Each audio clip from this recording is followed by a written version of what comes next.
The Black Masquerade, Koven Chronicles Book 2 by Andrea Pearson. Copyright 2018 Andrea Pearson. Dedication to Dana Rich. 1. I double-checked that I had everything I needed before pushing my shopping cart into the line of the local grocery store. Great, it was a long one. Just my luck. The job I'd finished only 30 minutes earlier had taken 8 hours, and of course I'd procrastinated shopping and had zero food in my house of the edible variety. I grimaced when I thought of the leftover lasagna.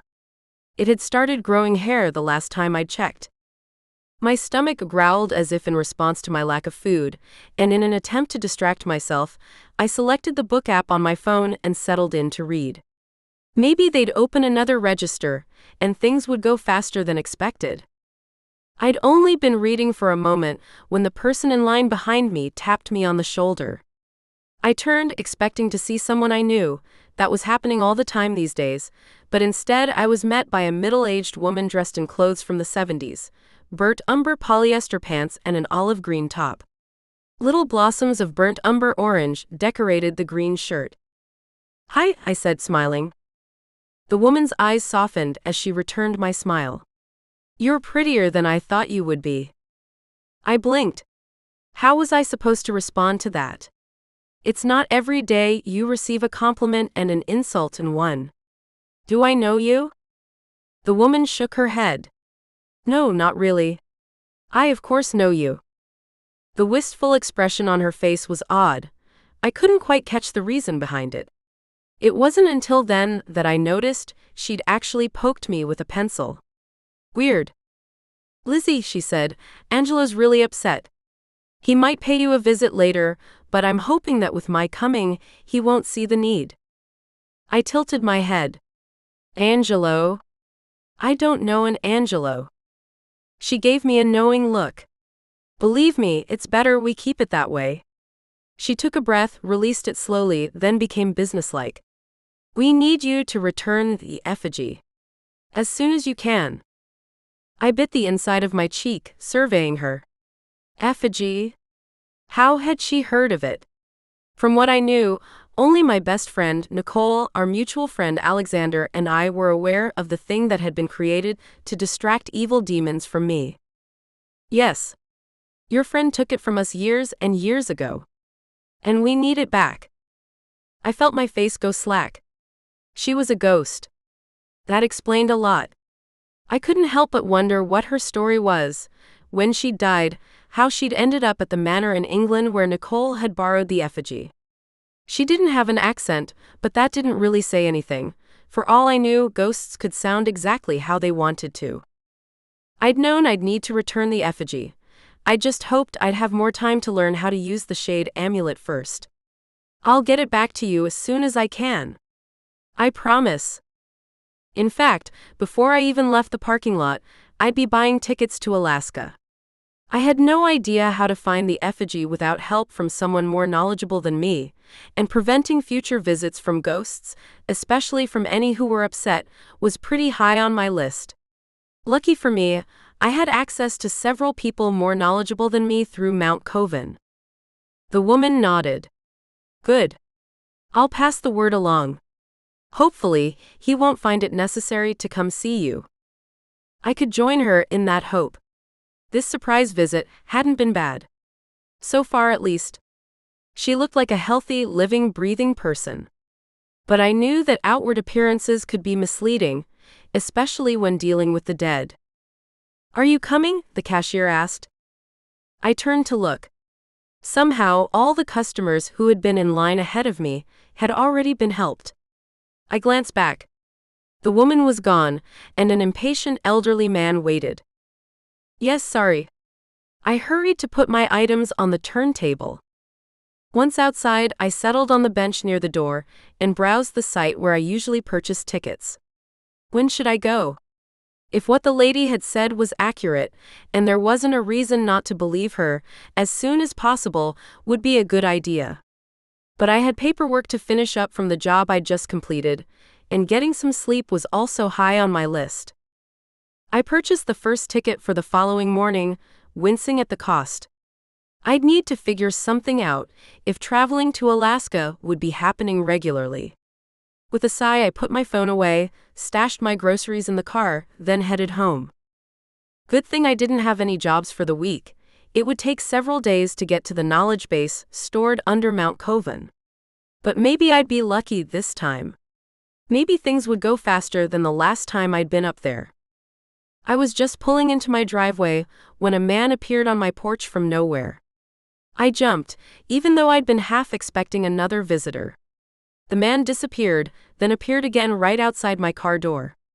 I rolled the window down a crack. "Angelo?" I asked. He glowered at me, his eyes black and filled with rage.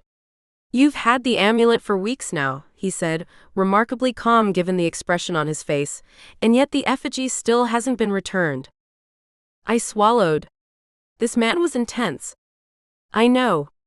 I'm doing the best I can. My flight to Alaska leaves first thing in the morning. I'll find out where the effigy is soon after landing. Unless you already know." Angelo's frown deepened. "Even if I did, I would expect you to know as well. The fact that you don't is disappointing."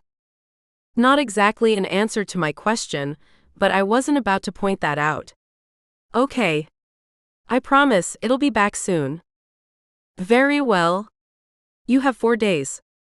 If it's not in our possession by then, we'll turn it on you." Could they do that? I wasn't sure. In this world, practically anything was possible. Either way, it was better not to mess with their deadline. Angelo disappeared after I agreed, and I slumped in my seat, trying to let go of the stress his sudden appearance had given me. Something crashed inside my house. What the heck? I jumped out of my car and dashed up the front steps. The door was locked, and I lost precious seconds unlocking it and pushing my way in. Black, greasy-smelling smoke billowed from the kitchen, clinging to the ceiling in the hallway, gathering before escaping into the living room. 2. Crap. I raced into the kitchen, dismayed to see flames rolling up the walls from my stove. That stupid ghost. Jumping across the small room, I grabbed the baking soda from the back of my stove. I might be a fire-eater, but I still have sense enough to keep supplies on hand, and dumped it all over the flames. It only killed a quarter of the fire. I dashed to the sink and turned on the water. My job is to stop flame before it starts. This one was well on its way to becoming a roaring fire though, and without help, fighting it physically as well as magically would be impossible. Stupid Angelo. Someone gasped, and I whirled, seeing Mrs. Russell, my elderly neighbor, standing in the doorway to the kitchen. "Oh dear," she said. She grabbed my arm, her grip surprisingly strong. "Sit down. You fight with magic.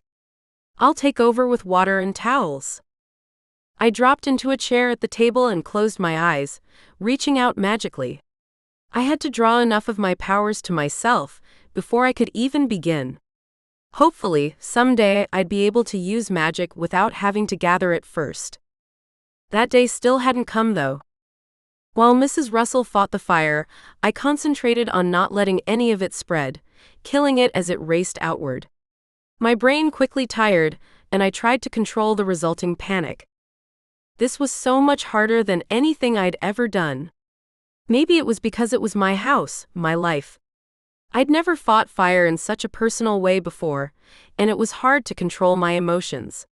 That definitely made it more difficult to stop the flames. That stupid ghost. I know, I needed a new adjective. Jerk. Still not creative enough, but the task at hand was taking all my concentration. Sirens blared outside, and I realized someone had called the fire department. Firemen rushed in just as Mrs. Russell and I were getting the flames under control. "Lizzie," a familiar voice said. "You're the last person I expected to ever have a fire." I looked at Chief O'Hare and gave him a shaky smile. It was a surprise to me too. While the firemen inspected the rest of the place, I told Chief and Mrs. Russell what had happened. I didn't give them too many details. Not many people knew about my amulet and the ability it gave me to see ghosts, but they took my visitor in stride when I said he had threatened me, and then set the kitchen on fire. It was a testament to just how weird things had gotten recently. Did he say what he wanted? Mrs. Russell asked. That stupid, no, that insensate ghost. I tried to control the urge to smile. Insensate. A perfect word for Angelo, and in more ways than one. My 10th grade English teacher would have been so proud. Yes, and I'm going to take care of it as soon as I can. Chief frowned. What exactly do you mean when you say, take care of it? I don't like the way that sounds. He'd been my self-appointed protector for several years now. I knew he'd been the same with the previous fire impeder, but that didn't cheapen his devotion. With me living so far from family and friends, it was nice to have someone checking in on me.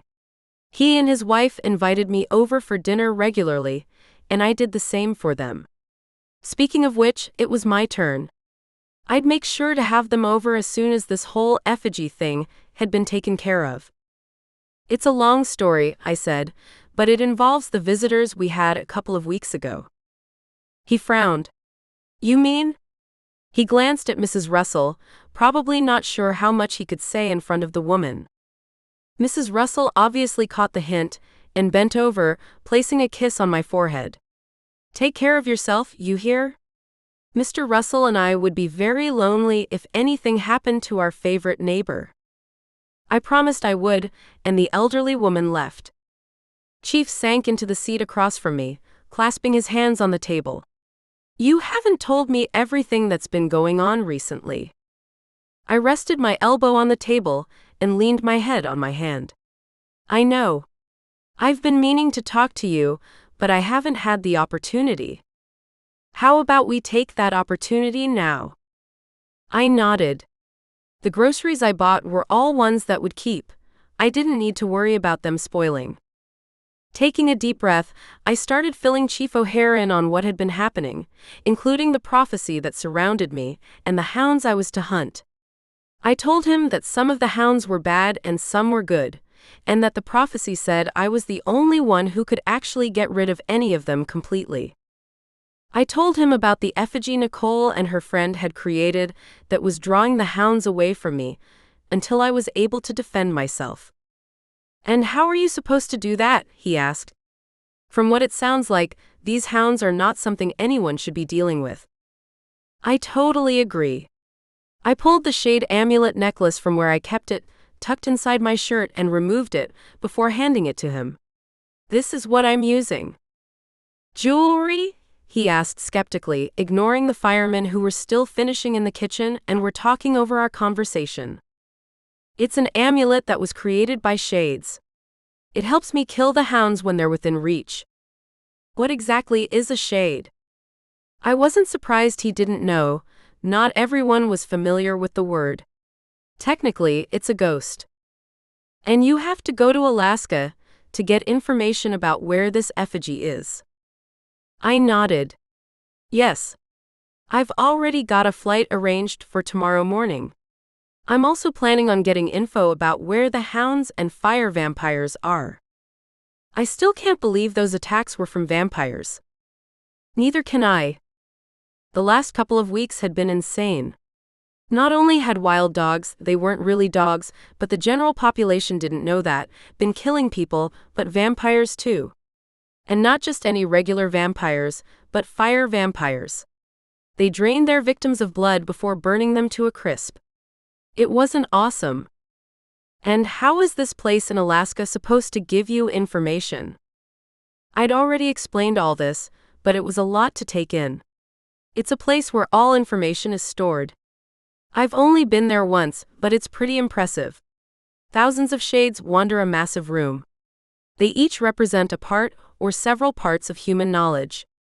When I go, I'll be talking to a specific shade for each piece of information I need. A fireman approached and cleared his throat. I hate to interrupt, but we've got everything under control here. We aren't sure where the flames came from, but we're positive they won't be starting up again. I looked at my kitchen, dismayed at the damage done by fire, smoke, and water. Thank you, I appreciate it. I'd make sure to send a card to the department. My experience with fires taught me that if something wasn't properly taken care of, the flames could start up again, and without warning. I'd seen it happen multiple times. Firefighters would get everything under control, even watching for several hours before leaving, but the wind would change direction a little, unseen embers would smolder, and the fires would start up again. Even experienced firefighters had that happen to them occasionally. From the looks of it, my walls would need to be ripped out, and the insulation and several of the 2x4s would need replacing. This was going to be expensive. Chief must have seen where my thoughts had gone because he placed a hand over one of mine. Insurance will cover it. He kept his hand there until I looked at him. He obviously had something else to say. Lizzie, I'm not letting you go up there alone. It's too dangerous. I raised an eyebrow at him, trying not to chafe at his overprotectiveness. I was alone last time, and it was perfectly fine. He shook his head, folding his arms. You said these hounds used to be guardians of knowledge. Only the bad ones used to be. The good ones still act as guardians. That means all of them know where the entrance to this place is, right? I nodded, seeing where he was going. Yes, but it doesn't matter. I'm going with you. I'd been about to mention the ghosts who would warn me if danger approached, but he totally derailed me.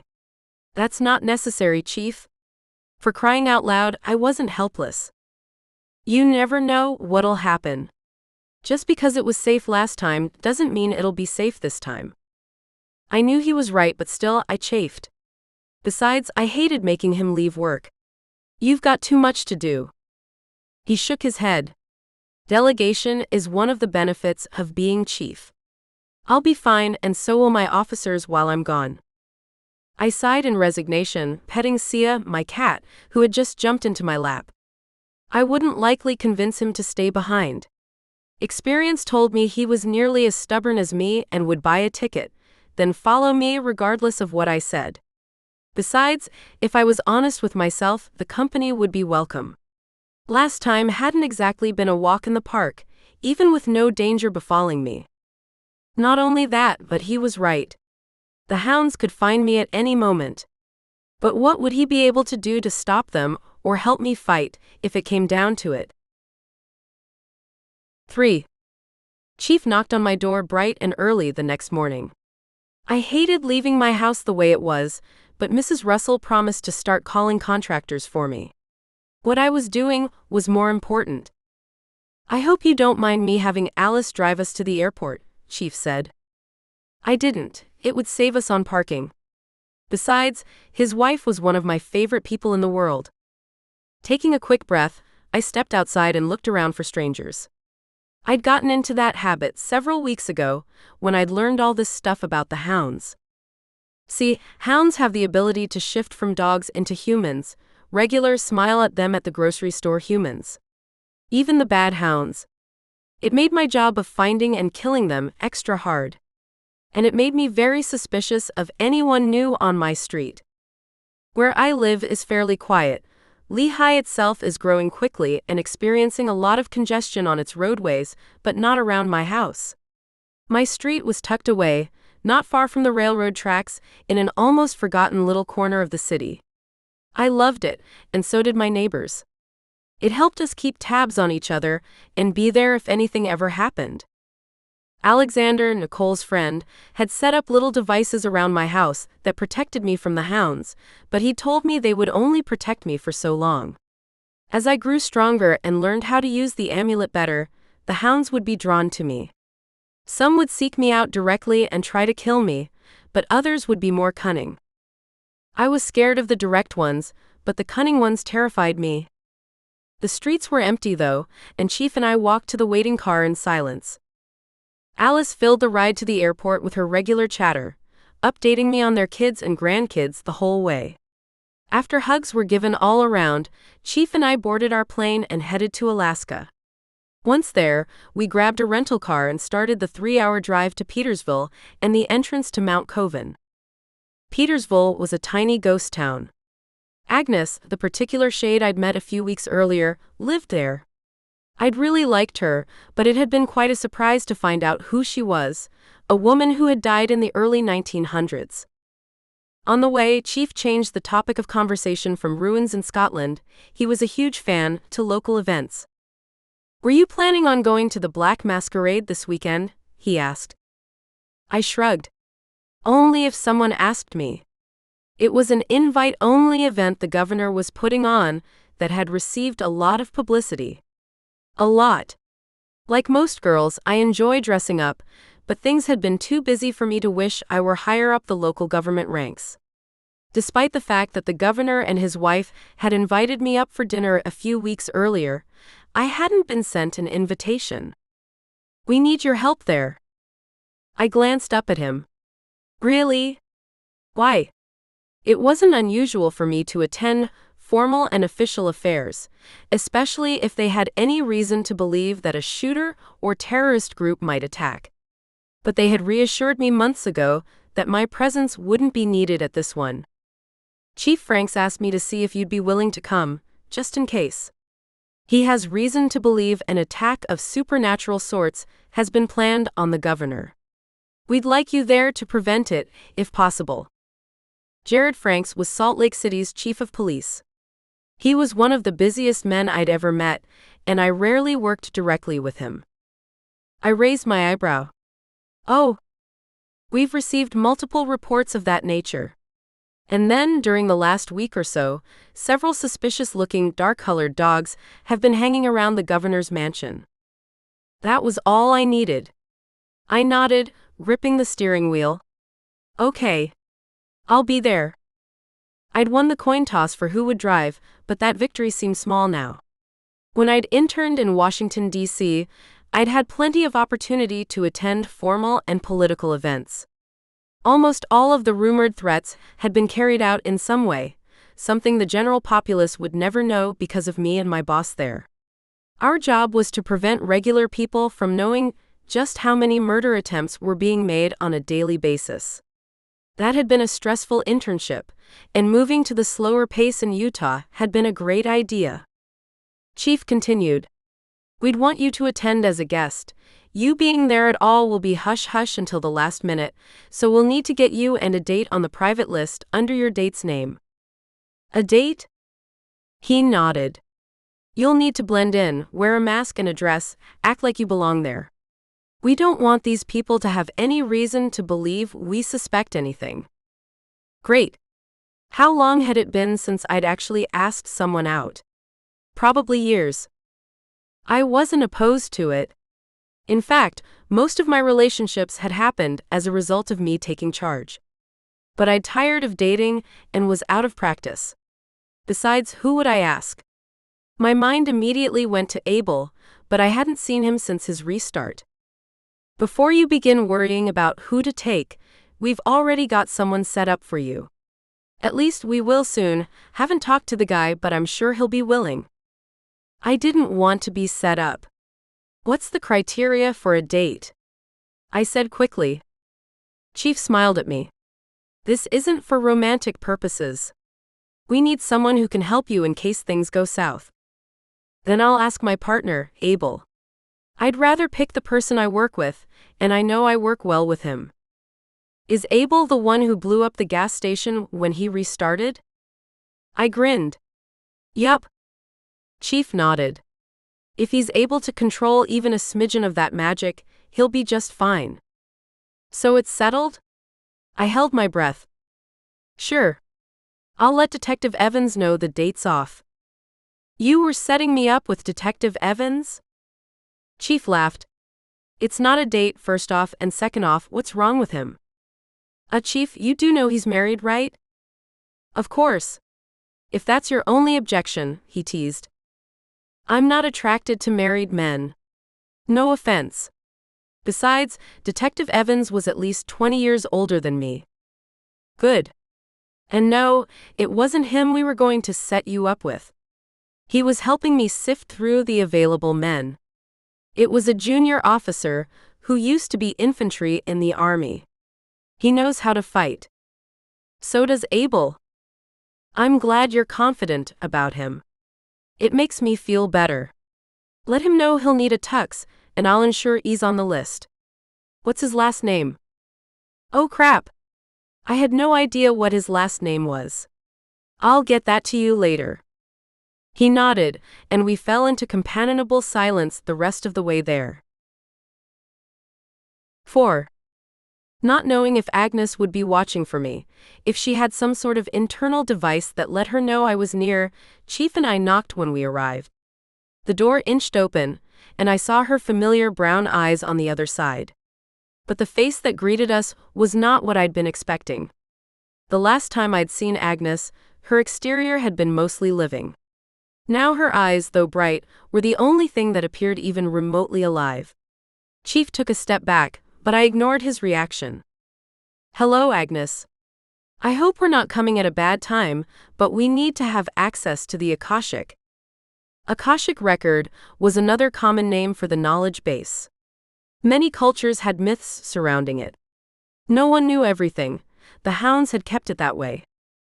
Agnes pulled the door open, and I watched in surprise as healthy skin grew up her face, covering the rot. I'm sorry, you caught me off guard. Why didn't the shades near you help you find a way? You don't have to come through me anymore. The first time was only a trial. There are guardians of the path to Mount Koven in all states of this country and on all continents. You simply need ask, and one of them will show you. Gee, wish I'd known that earlier. I wasn't even aware that was a possibility. Agnes raised an eyebrow, staring at me. The amulet should have told you. Instinctively, I grabbed my necklace, not surprised that my first response was to defend it. Why hadn't it communicated with me? I hadn't used it in a while, other than light practice right after Abel's restart. I'd sensed the amulet's feelings and thoughts a couple of times since, but they were never directed at me. That hadn't bothered me. I'd known it would let me know as soon as a hound or other evil creature was nearby. If Chief's presence bothered her, she didn't let on. Head up the way you and I traveled previously, and the tunnel will open up for you. We thanked her before hiking the hill that Petersville had been built on.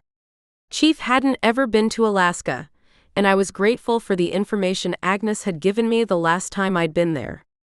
I told him about the glaciers and Mount Denali and the weather there as we walked, and soon we were near the large boulder that Agnes had moved last time.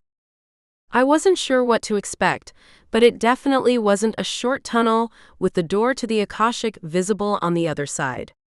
Several of the shades I'd been around last time were milling around in the little tunnel. He is not allowed inside, one of them, Harry said. I glanced back at Chief. Looks like you're going to have to stay out here. Chief nodded, not seeming too surprised by that. He pulled his coat tighter around him, tucking his hands in the pockets and glancing up at the overcast sky.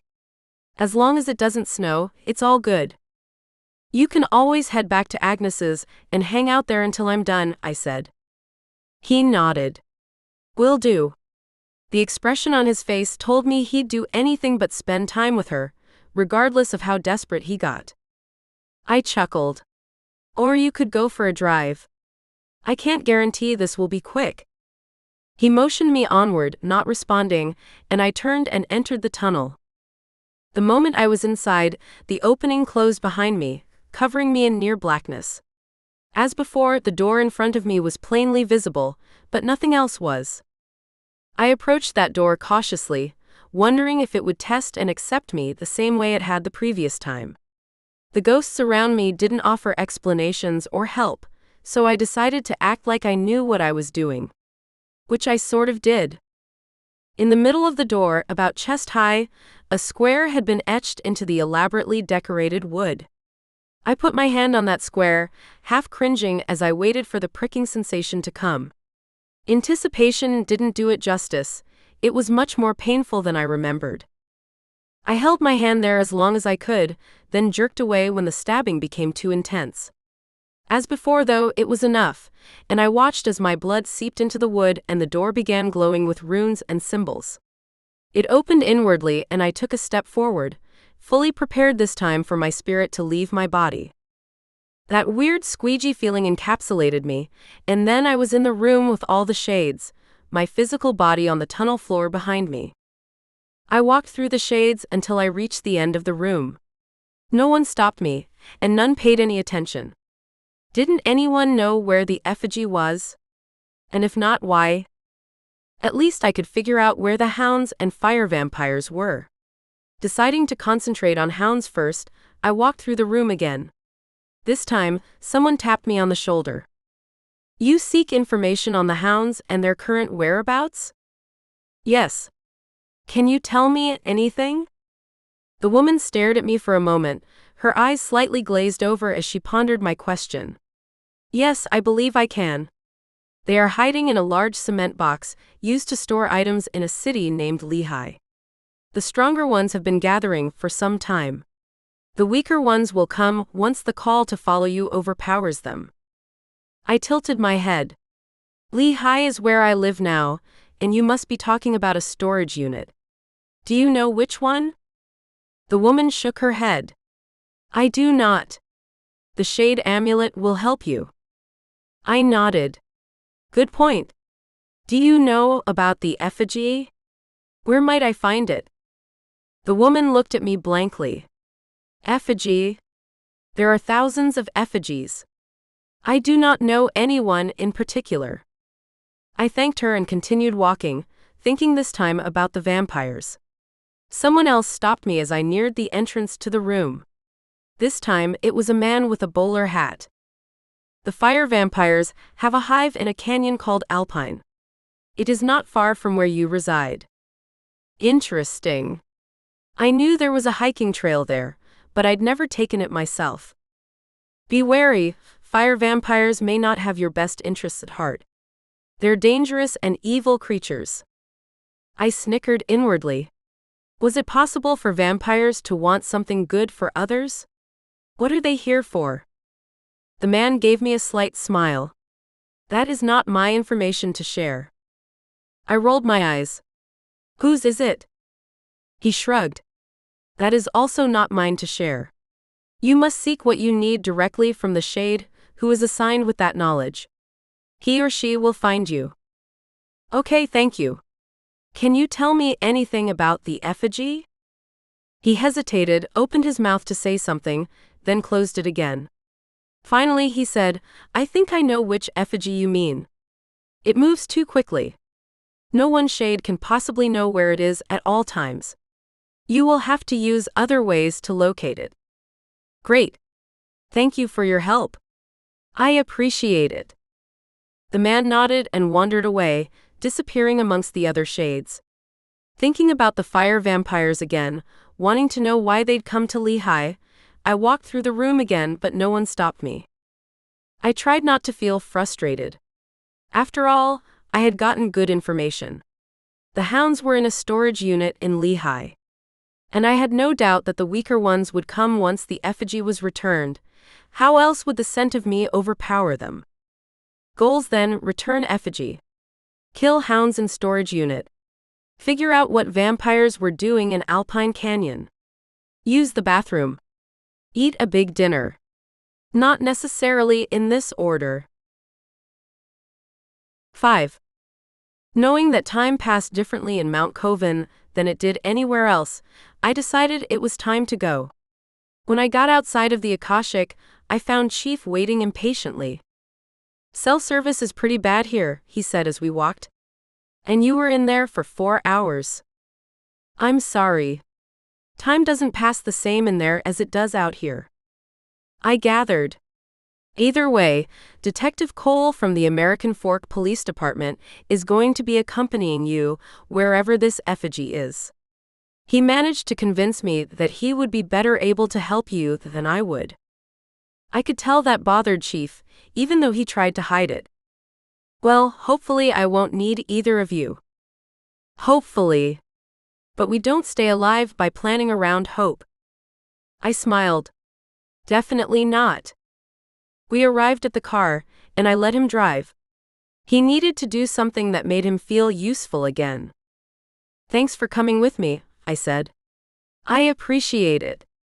It was nice not to be alone, and having backup is always good. He nodded, but didn't say anything. It's my turn to have you and Alice over for dinner. When would you like to do that? How about Friday night? Sounds good. We returned the rental car and decided to grab a bite to eat before heading to our terminal. I'm not sure if I'm allowed to ask this, but what did you learn about the effigy? He asked. Not much. I don't know what I'm going to do. Chief gave me a sympathetic look. A sudden idea occurred to me. I need to talk to my friend Nicole. She's got a lot of connections that most people don't have. Like what? You remember what happened several years ago? When she stopped the demons from destroying Earth? He nodded. Everyone had heard about that. Well, it granted her access to a lot of magical items and people. She was richly rewarded for her service. And you hope she'll be able to help you figure out where the effigy is? Yes. She has ways to find things. He didn't respond, too busy taking a big bite from his burger, and I got lost in my thoughts. I was positive she'd want to assist. She hated being so far from me and unable to help me fill a role I hadn't asked for. As soon as I finished eating, I gave her a call. Have you talked to Alexander recently? I asked after she'd answered. No. I haven't seen him since we told you about the prophecy. Why? I quickly filled her in on the visits from the ghosts and the information I'd gained from Mount Koven. Can Shanlin tell you where the effigy is? Shanlin Forest was a magical place that Nicole had earned the right to access. It was linked to a huge library and allowed her to know the location of any magical item. That is, I rushed to continue, if you don't have to actually travel for it. I was hoping maybe the sphere would get you the info. The sphere was a magical representation of the forest. It had been a reward for what she'd done to protect the forest while it was under attack. I'm sure it would. I'll check and get back with you as soon as I can. When does your flight leave Alaska? Hold on. Let me check. I opened up my notes on my phone. Not for another 4 hours. We've got plenty of time. Okay. I'll let you know. We ended the call, and I relayed the conversation to Chief. Sounds good, he said. Let's go check in and head to security. Might as well be on the other side. Nicole called back 5 minutes later. The sphere got all of the information for me. Nicole was still talking. No one is able to pin down the effigy's exact location, but I did find out the country where it is. It turns out I don't need more info than that, however, because I also asked the current guardian of Shanlin, and he gave me a really great suggestion. I'll fill you in when you get here.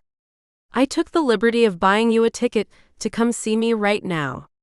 Your flight leaves in 45 minutes. We were lucky, it was the last one available tonight. Okay. I glanced at Chief, not sure what to do about him. I didn't want to tell Nicole I had company and make her feel guilty for not buying him a ticket as well.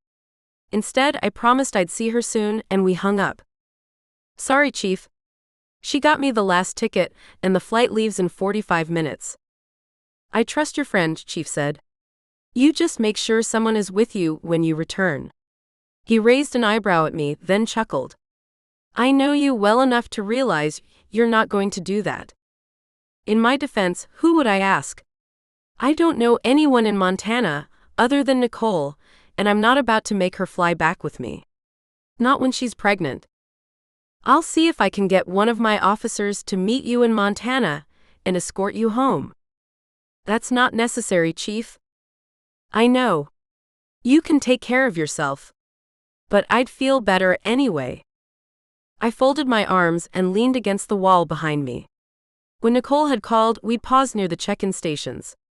I couldn't afford to miss my flight, literally, but I wanted to make sure Chief and I were on the same page.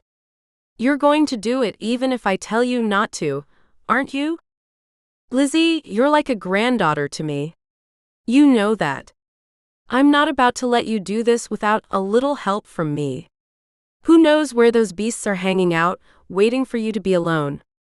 You know I've actually been hired to kill them, right? And the prophecy says I'll kill them. Not someone else with my help, but me. I'm going to have to do it either way. Chief glanced up at the departing flights and back before giving me a quick hug. You'd better hurry now. Don't think I didn't notice you ignoring my comment. He only smiled. See you back home. Thank you for everything. As much as I protested, I really did appreciate him. He was such a wonderful person. I gave him another hug, then hurried through security. They were doing final boarding when I arrived at the gate. I settled into my seat, trying to relax. The flight was several hours long. Hopefully, I'd be able to sleep for at least some of it. 6. Nicole was waiting at the airport when I got there. The drive to her place was fun. We spent the time getting caught up on family, in-laws, and old friends. Nicole was pregnant and due any month now. I was ashamed to admit I didn't actually know when her due date was. I asked and she said, December. We find out if we're having a boy or girl at my appointment in 3 weeks. I hope it's a girl. Nicole glanced at me. So does Austin. It totally surprised me.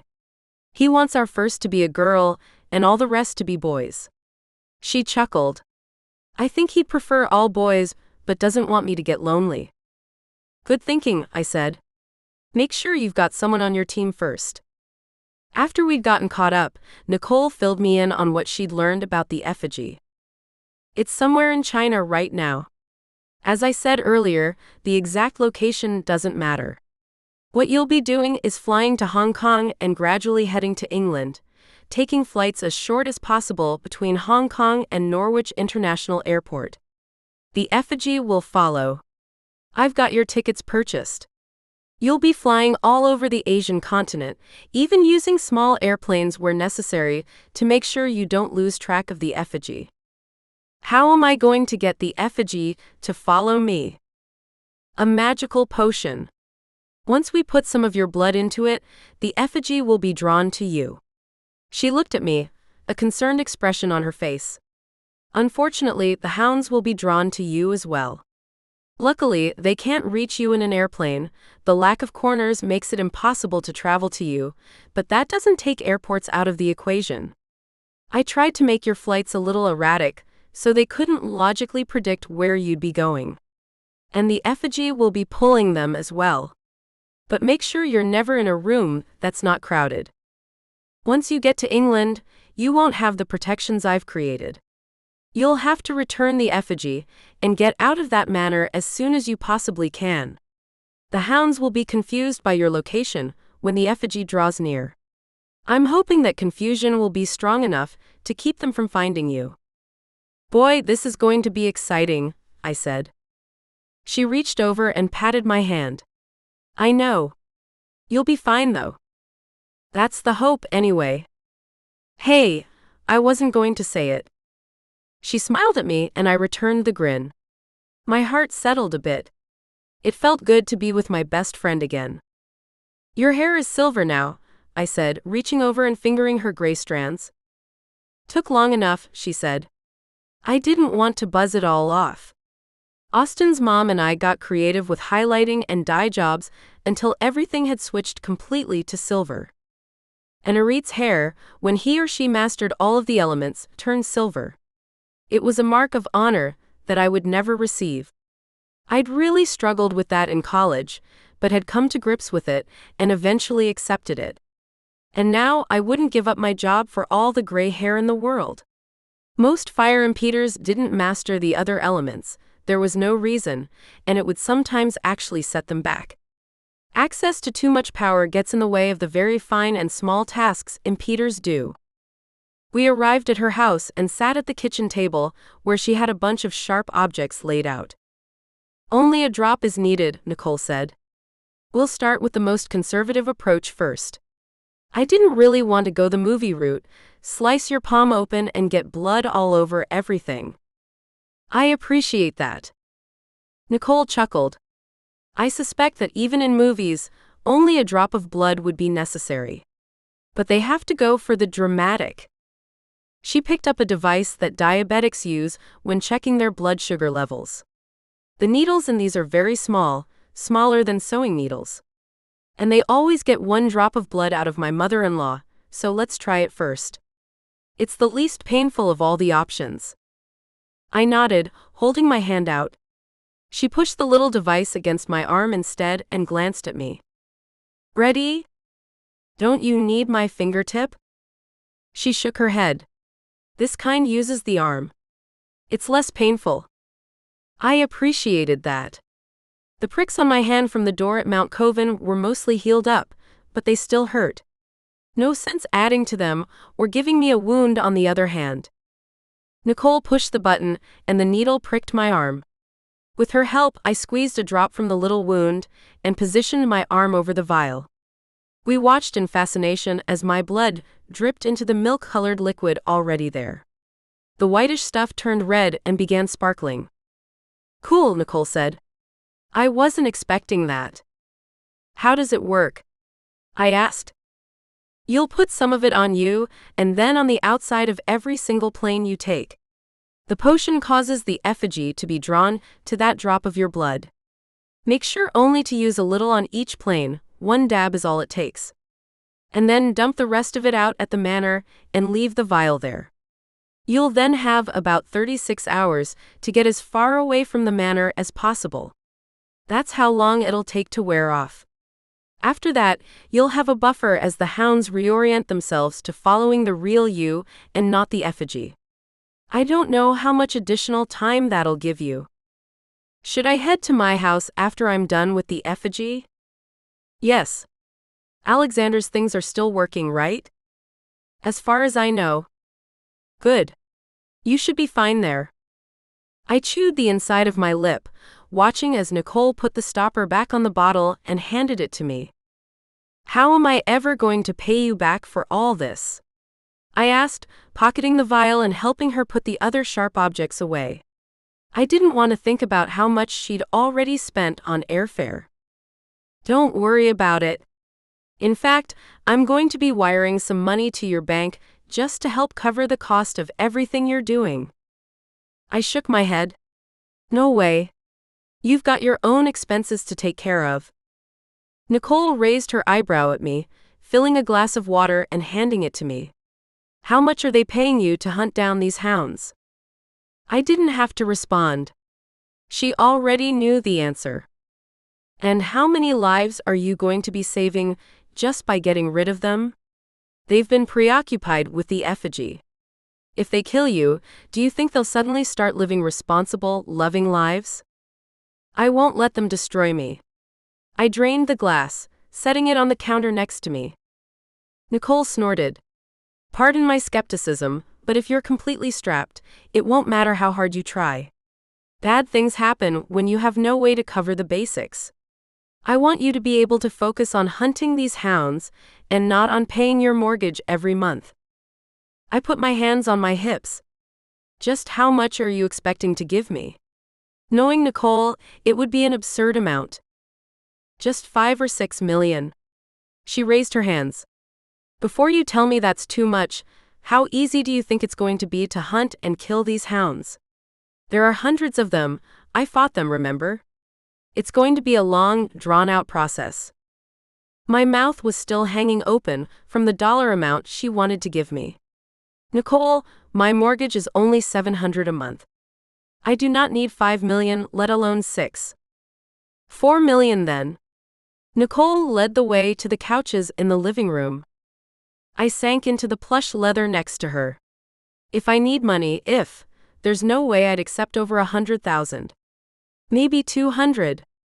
Nicole folded her arms, one eyebrow quirked. And just how far is 100,000 going to get you? Those plane tickets cost me $50,000, Lizzie. I'm not telling you so you feel guilty. I'm telling you so you see reason. 100,000 would only last you. She messed around with her phone before glancing back at me. 40 minutes. It took me 20 to find your flights. Granted, my history with family vacations and flying all over gives me more experience with cities and airports, and it would possibly take you more time to pull something like that off, but still. $100,000 is not going to be enough. I did say maybe 200. Nicole glared at me with her arms folded again, a stubborn expression on her face. 7. I shook my head. I'm not accepting more than 500,000. Nicole threw her hands up, exasperated. I married into money, Lizzie, and you know exactly how much I have left over from my inheritance. I won't even notice a few million gone. What do you think I've been doing with that money over the past several years? It's just sitting in the bank, gathering dust.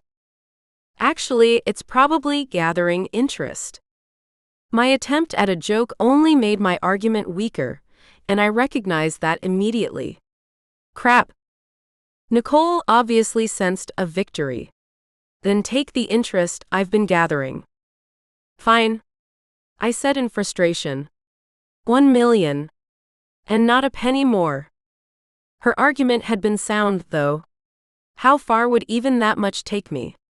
Not as far as I'd dreamed and imagined all growing up.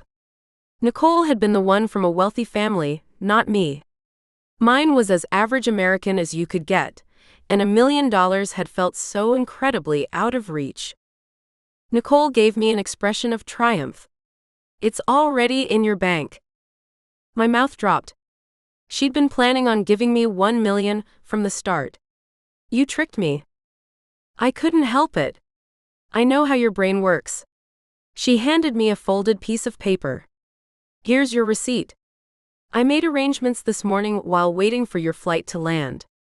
And no, I didn't take out money for the airplane tickets I just bought. Those are on me. Happy birthday, Merry Christmas, and happy anniversary. I scoffed at her. I'm not married, Nicole. She ignored the sarcasm in my voice. But you will be soon, right? The look in her eyes let me know she was teasing. Hardly. I was still miffed that she'd bested me. How are things going with men anyway? I shrugged. I still haven't seen Abel. He said he had to take care of a few things. And Detective Cole? I leaned against the couch, resting my head on the back. Haven't heard much from him either. Nicole chuckled, pulling her legs up underneath her. This is a new experience for you. Getting ignored by men? Whatever is Lizzie going to do about that? I playfully whacked her shoulder with a pillow. Stop that. It's not a rare occurrence, you know. Yes, it is. Maybe not over the last couple of years, but definitely all growing up. Junior high. High school. College. Believe me, I much prefer life the way it is now. Single? Alone? I sighed, letting the stress and joking leave my system. This was a conversation I needed to have right now with my best friend. Yes, I'm lonely. But you already know how I feel about the loneliness that comes while dating the wrong person. I did enough of that in college. I can't repeat the mistakes I made back then. A worried expression crossed Nicole's face. Do you ever think about him anymore? I knew immediately who she was referring to. Sometimes. Not often. And I was grateful to find that was true. I'd been engaged during my specialty training school after college to a man who had died in a freak classroom experiment. 6 years had passed, and I hadn't dated anyone seriously since. You seem to be more at peace now than last time I saw you. I gave her a smile. Probably because last time I just watched a dog mangle a man to death. Nicole chuckled. Good point. Still, you're in a better place than before. I am? I'm much more careful with my heart now. I don't jump into relationships anymore. I take all the time I need to know what I want. And Detective Cole and Abel are both good men. I glanced at Nicole, trying to figure out how to say what was on my mind. Detective Cole is kind, warm, and sensitive, but clueless about my life and what it's like to be an arete. I rubbed the back of my neck. I don't want that to stop me, but our backgrounds and cultures are so different. Possibly too different for us to be happy together. I mean, he wants a wife who will settle down and raise kids. And I want that too. But fire impeders are so incredibly rare, and if I stop, there's no one else who can do my job. And not only that, but I'm obligated to do what I've been asked to do. That prophecy was very explicit. If I don't do this, no one can. The hounds will continue growing in strength and feasting on knowledge and the people who possess it. I slumped in the couch, staring at the wall opposite me. Can you tell how conflicted I am? At first, it was nice to feel needed, important. But now, I feel like my life and my options have been stolen from me. Nicole put her hand on my arm. You've got too much on your shoulders. Too much responsibility and power. I know how that is. I nodded. Nicole had married up, magically speaking. Austin had always been far, far more powerful, but she'd been the one chosen to accomplish things well beyond the reach of an average arate. She'd saved hundreds of thousands of people. Not once but twice. And even apart from all that, the event several years ago had left her with magic that didn't have a threshold. She'd had to learn to control so many aspects of her life before she'd been able to relax and start a family. It's a lot easier when you marry someone who shares your beliefs and abilities. Nicole looked at me. Happiness can be found anywhere. I truly believe that, no matter how different you are from each other. But marriage is hard enough as it is when you do have everything in common. She didn't say what she was insinuating, but I knew nonetheless. But Abel? He's so abrupt, so impossible to predict. I don't know if I can handle his level of intensity. He's toned down though, hasn't he? Nicole rushed to continue. I'm not trying to convince you to date him. Heaven knows he's off-kilter and unpredictable. But there's still plenty of time for him to even out. And for Cole to learn more about you. I nodded. I knew she wouldn't try to push me toward one man or the other, and I appreciated that. I wonder what Abel's going to be like when he comes back, Nicole said. That much power in one person, is there anything he won't be able to do? I shook my head slowly. Most Arates were 18 when they restarted, got their powers. Abel had gained his well after he hit 30. Not only was he a late bloomer, he was a rarity amongst rarities because he'd been born with silver hair. The type of magic a person got when they restarted depended on their hair color at that point. Blondes, always designated without the E regardless of gender, when referring to Arates, controlled wind, redheads like myself controlled fire. People with light brown hair controlled water, and anyone with dark brown to black hair controlled earth. After years of hard work, practice, and study, an Arate might be able to grasp all four elements. When that happened, their hair turned silver. By already having silver hair when he restarted, Abel would have access to all of the elements. Just because everything is within reach for him, doesn't mean he can actually control them, I said. Won't he also need to go through a learning phase? Strengthen his brain so it doesn't knock him out when he uses his magic? Nicole nodded. Yes, I believe so. Good point. She glanced at the time on her phone, then gave me a sad look. We need to take you back to the airport. I sighed. All right, let's go. As Nicole had said, my next flight would take me to Hong Kong. At that point, I was to put the potion on myself and on the outside of the plane.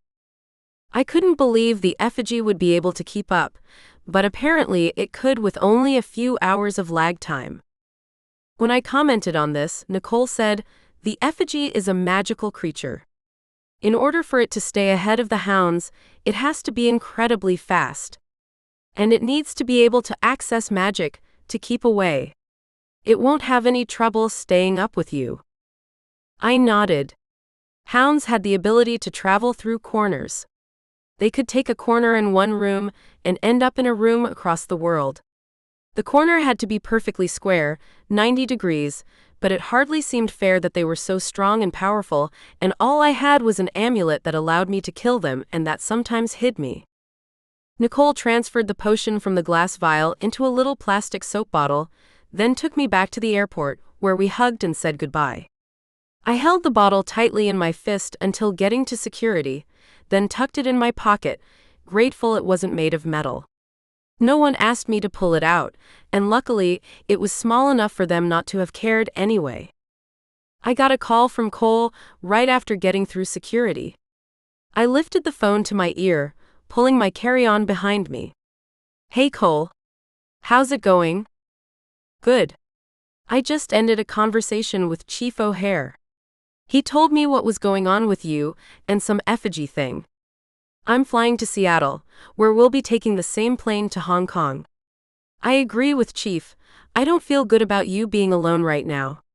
Not with everything that's been going on." I bit my lip, not sure whether I was okay with this turn of events.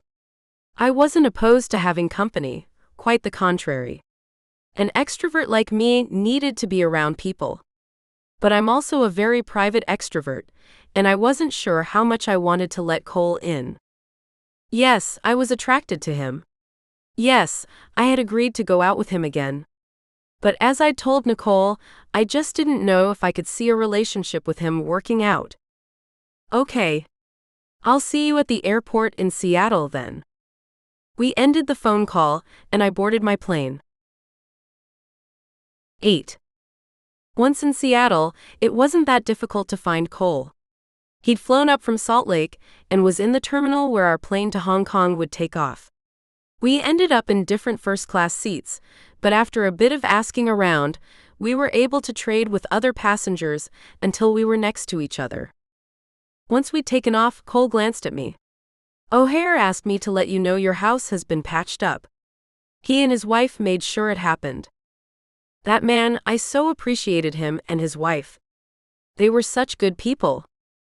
Cole continued. "He told me about the effigy. It's supposed to protect you from evil creatures?" "Yeah, something like that." He held my gaze, his eyes curious while also concerned. "How did you get messed up in all this?" I couldn't remember if I'd told him about the prophecy. Probably not. I didn't think it would hurt for him to know. It wasn't like it was a secret or something. At least no one had told me it was. "There's a prophecy that says I'm supposed to destroy a certain type of demon. Before I was strong enough to fight them, they began hunting me though. To protect me, my best friend Nicole created an effigy made up of my hair, skin, and fingernails. It's been running all over the world, leading these evil demons away from me." "They aren't the fire vampires, are they?" he asked. I shook my head. "No. Remember that man who got mauled by a dog in Lehigh? And the dog I later killed by the gas station on 500 West and Pioneer?" He nodded. "That's one of them. They're hounds that shift into evil people." A bit of a simplification, but he didn't need more details at this point. He leaned his head against the seat and closed his eyes, his worry making lines appear on his forehead. "This is why your chief wanted me with you." He glanced over at me, and I saw a smile tickling the edges of his lips. Of course, I wasn't exactly an unwilling volunteer. I returned his half-smile, not sure what to say. The last time we'd been around each other, he'd basically told me he was strongly interested in me. That he liked competition, even after I'd told him about Abel. It seemed he hadn't given up. I didn't know how that made me feel. It was flattering, yes, and it made me even more physically attracted to him, but my worries from earlier still plagued me and filled me with hesitation and doubt. Silence fell between us while the flight attendants asked what we'd like to drink and gave us little bags of gingerbread cookies, as if that would be enough to tide us over until we landed in Hong Kong. Wait, I thought to myself. I had money. Loads of it. And Nicole had bought me a first-class ticket. "Can I get a meal?" I asked the attendant as she handed us our drinks. "Do you have a menu or something?" She gave me an odd expression. "Meals are included with your tickets. We'll be bringing a menu around in about half an hour." I felt my cheeks start to burn. This was my first time flying first class, and besides, I'd never been a big flyer. Not because of choice, but out of necessity. Regardless of how common a way it was to travel, it was still a bit spendy. Nicole and her family had taken lavish vacations in other countries every summer, but I'd been forced to stay home and work to earn college tuition and my first car. My parents hadn't been able to afford much. I wasn't being fair, and I knew it. Nicole had worked her way through junior high and high school as well. She'd chafed under her parents' rule and wanted to get freedom as soon as she possibly could. Luckily for her, some ancestor had gifted all their money to her. Apparently, that ancestor had saved up during their entire lifetime, expecting to be able to use the money at a later point. Well, that point never came, and Nicole had inherited the dough. Her mom had been livid. It was best that Nicole got it, though. Her parents weren't exactly upright citizens. Nicole's dad was living in Arizona now, remarried and pretty much a stranger to his children. Nicole's mom was still serving time for murder. It seemed that no judge was keen to let Tiffany out of prison before her 15 years were up. After the stewardess left, Cole began his own personal Spanish Inquisition. He asked me a series of questions about growing up as one of the only artes in my schools, about Texas and my current job. Then, as if as an afterthought, he asked me when I wanted to go out again. That totally caught me off guard, and I didn't have a diplomatic answer ready. I had to think quickly. I really didn't want to hurt him. I honestly don't know, Cole. My life is all over the place. And you already know I have feelings for Abel. Last I heard, he had feelings for me too. But even so, with everything that's going on right now, I just can't think about a relationship. I was seriously confused when it came to men. I liked Cole and was attracted to him, but there was something about Abel that really drew me in. As I told Nicole earlier, I would have to figure things out eventually. But now, when I was sleep-deprived and on an insane mission to find an effigy made up of leftovers from my body, wasn't the time. Cole put his hand on top of mine. I understand. I turned to face him more directly, carefully taking my hand away. I'm not entirely sure you do, I said. Then help me. I sighed inwardly, not sure he really wanted me to help him. In college and high school, I popped in and out of relationships faster than a bee flits from flower to flower. But I'm not that way anymore. I almost told him that my heart had been broken too many times, but that would just lead to having to explain about several previous relationships, including my fiancé in California who had passed away. And that was something I couldn't bring up yet, if ever. I can't open up that quickly to people anymore. I need a breather, a long breather between relationships. And I'm honestly not sure if a relationship with you would ever be the right thing. He nodded. I could tell from the expression on his face that what I said had hurt him. And that in turn made my heart twist. I hadn't meant to do that.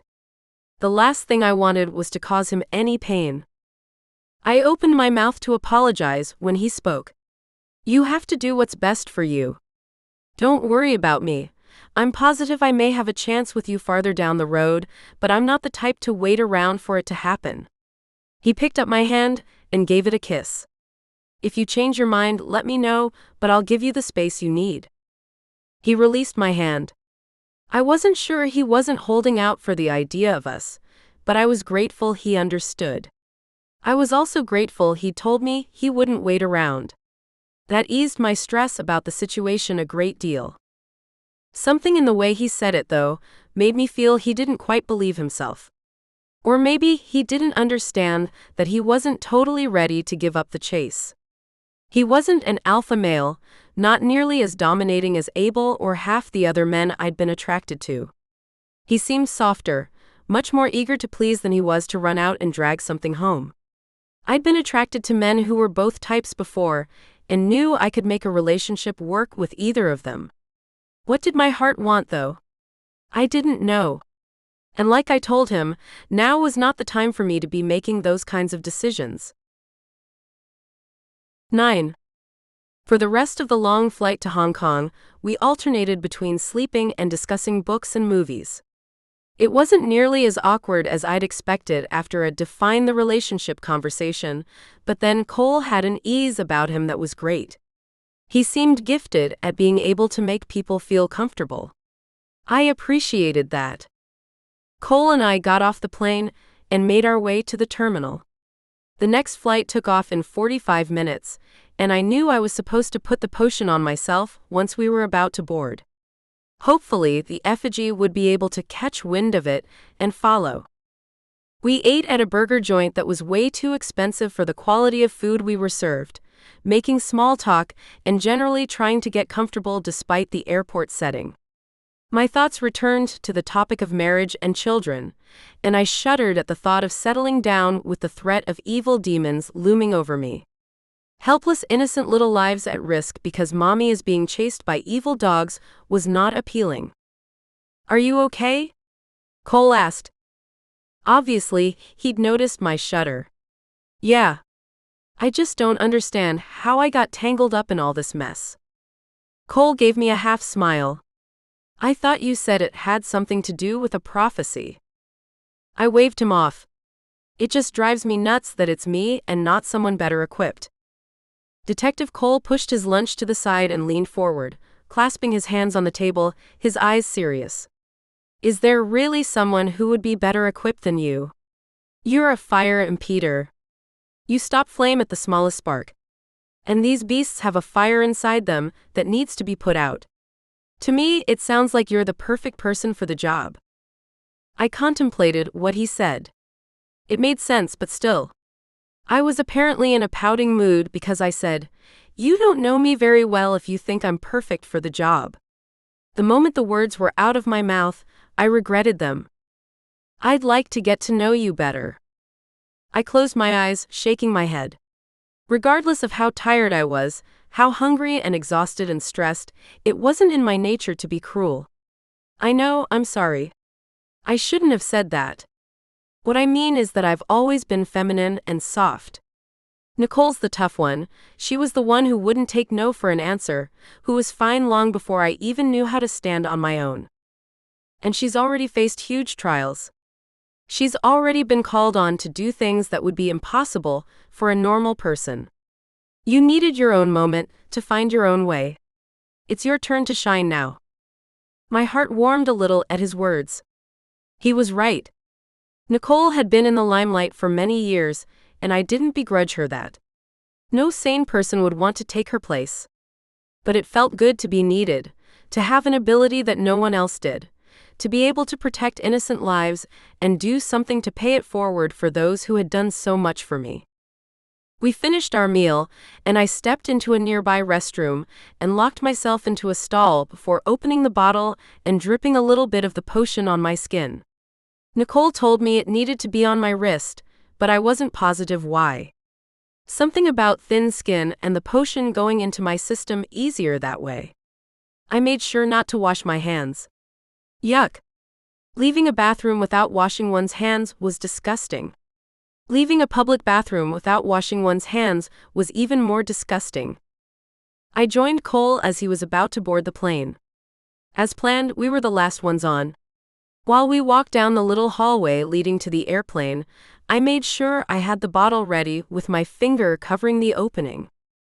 Once we got closer to the airplane, I shook the container, making sure my finger was wet, then casually rested my hand on the exterior of the plane as I waited for those in front of us to get into their seats. I wasn't sure how much potion needed to be on the outside. The reddish-colored liquid glittered in the sunlight that leaked around the edges of the accordion-type thing that attached to the plane. I hoped it would be enough. We settled into our seats, my heart racing. I wasn't sure if it was because of the potion's effect on me, our situation, or both. I felt something weird settling over me. A sort of déjà vu feeling I hadn't experienced in a while. Could I sense the effigy approaching? I wasn't sure. It took way too long for everyone to get settled in, and for them to shut the door. 20 minutes had passed when we finally pulled away from the terminal. Cole and I exchanged glances. It looked like he was worried too. "I'm sure it'll be fine," he whispered. I only nodded in response. We taxied out and had just been given the go-ahead to take off, the engines rumbling as they shifted into high gear, when I glanced out the window and saw a weird little thing tumbling across the tarmac toward us. I gasped, turning to face the window so I could see better. "What's going on?" Cole asked. I pulled away from the window and motioned. His eyes bugged. "What is that?"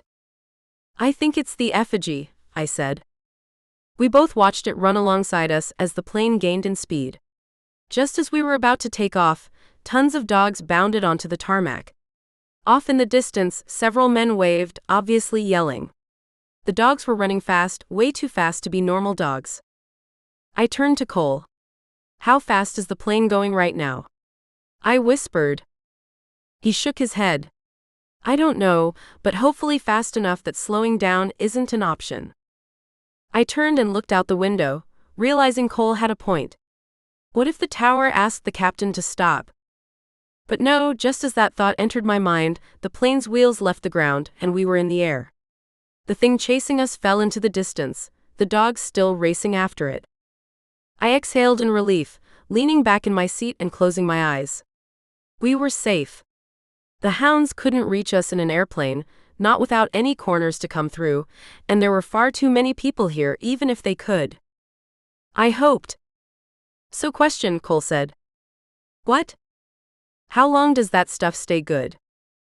"Around 36 hours. "So what happens when we switch planes?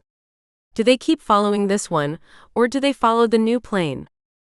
It was a good question, and one I'd had for Nicole earlier. They follow the freshest scent. That's why we have to apply the potion to the outside of each plane we get on, and then once we're in England, we have to dump the rest of it where we want the effigy to end up. If we didn't apply more potion anywhere, it would follow this plane until the potion wore off. He nodded. "Glad to hear it." I chuckled. "That thing isn't dangerous. It's the beasts that chase after it we want to avoid." Cole nodded. "I know."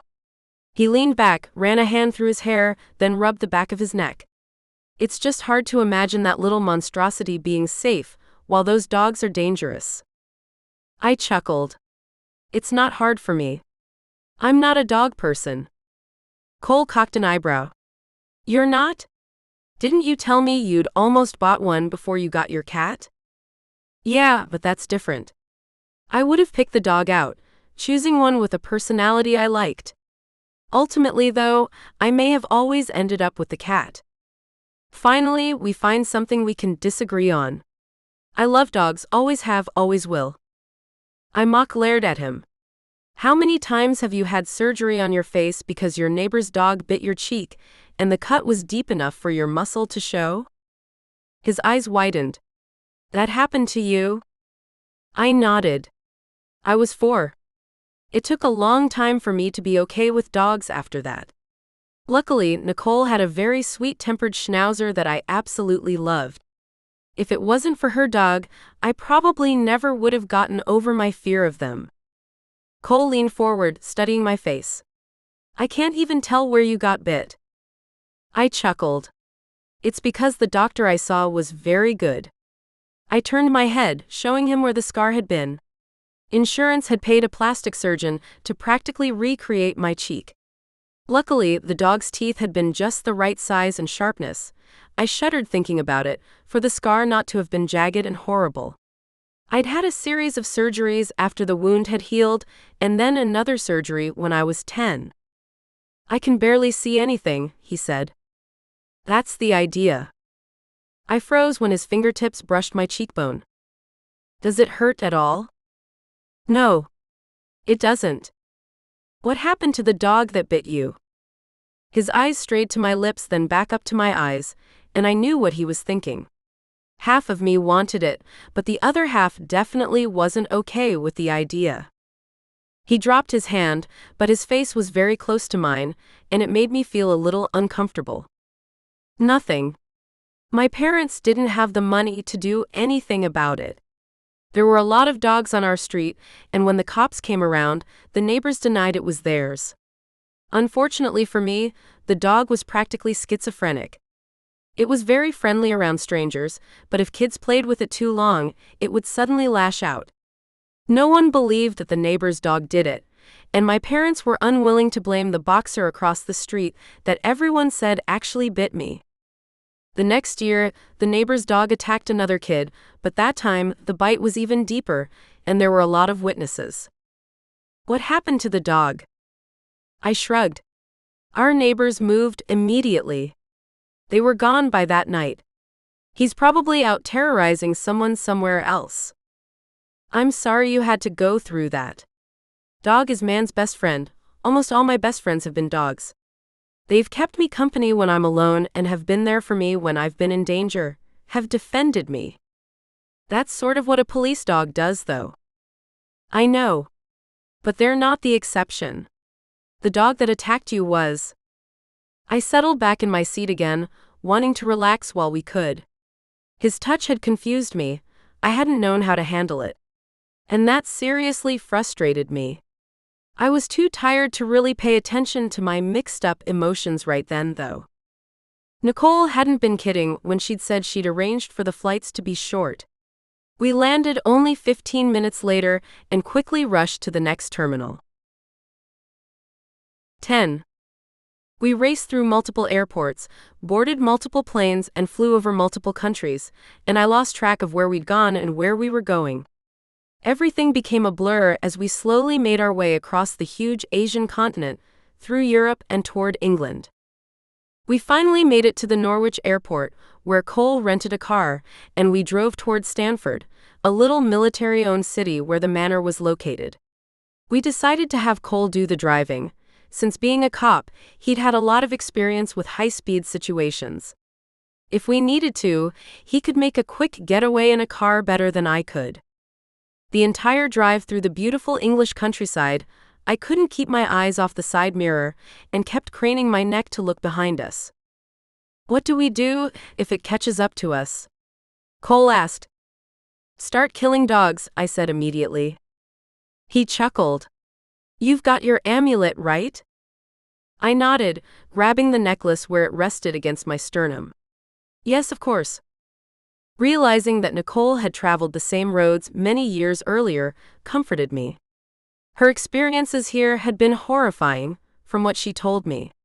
I couldn't imagine going through everything she did and coming out on top. But she had.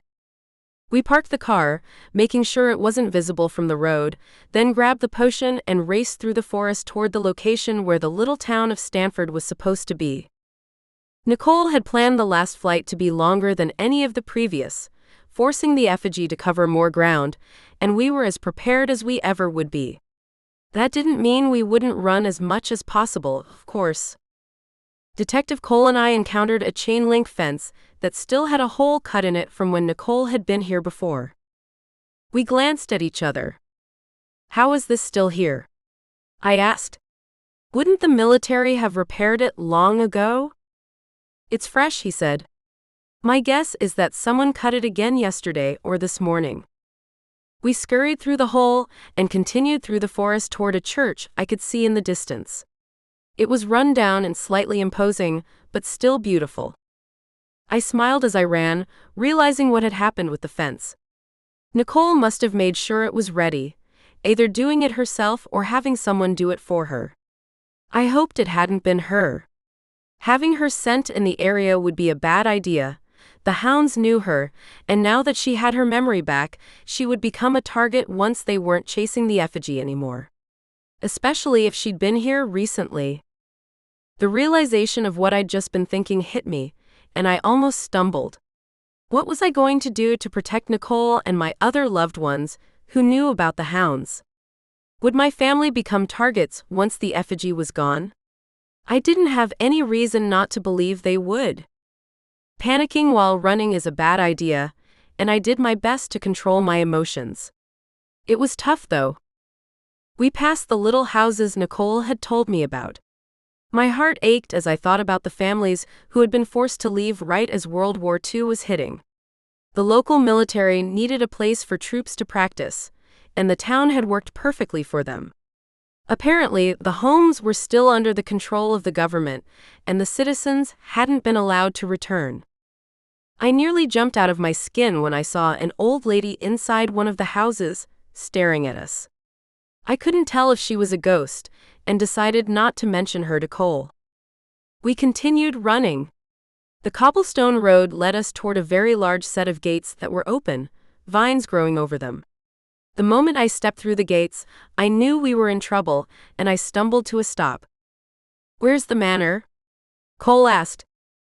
"It should be here," I said, panting. He didn't respond. In front of us was a pile of blackened stone. It looked like someone had burned the manor down, then removed most of what had been left behind. "Why? What do we do?" Cole asked. "Search it." I jogged toward the ruins.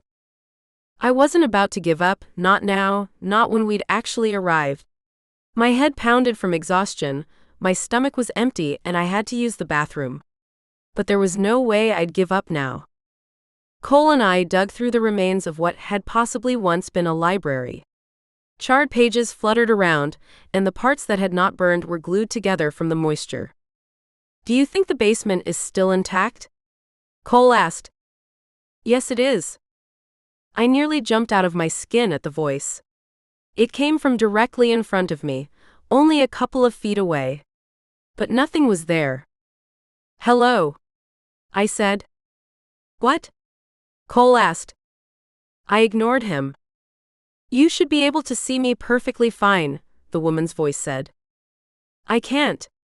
Do you know where I'm supposed to return the effigy?" "Give it to me, then be on your way." Cole gave me an expression that left no doubt in my mind what he thought of my sanity. "It's not that easy," I said. "I don't actually have it. I'm luring it here, and the hounds will follow after. I couldn't just pick it up and bring it, not without getting devoured in the process by those stupid dogs." "What was your plan then?" "I've got a potion that has been attracting the effigy, which will probably be here very soon. I need to find a place to dump the rest of the potion, so the effigy sticks around until its effects wear off of the hounds." I glanced at Cole. "She's helping me," I whispered. "She who?" he said. "Once the potion wears off and the effigy is fully in our control," the woman said, "the hounds will no longer be influenced by it. You will need to run, and fast. The farther you are from here, the better off you'll be." "You don't have to convince me," I said. Even if it would take 36 hours for that potion to wear off, I still didn't want to risk getting caught by stragglers. "What do we do?" "I can't see you." "Follow my voice." The woman began reciting the Declaration of Independence, a document I was surprised she knew by heart, and I followed her across the rubble into a section of the ruins that looked like it had been tampered with recently. "We tried to make the way easier for you to find, but we only have enough energy to move things a little at a time." "Lizzie." I looked back. Cole was staring at me, unsure of what to do. He obviously couldn't hear the ghost. "It's over here," I said. He scrambled across the rubble, trying to catch up with me. "How do you know?" "A ghost told me." The woman scoffed. "I prefer to be called a shade, thank you very much. Ghost is so cold-sounding. And I am not cold." "I'm sorry, I didn't mean to offend you. What do we need to do to get down there?" "Continue digging." I looked back at Cole. "We have to move this stuff. Hurry, help me." I began sifting through the things. It wasn't hard, most of it was old papers, books, and other items that weren't heavy. There were a couple of blankets that were sodden and stuck to slabs of cement, but that was as difficult as it got. My heart was thudding up in my throat though, telling me I needed to go faster. Finally, I found a set of stairs leading down. We heaved a huge door out of the way, it had fallen over, partially covering the opening, and the two of us rushed down the stairs. Once we were no longer in the sunlight, I saw the ghost who'd been leading us. She wore a little bonnet and a faded dress that looked like something from a Jane Austen movie. "Quick, pour the contents of your bottle here. Then you had better run fast." Not hesitating, I pulled the top off the bottle before dumping everything all over the cement floor, careful not to splash myself or Cole. I didn't even turn to look at the room we'd entered. The moment the bottle was empty, I dropped it on the ground, then turned to run up the stairs. Cole grabbed my shirt though, yanking me backward. My heart practically stopped beating. Was this a trap? Had he been a hound all along? Your hands. I stared at him, not computing. Hold them out. Now. I did as he asked. I realized what was going on when he dumped water all over them, then drenched them in soap. I didn't know where he'd gotten the water and soap, probably the airport, but I was glad he'd thought of it. Relief rushed over me. He wasn't a traitor. I briskly rubbed my hands together, giving them a good scrub, and he dumped more water on them before handing me a towel. We dashed up the stairs while I dried my hands, and I dropped the towel behind me just in case. I would rather not risk any of the potion staying with us. Thank you. I called over my shoulder to the ghost. And then we ran. 11. Cole and I had just made it back to the car when we saw a ton of dogs about a mile down the street, chasing after something that was just a blur to my eyes. We hopped into the car, shutting the doors as quietly as we could, then ducked down in the seats. The car was well hidden from the road behind tall shrubberies and in a little ditch-type thing. Still, my heart refused to slow down. I was surprised when I realized that yes, I was terrified, but that I was also excited. I would never have guessed this sort of thing would be a thrill. The moment I recognized that, I knew I'd been chosen correctly. Sort of a, this is your calling moment. I, Lizzie Ashton, would destroy these evil hounds. And I would do it with or without help. I was glad I had help though. I glanced over at Cole, realizing he wouldn't be much assistance fighting these creatures. Yes, the man was a cop and could do a quick getaway in a car, but he wasn't built big, not like Abel anyway. Abel was fit, even though he wasn't huge. He was tall and lean, made up almost entirely of muscle. He'd obviously spent a lot of time fighting. I knew I'd never forget the first time I'd seen him kill a hound. That he'd snap the neck and pump the body full of bullets led me to believe he wouldn't once hesitate to kill an evil creature. I wasn't entirely sure how that made me feel. I'd obviously need to adjust to it though. I'd be doing the killing myself soon. I'd already killed once. And it hadn't bothered me like I felt it should. Cole and I peeked over our windows. The effigy zipped past us, not even pausing as it neared us and raced in the opposite direction. Even though I didn't have to, I held my breath as the hounds raced by, their feet barely seeming to hit the ground in their hurry to catch up with the thing they'd been chasing for so many years. I still couldn't believe that these magical creatures had kept up with me, as we'd flown from China to the UK. I tried to count the hounds as they sped past, and my heart dropped. I lost count somewhere around 70. Glancing at Cole, I could tell he was thinking the same thing. How was I going to destroy that many evil creatures? Especially when this couldn't possibly be all of them, not after what Alexander had told me. Not once did any of the hounds glance at us or the car. They were so intent on reaching the effigy, nothing would distract them from their goal, especially with it almost within reach. Perhaps they were chasing the potion as well, sensing a bit of my blood in it.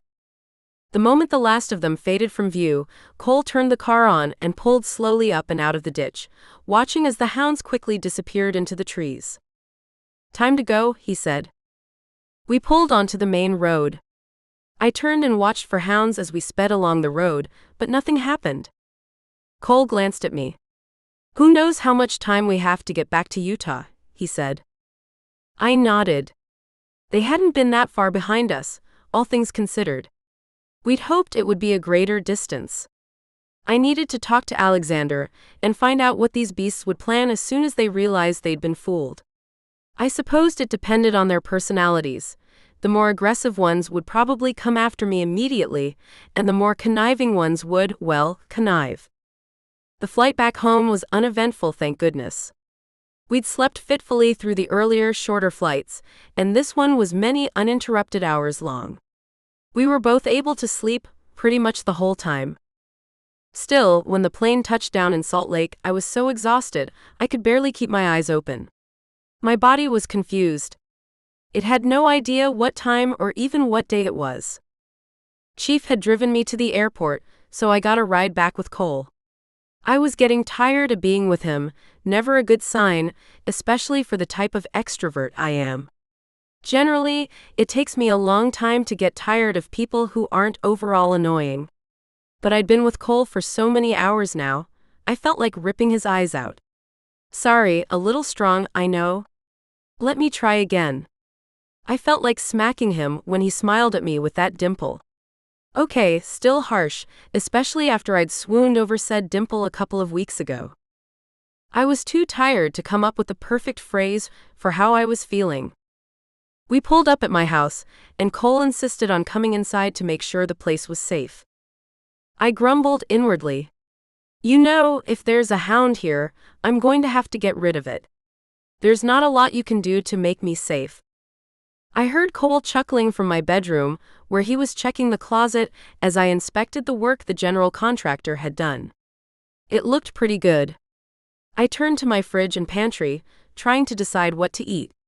Nothing sounded appetizing. Hey, I called out to Cole. Do you like Wendy's? A meal on me was the least I could do. I'd learned that Nicole had paid for his tickets too. Chief had gotten hold of her and arranged everything, but Cole had sacrificed a lot of time and sleep for me. Money too, if you considered the work he'd missed. Definitely. Okay. I'm heading there now. How about you stay here and keep doing whatever you're doing? Search in the attic and all of that. Please don't see the need to come with me. Cole joined me in the kitchen. The expression on his face told me he wasn't happy with the idea of me leaving alone. How about I go with you? I folded my arms and tried not to glare at him because he didn't deserve my animosity. The hounds are obsessed with the effigy right now. This is the best time for me to be alone. But didn't you say the stronger ones would come after you, even without the effigy? Only one did. And we got rid of him already. What if there are more? I've got the amulet. And I won't get out of my car. I'll use the drive-thru. What about the fire vampires? I grabbed my keys and purse, not bothering to look at him. If I did, I'd probably throw something. I'll be back in a little while. Without a glance over my shoulder, I left the house. A break from each other was the best thing for us. He had to be going crazy too. Wanting to delay my return, I took a drive through Lehigh, following the Jordan River, taking a haphazard path through the city and catching a glimpse of the water wherever I could. I'd finally decided I was ready to be social again, and had turned the car around to head to Wendy's, when I got a call from the Pleasant Grove Police Department. Thank you for answering, Miss Ashton, the cop said, but this might just be the weirdest call you'll ever receive. Oh yeah? Try me. What's up? We've got a man in McDonald's, wielding a samurai sword, and threatening to kill everyone. We can't figure out what his motive is, but we'd like you here in case he has explosives or guns. I'll be there in a minute, I said, hopping on the freeway instead of entering the Wendy's drive-thru.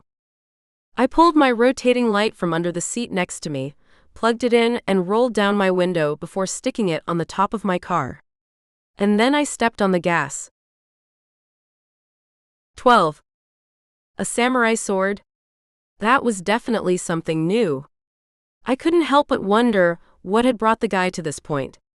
Was it a prank? Had something inside him snapped? Was he seeking revenge? Did he want money or food? Or was it something else entirely? I pulled up about half a block away from the restaurant, put my light away, and hopped from the car, jogging until I reached a group of cops clustered just out of sight of the restaurant's windows. The cop who had called spotted me and waved me over. Thanks for getting here so fast, Miss Ashton. He pointed to a crudely drawn map of the store. He's right here at the moment, but he jumps around a lot. He hasn't let anyone leave, and we've got several families inside right now. I nodded. All right, I'm ready. What do you need from us? I absent-mindedly touched the amulet, trying to think. The man was surrounded by windows. I wouldn't be able to sneak up, and if he saw me, he'd definitely freak out. See if you can create a diversion on the other side of the building. I'll approach on this side and get a mental handle on the situation. He nodded and started speaking rapid fire into the walkie-talkie on his shoulder. Soon a group of cops was stepping closer from the other side, guns slightly down, visible through the windows. Okay, he's watching them, the cop said. Good. Without waiting a moment longer, I stepped around the cluster of trees we were hiding behind and jogged toward the store, praying the man wouldn't look. I reached the exterior of the building safely and sank to the ground, leaning against the warm brick wall and closing my eyes. Then I reached out with my magic. Immediately, I caught black powder. Was it from a gun or a bomb? Or something else entirely? One thing quickly became apparent. I wasn't close enough to get a good grasp on the stuff. I scooted along the wall, trying to get near him, but the man was far too erratic for me to feel like I was gaining any ground. What to do? I considered walking into the restaurant, but now that I'd sensed a bit of black powder, I needed to find out whether it was a bomb or a gun before entering. No sense making my job even harder. An idea hit me. The back door. All fast food restaurants have them. Crawling on my hands and knees, wincing at the hard pavement, I scurried past the entrance as quickly as I could, hoping he wouldn't glance out at that moment. He must not have spotted me because nothing happened as I passed, and I continued, heading around the back of the joint and getting to my feet when I wasn't surrounded by windows anymore. I knocked tentatively on the heavy metal door. It didn't take long for a harried-looking manager to open. She stared at me, and I realized I hadn't put on my badge before leaving my car. Crap. My name is Lizzie Ashton.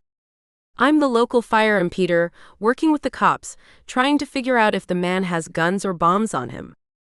She stared at me for a bit longer before opening the door all the way and pointing the way to go. The room I entered had several people in it, and I wondered why the manager hadn't gotten all of her employees out. Maybe the man had threatened them, and the cops had asked her not to push his buttons. I nodded to them as I walked through the room, then sneaked down the narrow hallway between food storage and the place where they make the sandwiches. Once I got to the point where the cash registers and front counter were coming into view, I dropped to my hands and knees, grimacing at the greasy floor. I knew fast food restaurants cleaned thoroughly, having worked at a couple as a teenager, but that didn't make me want to be on the floor of one. Keeping my eyes open but unable to see the guy, I crawled forward, reaching out with my magic. I caught scent of the black powder again and held on to it as I scurried forward, stopping just under the register. 2 restaurant employees were crumpled on the floor next to me, their mascara smudged from crying. After sending them a glance and seeing no wounds, I motioned at them to be quiet, then closed my eyes and concentrated. I blinked in surprise. There weren't any guns or explosives on him. What the crap? Why did he have such a strong scent of black powder on him? He must have been handling the stuff before coming here. But why? Had he changed his mind and brought a sword instead? What would be the point of that? Scaring people and delivering a message? I couldn't figure it out. Pulling my phone from my pocket and making sure it was on silent, I sent the cop a text. No guns, no explosives. Take him down. While I was sending the message, the guy must have threatened someone because people started screaming. I risked a glance over the counter, not surprised to see him waving the stupid sword through the air in front of an elderly couple. Moments later, the restaurant was swarming with cops as they poured in through every door. 13. The police officers overwhelmed the man, taking away his sword and handcuffing him. I stood, wiping off my knees and butt, and got my first glimpse of the man. He looked like a normal dad, a slight potbelly, well-styled hair, and an average face. What had made him snap? The employees and guests in the restaurant clapped, cheering for the officers. I reached down for the two distraught girls, helping them to their feet. The cop approached me, shaking my hand.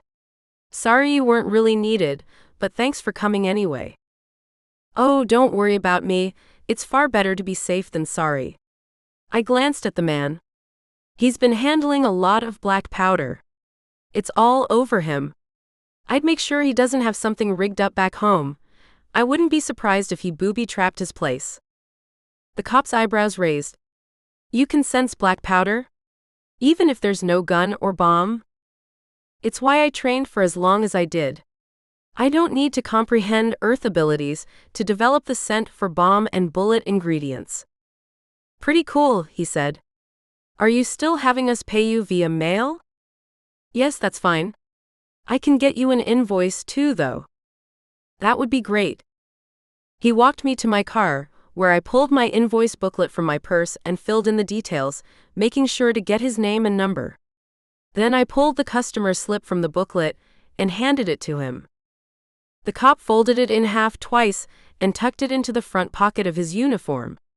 I trusted it would end up at the right place. Either way, I had only charged $100, so it wouldn't even matter if he forgot about it. Alone in my car, I headed to Wendy's, even more hungry now than I had been before, despite my run-in with the greasy McDonald's floor. I ordered plenty of food for myself and Cole, not sure what he would want to eat. Just as I pulled out of the drive-thru, one of my back tires went flat. Are you serious? I whispered. Maybe I shouldn't have taken that drive. Some of the roads I'd been on were full of potholes and hadn't had a lot of maintenance. Luckily, a tire shop was just down the street. Knowing I'd possibly regret it, instead of pulling over to put a donut on, I drove straight to the shop.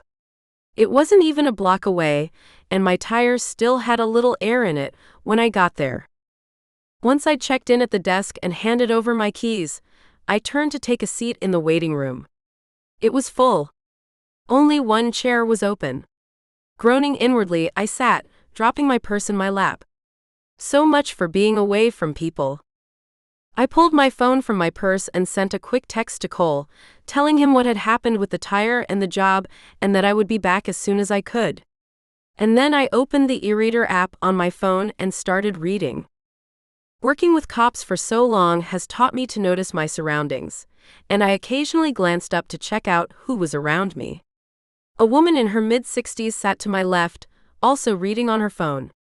The man on my other side was involved in a car magazine, and the teenager next to him was playing a game. I almost returned to my own phone when I realized the man seated next to the woman looked familiar.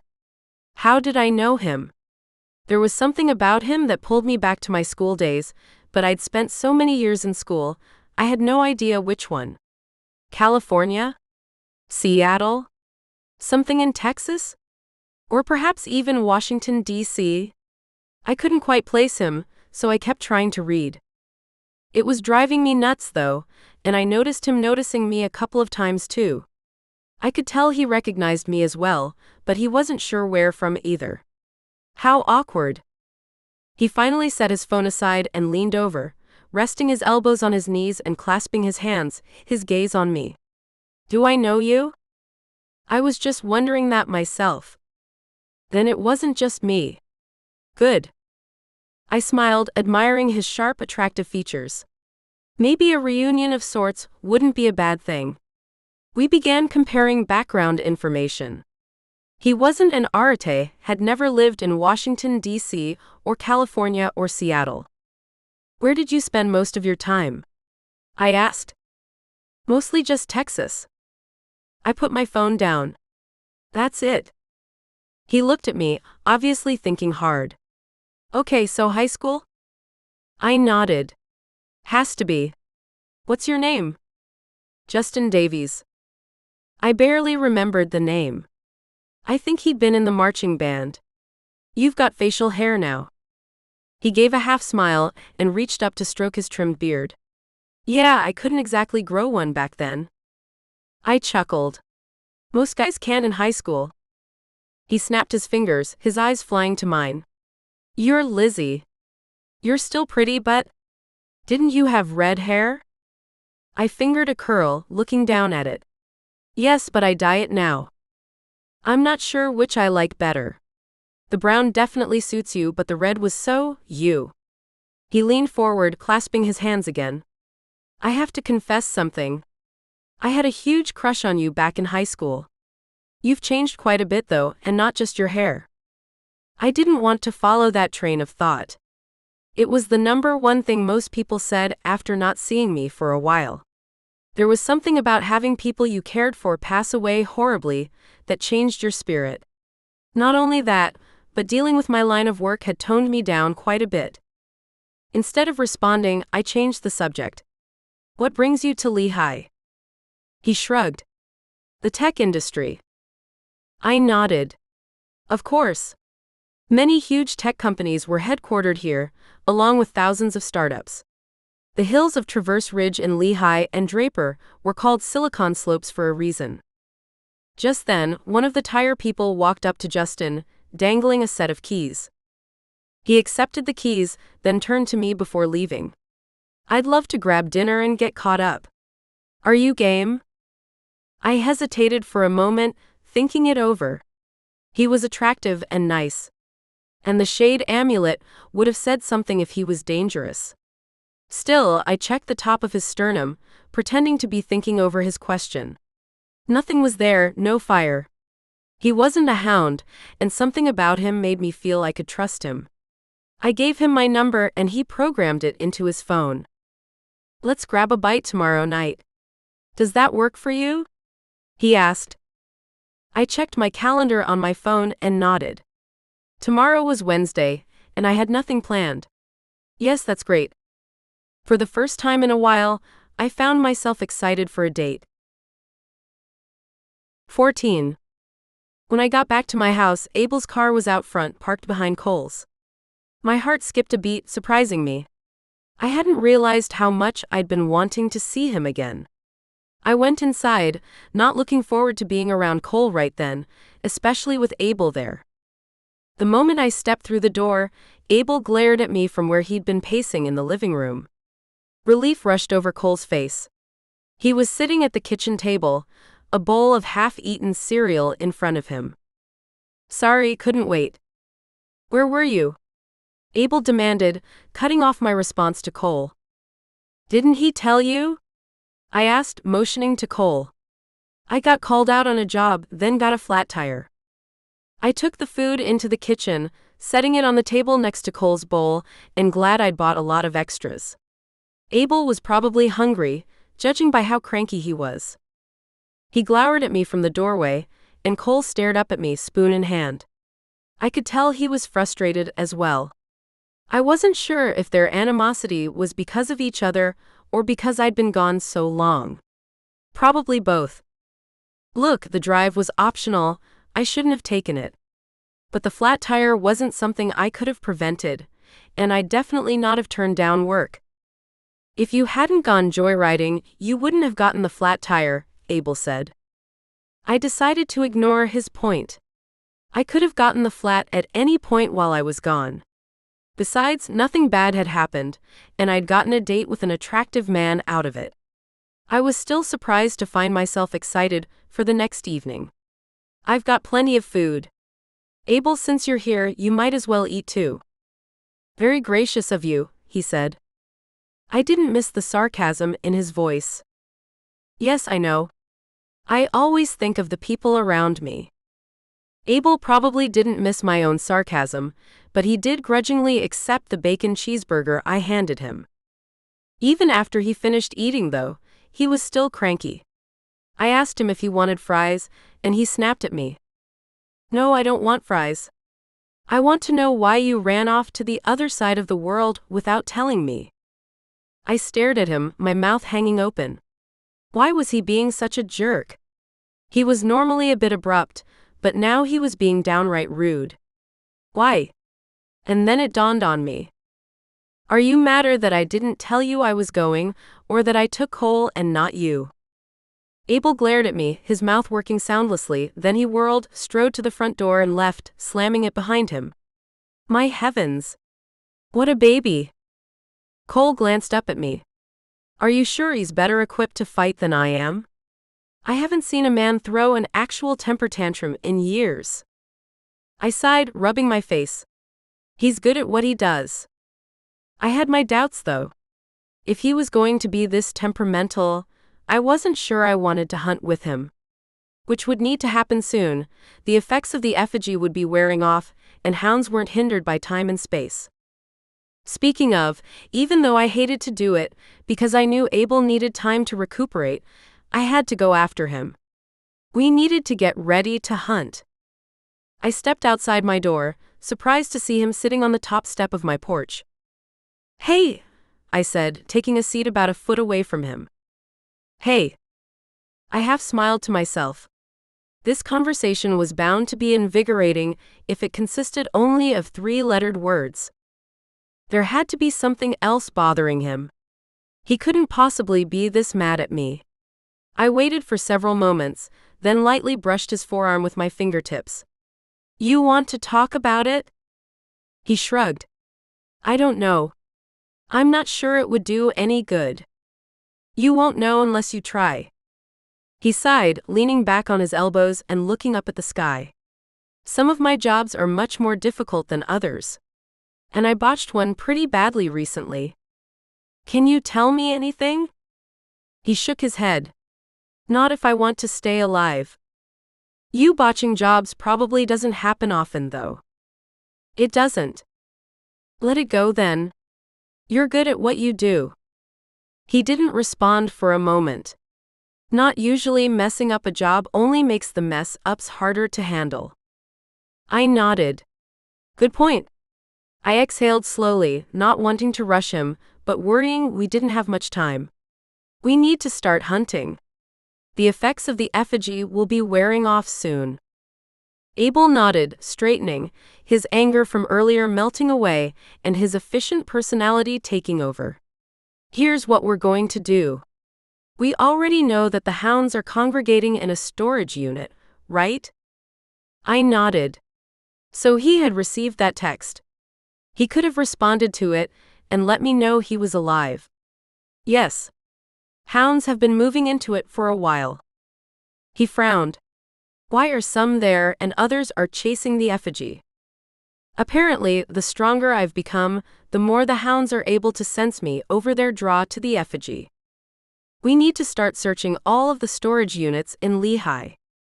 "I've been thinking about that, but how are we going to do that? Open up a rental in every facility?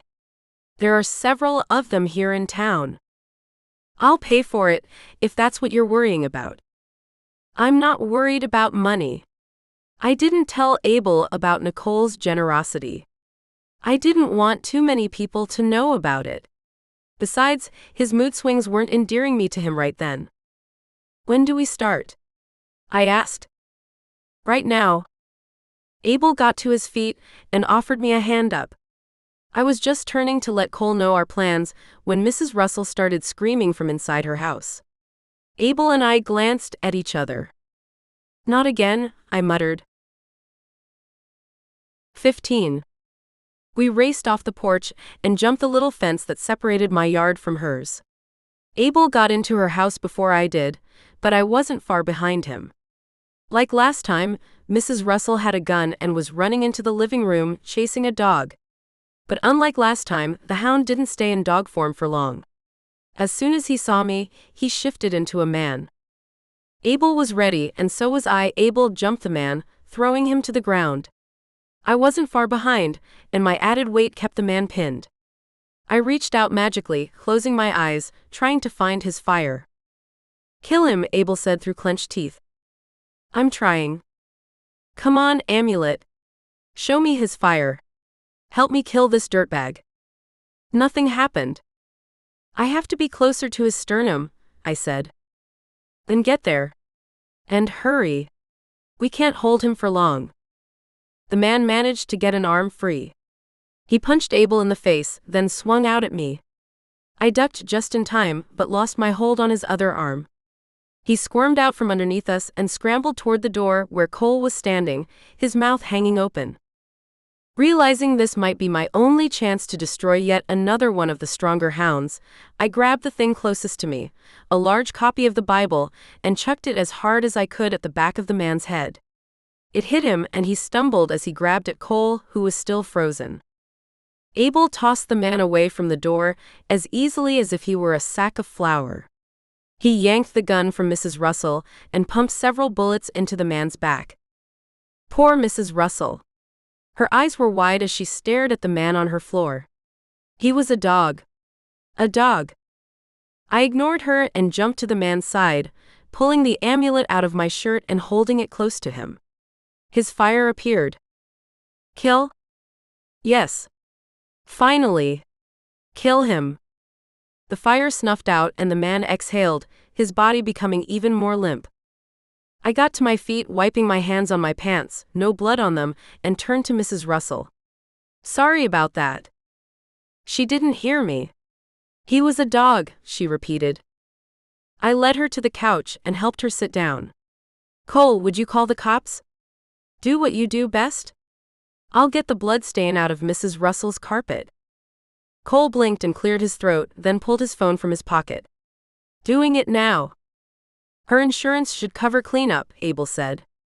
He's right, Mrs. Russell said. Don't touch it. What if he had AIDS or something? She had a point, though I doubted the hounds could get deadly diseases. Abel, Cole, and I stayed with Mrs. Russell until more cops arrived. I don't even know what to put on the paperwork for this, Cole said, holding a pen over a pad he'd retrieved from his car. Leave it to Chief and Detective Evans, I said. Besides, you're off duty. A cop is never truly off duty. Good point. Mrs. Russell's husband returned from work as quickly as he could after she told him what had happened. He was officially retired but had taken up a part-time job at a local plant nursery to pass the hours. Both of them were in excellent shape and would probably be around for years to come. I knew it did him good to get out of the house every now and then. Given the expressions on their faces, I realized they needed an explanation for everything that kept happening. Between Detective Evans and myself, we filled the Russells in on what was going on and my role in all of it. I'm sorry you've been targeted twice now, I said. Mr. Russell shook his head. If what you say is accurate, they're not targeting us per se, but merely using our house as a traveling stop on their way to yours. That's true. I looked at Abel. I think changes are in order. Abel nodded. I agree. But first, we need to find where the hounds are staying. I glanced out the window. The sun was about to set, and I was absolutely exhausted. The last several days had been the longest I'd ever endured. Can we start tomorrow? I just spent 48 hours on the run from dogs, and judging by how difficult it was to kill this one, I need to get a full night's rest before we really start. If you think that's wise, Abel said. But it would probably be best for us to strike while they're still potentially distracted by the effigy. I shook my head. It would be better to wait until as many of them are here as possible. That way we can take them by surprise. They don't know we're aware of the storage unit, and get as many of them as possible in one shot. He agreed with that. We need to understand what the fire vampires are up to as well. Yes, we do. I'd like to talk to them, approach them, see if we can figure out what they want. No, we need to watch their coven so we understand exactly what we're dealing with. Preparation is key in this situation. Good point. I've got the feeling they're not here strictly to kill, but mainly out of curiosity. A feeling that was based on what had happened several weeks ago when Abel and I had found two vampires in a neighbor's living room. Those two had actually said they needed to report to someone. That may be accurate, but we still need to observe them first. He motioned to my amulet. Does that help you get around in the dark? Yes, it does. Did he not remember me sneaking past him when I'd first been gifted with it? I couldn't help but notice the Russells just then. They were watching me with open and apparent interest. I realized we hadn't told them that vampires were here. Oddly enough, though, neither of them seemed upset, intimidated, or even bothered by this information. I wondered why. Had the visits from demons several years ago really jaded them to the chance that vampires existed? Maybe it was because of all the weird things that had been happening around their house lately, and the hounds Mrs. Russell had dealt with twice now. That, combined with the visits from demons years ago, probably made them very open-minded. After filling out reports and explaining what happened at least 2 times more, I was finally able to extricate myself and retreat to the safety of my own place. Cole and Abel both went home. I seriously looked forward to sleeping in my own bed. Tomorrow would be difficult enough, even with a good night's rest. 16. I woke up super early the next morning. The time had passed so quickly from when I'd hit the sack to waking up that I almost didn't feel like I'd actually fallen asleep. I was completely well rested. I stretched, enjoying the pops as I worked out any residual kinks from the last few days. My date with Justin was that evening, and I found myself growing in excitement for it. Sia was there, waiting for her breakfast. As usual, Mrs. Russell had made sure my kitty had been taken care of while I was away. My neighbors were the best in the world. Before I'd even finished my breakfast, someone knocked on my door. I shook my head to myself, grumbling, as I walked to the door and pulled it open. Abel, what a surprise. Sarcasm and Mornings had married each other and moved in with me a long time ago. I motioned for him to come inside. Wanting to get an early start? He barely glanced at me. Yes. As a matter of fact, I do. There's way too much for us to accomplish today. We need to strike the moment the hounds are here. I nodded. I understood completely. Rather than offer him breakfast, I quickly finished my own, knowing he would appreciate that over cereal. Before I could even rinse my bowl, though, someone tapped me on the shoulder, making me jump. I turned. Agnes? I said, surprised to see the ghost in my kitchen. Aren't you supposed to be guarding Mount Koven? Yes, but it didn't take long to come find you. He needs to see you. He? I asked. Who's that? The one who created the amulet. He has asked me to find you and bring you to him. I glanced at Abel. He was staring at me, hands resting on the counter behind him, his expression unreadable. I've got a visitor. I need to take a quick trip to Mount Koven. I turned to Agnes, glad that all of her skin was intact. How long will it take? She shrugged. I'm not sure. It could be 5 minutes, but it could be several hours. I tried not to grumble. She says she's not sure how long it'll take, I said to Abel. What would you like to do? He shifted his weight forward, away from the counter, and walked into the living room. I'll start a movie. If you're not back by the time it's over, I'll head home. In which case, call me when you're done. Sounds good. I turned my attention to the apparition in my kitchen. Lead the way. She nodded, then turned and walked out of the kitchen and straight through my front door. Boy, it would be awesome to be ethereal. I opened and closed the door behind me, catching up with Agnes quickly, walking side by side with her down my street. I almost offered to drive, but in case we didn't have far to go, I didn't. We walked for about 8 minutes. When we reached an apartment complex on Main Street, Agnes paused, then motioned for me to enter the small, overgrown yard behind the building. I glanced at her, took a breath, and did so. The short tunnel of Mount Koven soon surrounded me, and the moment I stepped inside the magical cave-like room, the shade who had created the amulet found me and greeted me with a smile. I was surprised to see him wearing different clothes. Okay, so I couldn't remember what he'd been wearing the first time I met him, but it definitely wasn't this. A bright orange polo clashed horribly with his grayish-tan skin and dark brown pants. He wasn't wearing shoes. Did ghosts regularly change their clothes? Was that part of the wonderfulness of being a shade? Not caring how you dressed and having access to anything? I'd never noticed other ghosts in different clothes. Miss Ashton, I'm glad you were able to make it. I nearly chuckled. I didn't have much of a choice. At least there was no way I would have refused. No problem. What's up? It's the opposite of down. I stared at him. It took a moment for me to realize he'd made a joke. And then I laughed. Hard. Such a stupid old cliché joke, and yet coming from him it was hilarious. It took several moments for me to calm down. When I did, I had to wipe tears away, trying to catch my breath. The shade just watched on, hands behind his back, a satisfied smile on his face. I'm glad my new joke struck you as funny. That it did, I said, still gasping for breath. Seriously though, what can I do for you?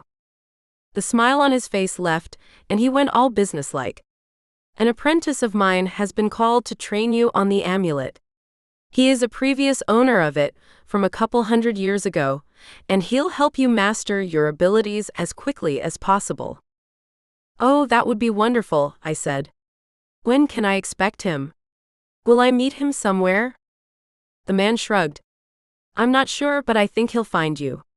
He has other duties he must attend to, so it might not be as often as I'd like. Regardless, I'm sure it'll help immensely. I realize how rough this calling has been and will be for you. I want to give you as much help with it as possible. Thank you. I really appreciate it. Is there anything else I can do for you? I'd like to tell you another joke, but I don't want you in fits of laughter again. Without waiting for a response from me, he leaned over conspiratorially. Why do you never see elephants hiding in trees? I only shook my head, knowing he'd supply the answer. Because they're so good at it. I chuckled. Good one. I'd better get going now. I've got someone waiting to help me hunt hounds.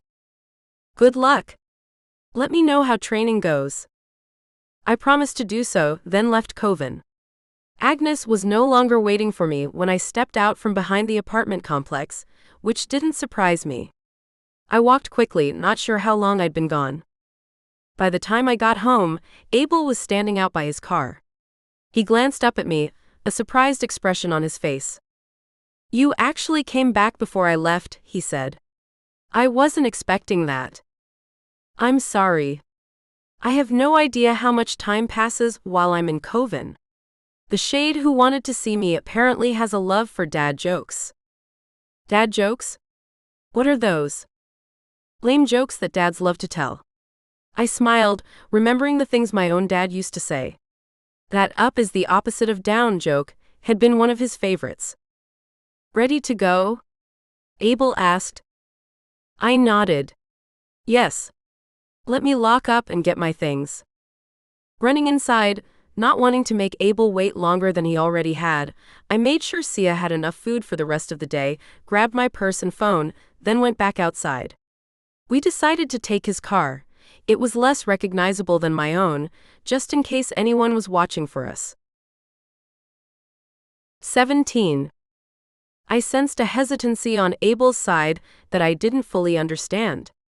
It was like we were back to square one, before I'd helped him get through his restart. It was more than just his hesitancy, though. He'd been so angry when I'd come home the day before, long before talking to me. It was such a stark contrast to how he'd been after his restart, in the hospital. He'd acted like I meant something to him, like I was special. But now it was like we were strangers again. It was confusing and annoying. Rather than asking about it, though, I brushed it off and continued as if nothing was going on between us. Because apparently nothing was. Men. So frustrating. When we pulled up to the first storage facility, Abel reached back and grabbed a duffel from the seat behind him. He plopped it in my lap. Take your pick. You'll need something to fight with. I slid the zipper, gasping at the multitude of short swords, knives, and other fancy weapons. What am I supposed to do with these? I'm not trained. I barely know which end goes into an enemy. Abel ignored my lame attempt at a joke. The amulet will help you. I raised an eyebrow. Are you kidding? It didn't help me last night. Look, Lizzie. It's part of the job. The amulet helps give you power to defeat the hounds. How else are you supposed to do it on your own? Just because I'm here to help doesn't mean I always will be. Besides, you're the one the prophecy is about. Do you really think the amulet's creator wouldn't have put in it abilities and powers to help you truly fight? I stared at him. You've thought about this more than I have. He grunted in response. Pick.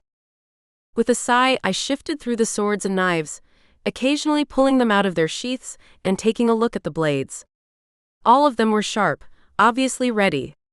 Of course, Abel wouldn't keep something that wasn't sharp. Several of them warmed under my touch when my fingers brushed them. That made me hesitate. Why would they react to me? Rather than say anything to Abel, I continued sifting through them, keeping mental note of the ones that seemed to respond most to my touch. I would need to find something I could hide easily. It was daylight, and swords, while cool, were noticeable. I picked 2 knives that were only 6 inches long, both of which would fit in my purse. You're seriously bringing a purse? Abel asked. Women always have purses with them. If I didn't take mine, it would probably draw more attention. Besides, how am I supposed to hide them? With the holsters. Abel pointed out several knife sheaths that were meant to be worn around the thighs, and one that went around the upper arm. I didn't want to experiment with wearing them now, and instead shoved the knives and their leather cases in my purse. Maybe later. Thank you for these. Abel grunted again. He seemed not to know how to make any other noise, and we hopped out of the car. Where are your weapons? I whispered. Abel held open the side of his jacket, and I gasped when I saw it was lined with knives. He had guns in shoulder holsters, and the butt of a gun poked out from the waist of his jeans on this side. I didn't need to check to know there would probably be another one on his left. This man was insane. You think I'm crazy, he said. After everything I've been through, I've learned to be prepared. Just don't take me to a courthouse or the airport, I said. I'd hate to see what would happen if you were ever confronted by a metal detector. We entered the office, and I began the tedious work of applying for a unit. If they ever made a movie of my life, I'd make sure they used intense action music over this part to liven things up. It was boring. While I chatted with the owner, Abel examined the different padlocks that were available for purchase. Finally, I was given a key and instructions on how to enter the facility. Once we exited the office, I turned to Abel. Now what? He glanced at me, eyebrow raised. We enter, you use the amulet. Okay. I punched in the code and we walked in on foot. We hadn't gone very far when the owner poked his head out the door. I would drive, it'll take you 5 minutes to walk to the unit. Abel and I glanced at each other. We could tell the man we were fine and to mind his own business, although technically this was his business, or we could continue the ruse that we needed a unit and go grab the car. Of course, there was a third option. Why can't we tell him? I whispered. It'd make things a whole lot easier. Abel shook his head at me, annoyed, and led the way back to his car. I was still learning to trust Abel's instincts. They hadn't been off so far. But neither had mine, and I couldn't see anything wrong with letting the owner know what we were doing. We waved at the man as we drove past, then turned toward the unit we'd rented, driving slowly down each little road. 18. After only a couple of minutes, I threw my hands in the air. This is pointless. We should have told him why we're here. Fine. Have it your way. Next time we will. It'll save us money anyway. He glanced over at me, his hands on the wheel. But didn't you tell me we'd need a warrant first? I rolled my eyes. If the owners or managers are willing, we can get in. If they're unwilling, we have to use the legal system. Abel grumbled. Just our luck. We did it all wrong the first time. I wasn't about to remind him that it had been my idea to go through the owners and managers in the first place. Instead, I said, hey, we're doing the best we can. I wasn't exactly given a manual for this job. He glanced at me. You've got access to the knowledge base. I rolled my eyes. Have you seen where it's located? At this point, until I learn more about how to use the amulet or wait for a ghost to find me, if I want to learn something, I have to be willing to fly to Alaska, take a 3-hour drive from the airport to Petersville, find some random old dead woman, walk down a tunnel, get my hands stung by like a million little needles, and then I have to wander around thousands of ghosts until I find one that has the info I need. And that's only until I actually learn what I'm there for. I have to go through all that again, but in reverse, to get back. It's not exactly a quick jaunt to the store. It takes a minimum of 3 days, sometimes more. Abel didn't respond for a moment. When he did, he glanced at me, his eyes softer. I know. I'm sorry. I'm not trying to take out my frustrations on you. I folded my arms, looking out the window. I appreciate it. We were silent for a moment as we pulled up to the unit we'd rented. Is the amulet telling you anything? He asked. I grabbed it, rolling it over in my hand. No. I don't expect it will. It seems like I need to be a lot closer to whatever I'm hunting. Let's go check out the next company. I glanced at him. Are you serious? We can just talk to the owner. Explain who we really are and get his full cooperation. No. Chances of the hounds being anywhere else are the same as them being here. I shook my head as I realized something. Oh my gosh. You're embarrassed. Why? It's not that difficult. I'll talk to the owner. You don't even need to be there. No, he growled. We're going to the next place. Without even getting out of the car to open the unit, totally ruining our ruse, Abel turned the car around and drove straight to the exit. He punched in the code and peeled out of the facility. We were quiet the entire way to the next place. It drove me nuts that Abel's pride and embarrassment were getting in the way of our job. I was starting to regret hiring him to work with me. At the next location, I made him stay in the car, while I went to the manager and explained who I was and what I needed. The manager was eager to be of assistance, especially when he heard what might be happening in one of his units. Of course, I didn't tell him the truth. Just that we had reason to believe that some terrorists were storing explosive devices that were going to be used at the masquerade ball that weekend. I showed him my ID, he recognized me from the news, and sent me on my way. I'll let you know if I find anything, I said. Thanks. I appreciate it. I exited the office, then motioned for Abel to join me. He did so, a slightly irritated expression on his face. I tried not to laugh. He was so ridiculous. The manager let us in, and Abel and I went up and down the rows, staying as quiet as we could. I'd been sensing over the past few hours as the effigy's effect on the hounds started to wear off, and it had surprised me. The faint tug on my heart made me feel vulnerable, nervous, and wanted at the same time. It was a weird combination. More than once, I looked over my shoulder when I heard a noise, half expecting to see a hound materializing in a corner of one of the open units. But nothing ever happened. It was long, tedious work that consisted of a lot of walking, pausing near all the locked doors to give the amulet a chance to tell us if it found anything, and Abel keeping watch. I was surprised at his level of self-control now that we were working. His patience astounded me. And his ability to stay completely quiet and absolutely still was almost unnerving. Finally, we finished and left the place, thanking the manager and asking him to let us know if he noticed any unusual behavior. He promised he would, and we left. The next company was on the opposite end of town, and again we were silent the entire drive. Luckily, this one was much smaller than the first two had been, and it didn't take nearly as long to search. I'm ready for some food, Abel said when we'd finished. My stomach grumbled. I'd been ready hours ago, but hadn't wanted to be the first to say something. Me too. Should we head back to my place? No. We should grab food at a local burger joint, then eat on the drive to Alpine. I nodded. I'd forgotten all about our plan to go to the canyon to watch the fire vampires. Good idea. Abel needed to get gas, so we decided to stop by the Wendy's in Lehigh again, since it doubled as a fast food place and a gas station. While he was pumping, I ran inside to buy the food.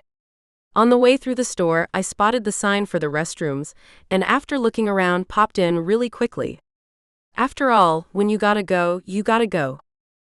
I had just flushed the toilet when I noticed a trickle of smoke billowing into the stall. Now, either someone had entered and I hadn't heard it and that someone was smoking a lot, or else a hound was coming through the corner of the bathroom. Curses. I knew which it was without having to ponder the situation. 19. Quickly jumping up on the toilet, hoping I'd moved fast enough, I got on my tiptoes and tried to see over the stall. Nothing was there. But a shadow did appear on the floor under the door. It was hazy and undefined, but quickly morphed into the shape of a dog. I thought through my options. Run out as fast as I could, hoping he or she wouldn't catch me, hide in the stall and hope they didn't shift into a human and break the door down or attack them first. None of the options sounded like a great idea. Especially since the dog would catch up, it could come under the stall, and a human could do that as well, and if they knew enough to come find me here, they'd know I was hiding. A growl sounded on the other side of the door. "I know you're there," I said. And it was a huge mistake to come. I spotted the toilet paper and very carefully bent over, pulling off a wad. I'm a random person sometimes, and it's actually saved my bacon a few times. Hoping the element of surprise, or just plain oddness, would save me, I began feeding the toilet paper over the door. See? Random. The dog froze. I could tell from its shadow that it was staring up at the paper. While I had its attention, I released the tissue, sprang from the top of the toilet, and slammed the door open and into the hound. I ran for the door, but the amount of time I'd bought myself wasn't enough because the hound raced in front of me and barred the exit, its huge teeth showing. How could I have forgotten the incredible speed of these beasts?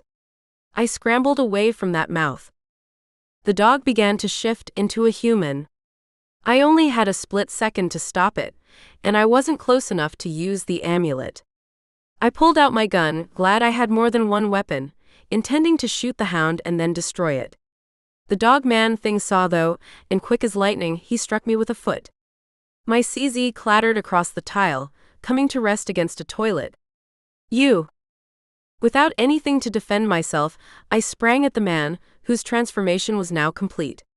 He attempted to backhand me, but I sidestepped him just in time, barreling into him. I pulled my magic to myself, reaching for his flame. Kill? Before I could respond, the man flung me across the room. My head snapped against the sink and I fell dazed to the ground. He laughed, kicking the door open to the toilet where my gun had fallen. The man picked up my CZ and pointed it at me. I grabbed the nearest trash can, chucking it at him as hard as I could. It was a smaller one, not one of the tall swinging door cans. He blocked it, but the distraction was enough for me to rush forward, slamming myself into his legs. He tipped backward, grabbing me by the hair with his free hand and yanking me with him. That was pointless, I would have fallen anyway. I landed roughly on top of him, grappling with the arm that held my gun, trying to make sure he didn't put a bullet in me while I was snuffing his flame. I had to squirm up his body to be able to reach his sternum. That earned another U. The man stank. His clothes hadn't been washed or probably even changed in years. Kill? The amulet caught me by surprise. I hadn't realized I was close enough yet. I reached out magically and grabbed his fire with my power. Yes. I snuffed the flame and the man slumped underneath me. I rolled off him immediately, gasping for breath, hand on my head. That had not been fun. Taking care not to move too quickly, my head was pounding, I slowly rolled to a sitting position. It wasn't until that moment that I noticed more smoke gathering in the corner. You've got to be kidding me. I scrambled across the tile toward the smoke, and the moment the dog materialized, I was ready. Kill? Yes. I snuffed the hound's flame. It occurred to me a second later that maybe I should have waited to see if the dog was evil or good. For all I knew, I'd just killed Alexander. I took a deep breath, staring down at the dog. Hopefully not. The door to the bathroom opened as I was holstering my gun. The woman who came in screamed when she saw the man on the floor, me with blood dripping from my nose. I hadn't even realized I'd been struck there, and the dead dog on the other side of me. Call the police, I said. The woman began sobbing as she pulled out her phone. I realized then just how lucky I was to have the personality type one did. I don't freeze or panic. I also don't fall apart and cry. When presented with a stressful situation, I act. The poor woman. Sensing she was the hands-on type, I stepped across the man and gave her a hug. State the nature of your call, the 911 operator said, the woman's speaker loud enough for me to hear. I motioned to her phone, then leaned against the wall, needing to take a breather. Dang it, Abel. The food. The door opened up yet again, and this time Abel stepped in. His eyes widened when he took in the scene. We'll go through the drive-thru, he said. I nodded, then turned to the woman. Tell the cops Lizzie was here. They'll know what happened, and will give me a call. She blinked. Lizzie? Yes. Lizzie Ashton. That's me. I work with them regularly. I have to go now. We didn't have time to stay and answer questions, file reports, and get bothered by news media, which would probably come once word got out that a woman had been attacked in the bathroom. After I was sure the lady understood, I grabbed a wad of toilet paper, shoved it to my nose, then held my hand over it as Abel and I left the gas station. He didn't speak until we were in the car. I could tell by how jerky his motions were that he was upset. Did you really have to go to the bathroom right then? He asked the moment our doors were shut. You couldn't have waited for me to join you? I couldn't help it. I laughed. Would you have joined me in the bathroom? That's awkward, Abel. And yes, I did have to go. And no, I wasn't going to wait for you. We'd have had to go to the bathroom at my house to let you join me. And you said my house was off limits. Abel growled. You could have died. And there wouldn't have been anything I could have done. I sighed. I know. And I'm sorry about that. They must have been waiting for me to be alone. Abel glanced over at me with a smile on his face as he pulled around the corner of the building and got into the drive-thru line. You did good, by the way. 2 hounds. And obviously they're of the stronger variety if they came while the effects of the effigy haven't fully worn off. I killed the one first, then got the dog by surprise the moment it came through the corner. And the effigy's effects have probably worn off by now. Hopefully, the other hounds were watching and realized that coming after me is a bad idea. Abel smiled. It definitely is. He was paying for our food when the first cop car raced into the parking lot. I ducked down, pretending to be grabbing something from my purse. I'd answer questions later, but right then we had work to do. Abel ate as he drove. I was impressed with his skill at the wheel while shoving a huge burger in his mouth. Maybe I shouldn't have been. The man had probably been living out of his car for a while, traveling all over the place, doing jobs. Just as we were entering Alpine, I got a text from Detective Evans. Thanks for the mess in the girls' bathroom at Wendy's. Seems I'll be cleaning up after you more and more as these demons figure out where you are, smiley face. Don't worry about filling paperwork for this. I'll take care of it. There isn't really evidence of a struggle, and the guy didn't die from any apparent wounds you inflicted. Oh, and the woman will be fine, he texted. Good. I responded right away. You're welcome. And thanks. Let me know if you need anything. Then I put my phone away. What's our plan? I asked. We can't exactly waltz up the canyon. No, but luckily vampires don't like sunlight. I know the owners of the house at the mouth of the canyon. I've helped keep a few wildfires from burning their place down. Let's go talk to them and find out if they would be willing to let us hike up their property. We might be able to get a good view into the canyon without actually taking the trail. Abel agreed, and I directed him to the house. Margot was home when we knocked. I explained what was going on, using the same story I'd used at the storage facilities. People hiding out in the canyon, storing explosives they planned to use at the masquerade ball that weekend, and would she be okay with us trekking through her property to investigate? She was definitely fine with it, and even supplied us with some camo netting her husband used when he went hunting. I put the netting on over my black clothes, dismayed at how much of a square shape it made me into. I turned to see how Abel looked in his and mock lared. Somehow, he made it look good. Totally not fair. What? He asked, completely oblivious to the cause for my annoyance. Never mind. The netting dragged when I walked, and instead of holding it up, we ended up tying it around both ankles, forming pantaloons of sorts. The overall effect was one of a wholly puke green burlap bag. Definitely not my sexiest moment. I caught Abel staring at me though, with a half smile. He paused next to me and brushed a finger down my face before tucking a strand of hair behind my ear. I froze, enjoying the reaction my body had to his touch. Whoa. I definitely was still attracted to him. And he knew it. 20. Abel stepped closer, resting his hand behind my neck, rubbing circles on the sensitive skin below my ear with his thumb. I never would have thought camo could be hot, he said, his eyes not leaving mine. I cleared my throat. Because it's not. His gaze strayed to my lips, and I took a step back. Let's get going. Regardless of how much I enjoyed the reaction my body had to him, I had no desire to encourage any physical involvement, not when he'd been so hostile to me. Even knowing that any vampires up the canyon would be sleeping during the day, I was still nervous about being on their turf. Abel produced several wooden stakes from his duffel bag, and we strapped them to our upper arms and thighs before hiking up Margot's backyard. I felt as ready as I ever would. The tall pines kept us protected from the trail. We hadn't gone far before I realized how silly we'd been. We could have acted like hikers, and the vampires wouldn't have known any different.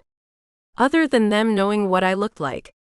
Oh, and smelled like, the two vampires had caught a good whiff of me several weeks earlier. Every few minutes, Abel motioned for us to pause, and we took turns looking at the landscape through his binoculars. The going was slow. Abel wasn't willing to let us actually walk, so we spent a lot of time on our hands and knees, hiding behind boulders and climbing over oaks that clung to the side of the mountain. It got pretty steep a couple of times. Finally, though, I found what we were looking for. Bumping Abel's shoulder, I whispered, "Look," before handing him the binoculars, then pointing at a large boulder near the trail. "Just to the right of that," I said. "Can you see it?" He hesitated, then nodded. "Yes, they're asleep." If he saw what I'd seen, he would know there were at least 20 of them. I could feel a pull on my magic, indicating that they were keeping themselves hidden from the average person. "You sense their magic?" I asked. He nodded. "It's strong." I'd been wanting to ask him more about how things had been going since he'd restarted, but wasn't sure how to bring up the topic. He'd been so cranky, and I didn't want to push his buttons. Abel handed the binoculars back to me, and I stared at the place where the vampires were. "Everything is red," I said. Abel nodded. "I'd guess these vampires use blood to mark their territory." "That's disgusting." I grimaced. "Besides, it defeats the purpose. They're using magic to hide, right? So why put blood everywhere? It's probably invisible to the average eye." I scoffed. "Almost a fourth of the population is magical." A slight exaggeration. For over 100 years, most people could only have 1 or 2 kids, and with the fourth child of a family being the one who gained magic, artes were fairly rare. Abel recognized my little slip and gave me a smile. But you know as well as I do that most Artes don't develop their powers enough to even sense magic. I nodded, giving him his binoculars. Let's go now. We've got lots to do. That's all you wanted to do here? He asked. I don't see what else we can do right now. We've gathered information on them, how many there are, where they're staying, and the fact that they're using blood and magic. But what are they doing? Abel asked. Why don't we try to figure that out? I raised an eyebrow. How? It's not like we can go and ask them. Abel met my gaze with an intense one of his own. Why not? I rolled my eyes. If that's what you want to do, be my guest. I'm going back to searching the storage units. Abel grumbled, but he followed me back to Margot's house. On the way down, we discussed the pros and cons of alerting the authorities to the fire vampire's presence. I just don't want to have unsuspecting cops running into the situation and getting destroyed, I said. But vampires are practically dead during the day, if not completely. Good point. So call Cole and see what he thinks? Abel nodded. That's the best we can do. They need to be aware of the hive, just in case anything happens. Even though there's not a lot they can do themselves to get rid of the vampires, they can always put out a warning to people who are in the area or who hike up there. Maybe they can string a story about suspected gang activity. Gang activity. In Alpine. I chuckled. Alpine was a quiet little town full of wealthy people. I doubted they'd ever had gang problems. We thanked Margot and told her, yes, we did discover what we were looking for and to be careful, then headed out. Once we were in the car, Abel glanced at me. We should have given her a better warning than that. Vampires eat people, which means everyone here is in danger. I shook my head. I disagree. So far, all of the attacks have been deeper into the valley. I don't think they would kill in their exact area. It'd draw too much attention. They want to be invisible there, not to have neighbors panicking and cops running in. That was before the fire vampires connected with you, he said. They were stopping to eat while trying to find you. Now that they know where you are, they have no reason to hunt in the city anymore. He had a point, but my stance was still valid. They can't be killing in the canyon. It's far too risky. We were almost to the next storage unit when we got a call back from Detective Cole. I answered immediately. What did you learn? I asked. A lone peak cop decided to investigate, he said.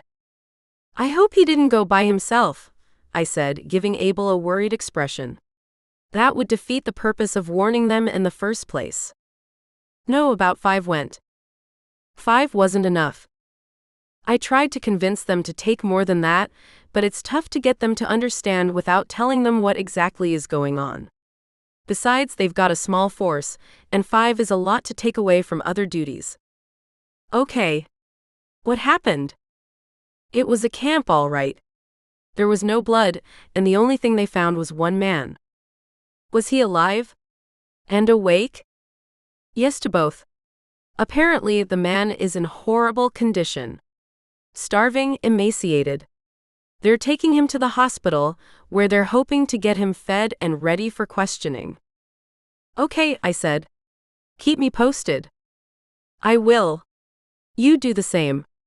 Good luck. I itched to go to the hospital to find out this man's story, who he was, where he'd come from. If he was a fire vampire, and all of that. But I didn't want to derail myself from the task I'd pretty much been called to fulfill. My job was to protect the citizens of this state and to get rid of the hounds. Sometimes one job got more time and attention than the other. Right now, hunting and killing hounds came out on top. We arrived at the storage facility and followed the steps we'd established earlier.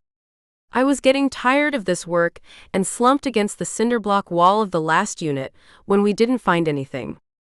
I turned to Abel. We have to get back to the first one.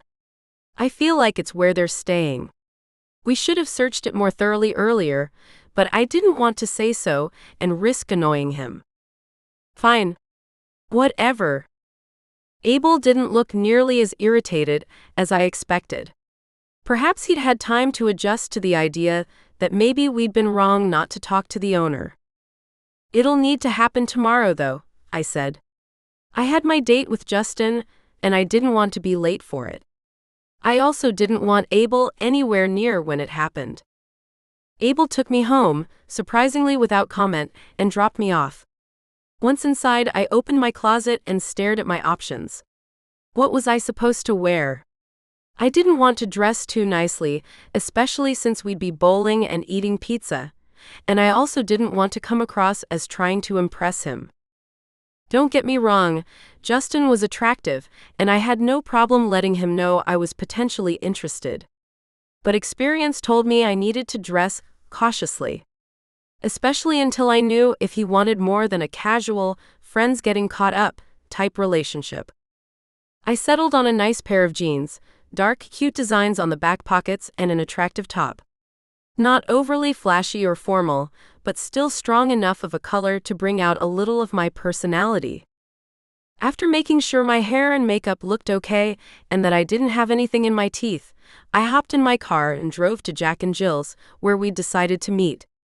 I knew Jack, the owner of the place, and looked forward to bringing his bowling and pizza company some business. He was an old resident of Lehigh and a good friend. Justin was already there, waiting. We went inside, reserved a lane, and ordered pepperoni pizza. "You look nice," he said. I smiled, sensing a genuine compliment. "Thanks. So do you." And he did. I seemed to remember him having curly hair in high school. It was cut very close now, drawing attention to his high cheekbones and strong jawline. He'd only aged a little, though. He didn't have any wrinkles, and his skin, though nicely tanned from the sun, was still just as fresh as it had been in high school. So not fair. "How do you do it?" I blurted. "Do what?" he asked. I waved a hand at him. "This. You don't look a day older than 19 or 20. He chuckled. "I eat well, get plenty of exercise, and try to make sure I'm sleeping 9 to 10 hours at night." I smiled. "The sleep. That's it. I'm definitely not getting enough." He returned my smile, and we bantered back and forth until the pizza arrived. We started a bowling soon after, and I found myself totally enjoying the time we were spending together. It was so easy to be with him. He was funny and a natural at getting people to open up. I chose my words carefully, not wanting to scare him away on our first date, but I could totally see myself confiding in him eventually. Hopefully, there would be a repeat date. He won all of the bowling games, but I won both games of laser tag. Laser tag, if you've never tried it, is quite entertaining, even for adults. It was mostly a game teenagers played. In fact, both of our teams were full of teenagers, but it was still some serious fun. I found I'm good at sneaking around, and I'm not really ashamed to admit that I used the amulet to hide myself in the shadows better. Of course, the vests they make you wear have lights all over them, so I could only hide myself so much. At the end of the date, we hung out in the parking lot, neither seeming to want our time together to end. "I'd like to do this again," Justin said. "In fact, I'm going to the Governor's Masquerade Saturday, and still need a date. Would you be interested in attending with me?" I felt my cheeks redden. Dang it. Why had I already invited Abel? I should have waited. "I'm sorry. I didn't need to continue." "You've already got a date that night?" I nodded, and he rushed to speak again, probably wanting to make sure a second date actually happened. It warmed my insides that he seemed to be as interested in me as I was in him. "Drat. I need to act fast where you're concerned, that's good to know." He played with his car keys. "How about tomorrow?" "Too soon?" I hesitated, thinking through my schedule. What was going on? Abel and I would be heading back to the first storage unit, but I was pretty sure that was it. That would be great. I tilted my head when the fact that he would be at the masquerade sank in. "You're going to the ball? How long have you been here, anyway?" I tried not to feel annoyed or hurt that the governor had invited Justin and not me. I worked on a job for the governor. We rebuilt his website. He shrugged modestly. We hit it off and now stay in pretty close contact. I nodded. The website had recently been overhauled. They'd done a huge unveiling, and part of their unveiling was the Black Masquerade, celebrating the change. I suspected it all had to do with the upcoming elections. Everything politicians did had to do with upcoming elections. In fact, he said, I was wondering if you'd like to do dinner with the governor and his wife? They invited me up tomorrow, and I know they'd be fine with me bringing a date. That would be great. They've been pestering me to come up recently anyway. Mrs. Boggs especially. Again, a little irritation that I hadn't been invited to the ball sprang up inside me. I tucked it away. I could have hurt feelings later. Could I pick you up at your place, or should we meet somewhere? My place is fine, I said. As long as I made sure Abel wasn't around again. A bit of guilt hit me when that thought crossed my mind. Abel really was doing a good job of making sure I was safe. I just hated how weird he'd been acting lately. Justin stepped closer, taking me in his arms. It felt good to be there, really good. He smelled so nice and his arms fit around me perfectly. I found myself hoping he'd kiss me before pushing that thought away. Maybe tomorrow, after we'd spent a bit more time together. He pulled away, a soft smile on his face. See you tomorrow, he said. Okay. I gave him my address, then hopped in my car, waving at him as I pulled out of the parking lot. The whole way home, I was in seventh heaven. Abel could have his weird mood swings. I was about to start a relationship with Justin. I could totally feel it. And maybe it would be a good thing where Abel was concerned. Maybe it would help him calm down. The next morning, Abel and I drove back to the first storage unit company and entered the office. 21. What can I do for you? Tony, the owner, asked. If he thought it was weird that I was back so quickly, he didn't let on. I sat down across from him and rested my arms on the desk, clasping my hands. I have to be honest with you. I didn't come here as a customer. With Abel standing behind me, arms folded and looking more intimidating than he needed to, I ran through the scenario we'd been telling people all along, explaining about the explosives and the possibility that there were terrorists hiding out in Tony's facility. His eyes grew wider and wider the more I talked, and I almost felt bad that I was causing concern. Until I considered the fact that hounds were plenty of cause for concern. The warier he was, the better. Oh wow, he said. Okay. Yes, I'll help you. Let's go right now. He wanted to come? Bad idea. Don't you need to watch The Office? Tony blinked. Oh. Right. Okay. Just let me know what you find. And which unit it is. I handed him my business card. I will. And give me a call if you hear anything. He snatched up the card as if it was a lifeline. I felt bad again, but realized we didn't have much choice here. He needed to be warned. Maybe that feeling came from the amulet. I wasn't sure. Abel and I started slowly down the rows, me pausing outside each door.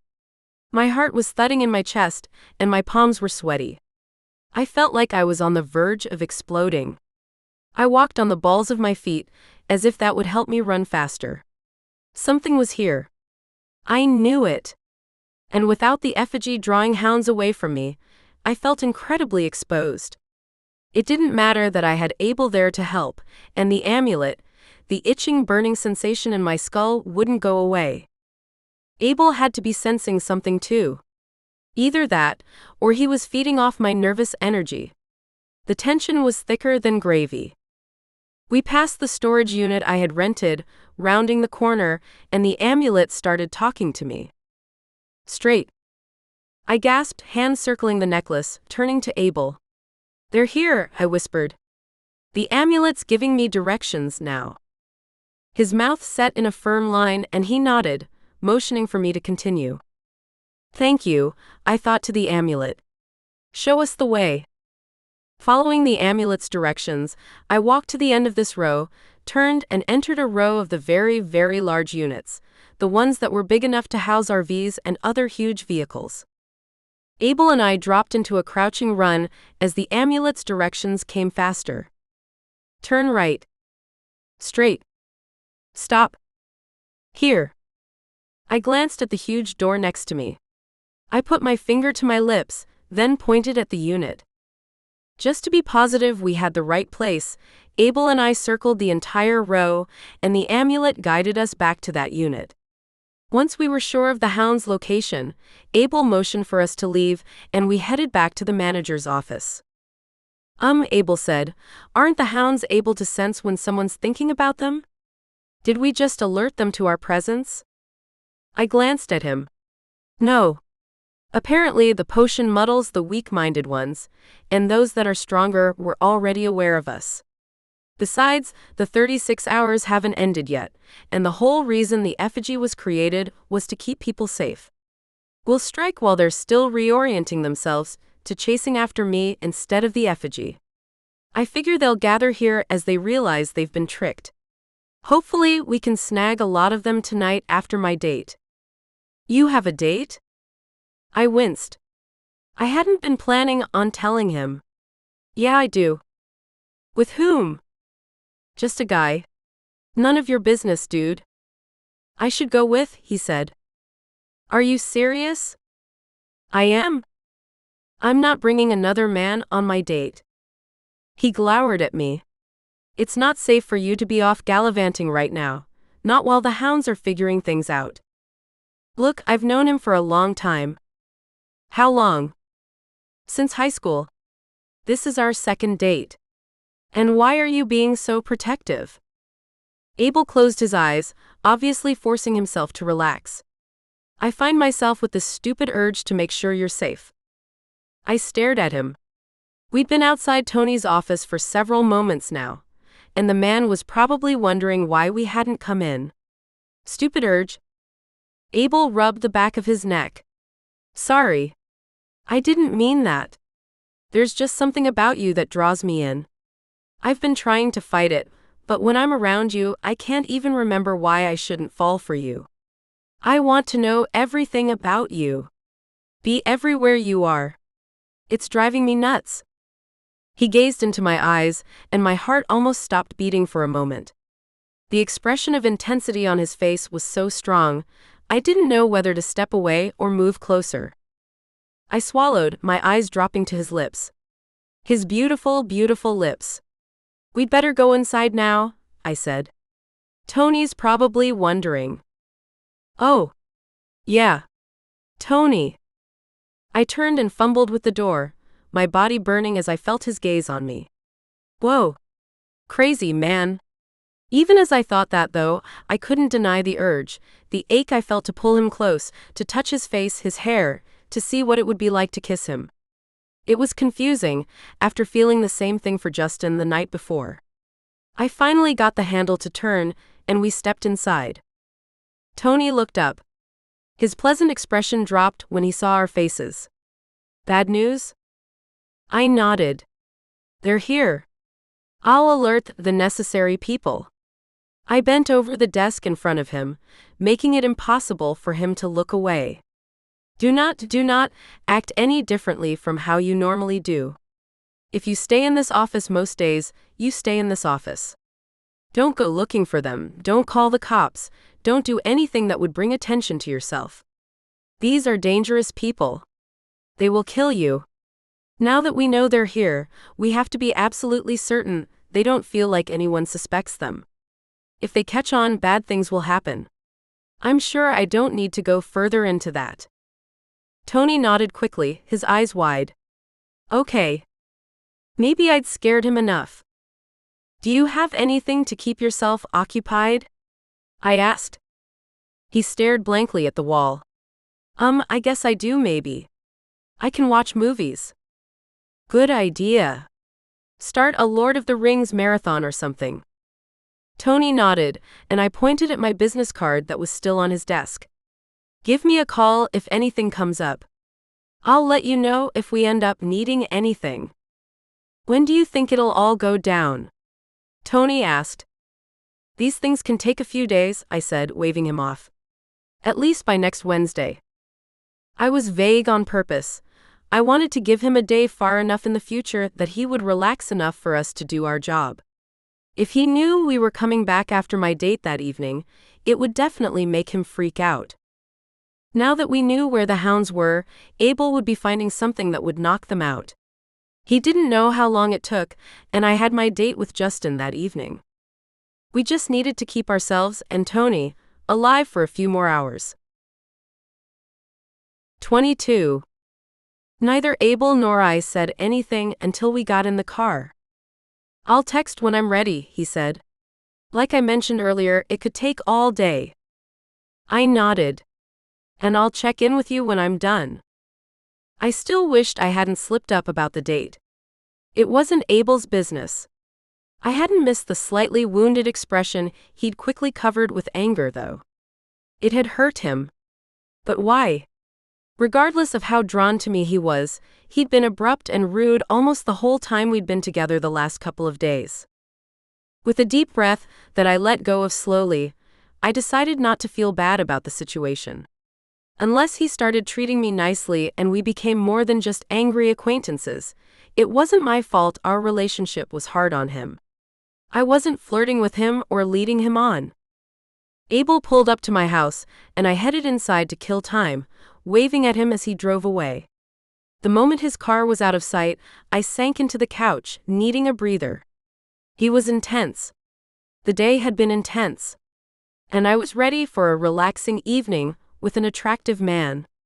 Well, a different attractive man. It seems as if the universe didn't want me to veg. I'd only been watching a movie for 5 minutes when my mom called. You remember the Hawkins? Brenda asked the moment I answered her call. I turned off the movie. Should I? They lived down the street from us until you were about 3. I sank back into the couch. No, then I don't. Sorry. What's up? They've been down at Port Aransas, filling the job as keepers of the lighthouse there.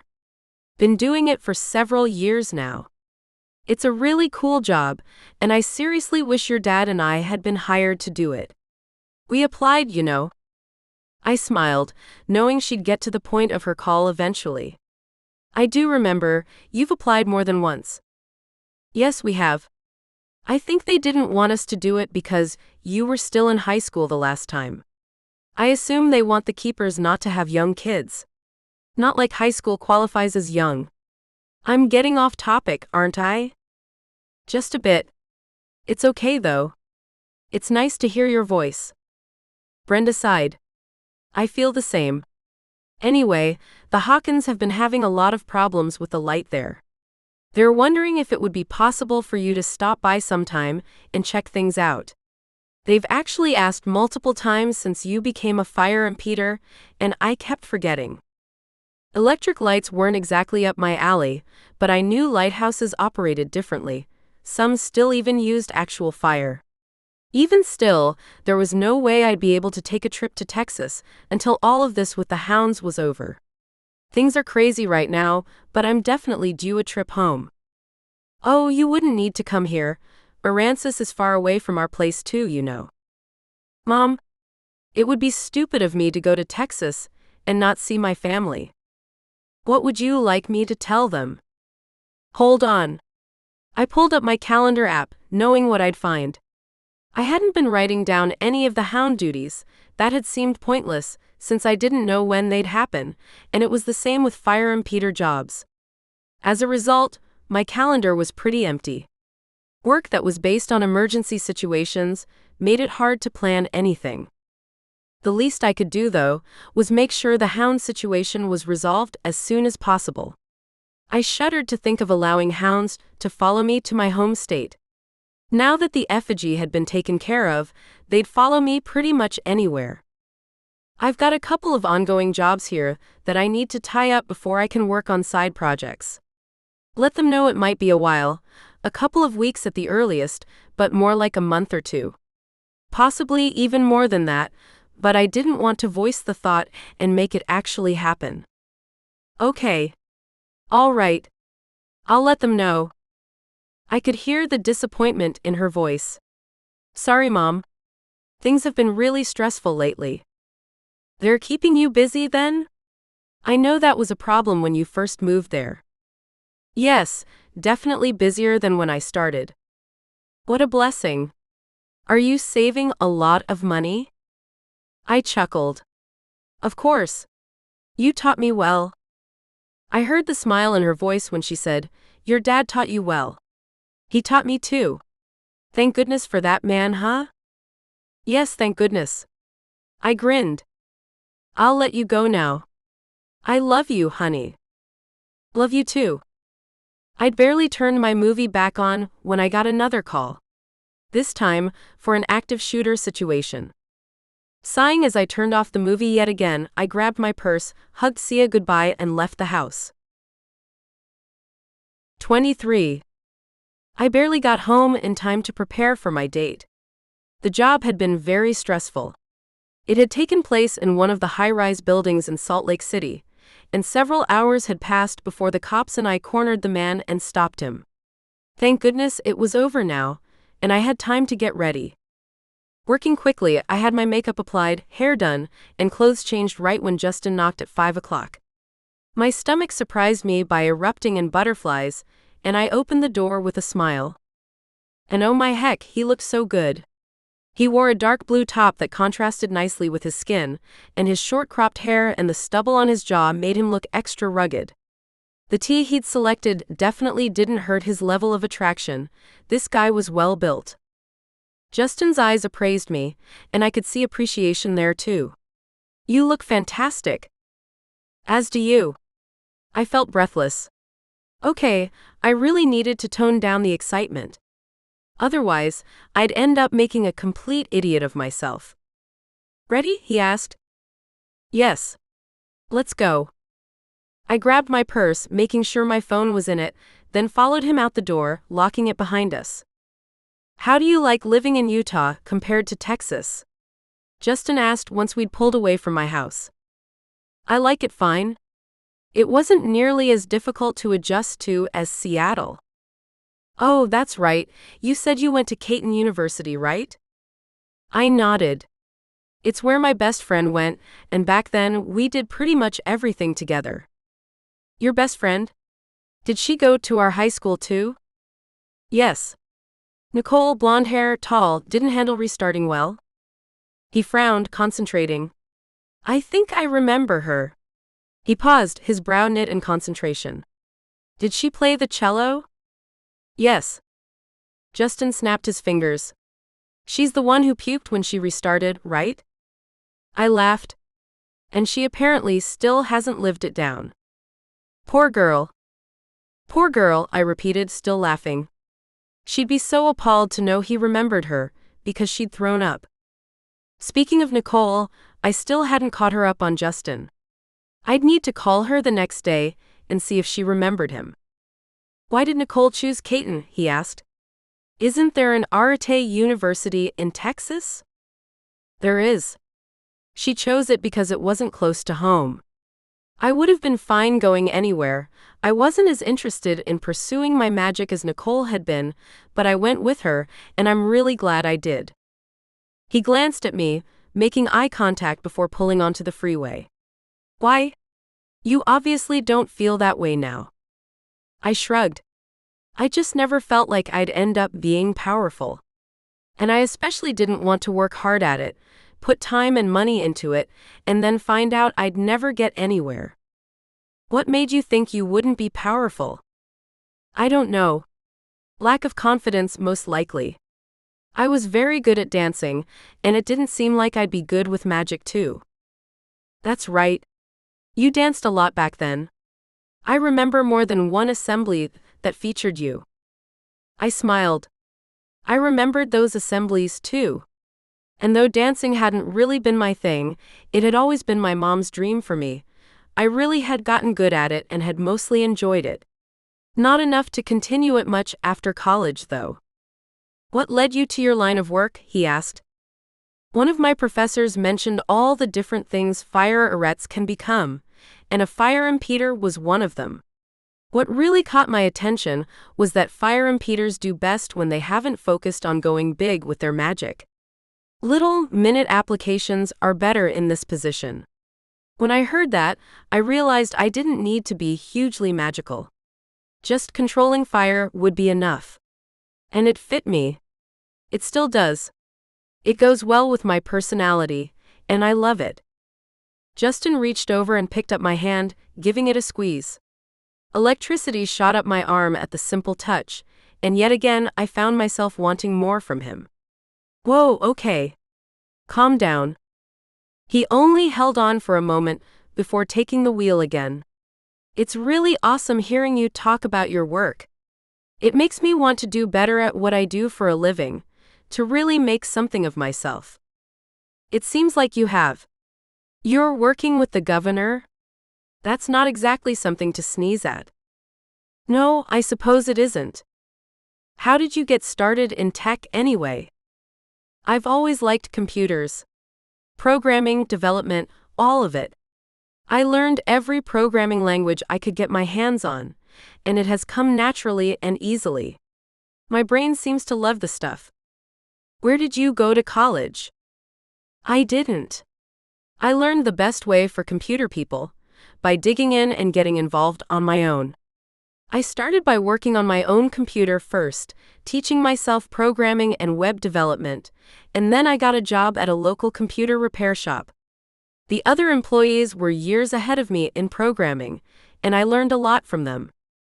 And well, one thing led to another, and here I am, working for a national web development company.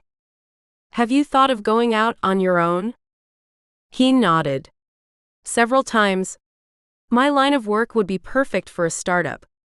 And my resume after this recent web build will be impressive enough to garner high-paying clients. Justin glanced at me. I don't tell many people this, but I actually designed every aspect of Governor Boggs' website. My boss put me on it, only giving me a very small team to help. It was stressful, incredibly stressful. But we pulled it off, and the governor was delighted. Delighted enough to invite you to dinner, apparently. He smiled. Yes, and regularly at that. We fell into companionable silence for several moments. My heart warmed as I thought about Justin and his obvious work ethic, how hard he'd pushed himself and how far he'd gone. It reminded me somewhat of myself. Studying and learning to be a fire impeder had been surprisingly difficult. I wondered occasionally if I would have done it anyway, if I'd known how hard it would be. I hoped so. I'd felt more validated as an individual since starting down this path than I ever had before. We continued the small talk off and on, and about 20 minutes later, we pulled up at the governor's mansion. 24. Justin helped me out of the car before tucking my hand in the crook of his elbow. You've been here before, right? I nodded. They invited me to dinner about a month back. I'm looking forward to spending time with them again. I forgot to warn you earlier. His expression turned anxious. I hope it's okay, but their kids will be there too. That's totally fine. I had fun with them last time. His shoulders slumped in relief. Oh, good. I've become a little attached to them, and I forget not everyone will feel the same. Was he trying to impress me? I couldn't tell. Most guys know that watching a man play with kids has the power to melt nearly any woman's heart. If he was pulling the play with kids card, he really didn't need to. I was already impressed. Justin rang the doorbell, and Mrs. Boggs opened, excitedly inviting us in. Dinner was a chaotic and fun affair. The kids fought each other, going back and forth as they vied for my attention or Justin's. We spent a lot of time laughing. I could tell their behavior embarrassed the Boggs, but it didn't need to. I really enjoyed myself. Once we'd finished eating, just like the previous time I'd been there, we retreated to the sitting room so I could do tricks. I'd promised myself I'd be ready for the next time they had me over, and ready I was. I blew flames from my mouth and nose, made my hands glow with fire, creating designs in the air when the Boggs turned off the lights, and poorly juggled fireballs. Thank goodness I was a fire impeder. I dropped one of the balls and was able to squelch it before it did any damage. The kids were delighted, and the adults entertained. It was great. Once I finished, the children tackled Justin, doing their best to wrestle him to the ground. It wasn't long before the air was full of squeals as he turned on them, getting them back with tickles. After 5 minutes of roughhousing, Mrs. Boggs interrupted the play. "All right, tell Justin and Lizzie good night. It's bedtime." All 3 kids erupted in whines and moans, and I did my best to hide a smile. Mrs. Boggs successfully ignored their complaints and herded them from the room, promising to return soon. I glanced at Governor Boggs. "So, I heard that Justin was behind the new website." He smiled. "Yes. We're very pleased with it. Definitely worth every penny." "You've mentioned that before," Justin said, "but I never tire of hearing it." Governor Boggs laughed. "As you shouldn't." Mrs. Boggs rejoined us a moment later and made herself comfortable on the couch next to her husband. "How is your work going?" she asked me. "Pretty good. I've been busy, much more so now than when I first came." "You were at the shooting earlier today?" Governor Boggs asked. I nodded. "Yes. That was pretty exciting." "I'll bet," Mrs. Boggs said. "Would you feel comfortable telling us about it?" I settled back into the couch, tempted to tuck my feet up under me, but unsure if that would be okay. "Of course." And so I relayed what had happened that afternoon, not leaving out any details. My audience was wide-eyed and attentive. When I finished, Mrs. Boggs said, "I feel so bad for that man's family. You heard he had 5 kids, right?" I shook my head. I hadn't heard that. I tried not to learn a lot about the people I stopped. When I'd first graduated, I'd done my best to learn everything, hoping it would help me feel compassionate, but instead it distracted me and made it harder for me to focus.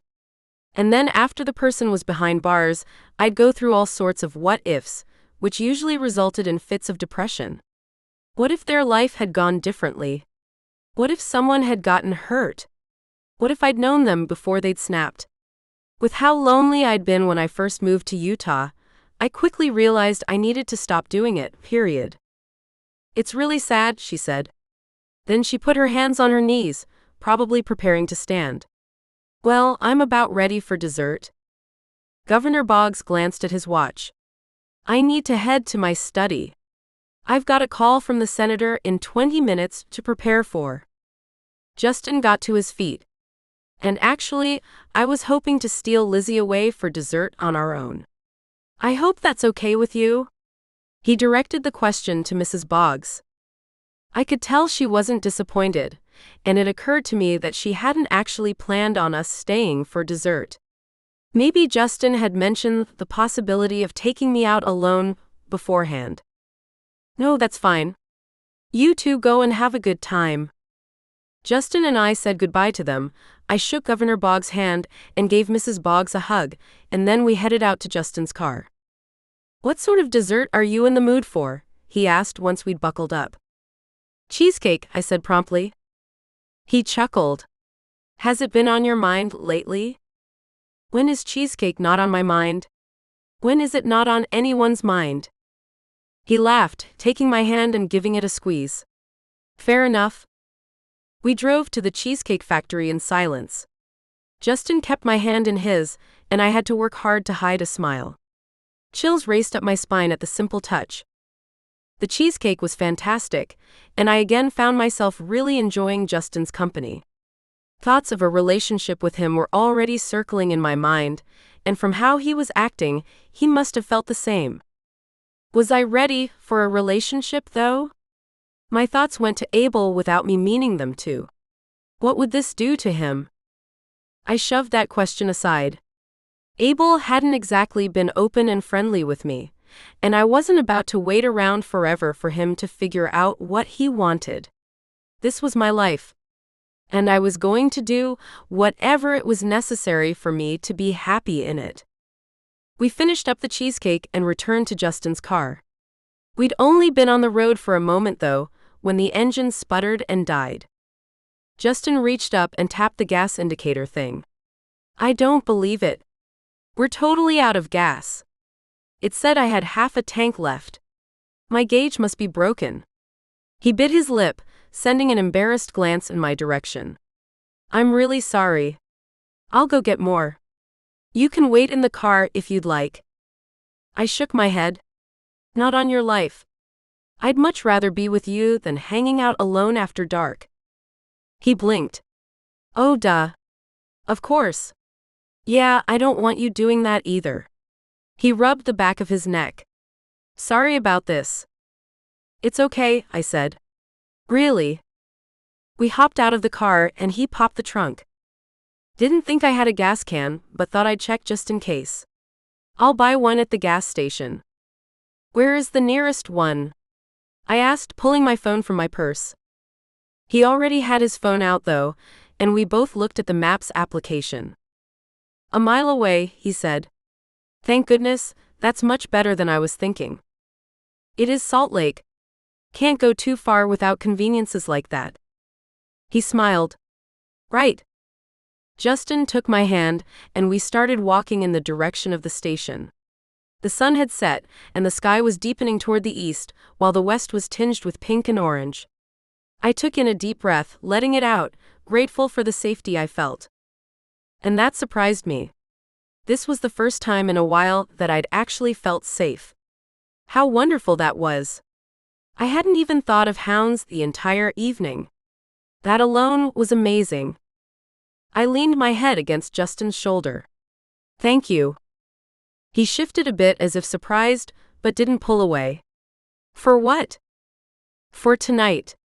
For getting me away from the stresses I've been under. It's my pleasure.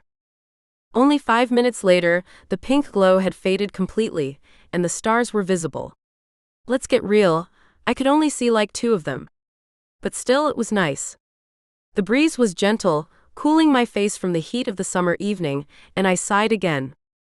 Justin stopped walking halfway through the next block by an attorney's building, with all the lights off, and turned to me, putting his arms around my waist.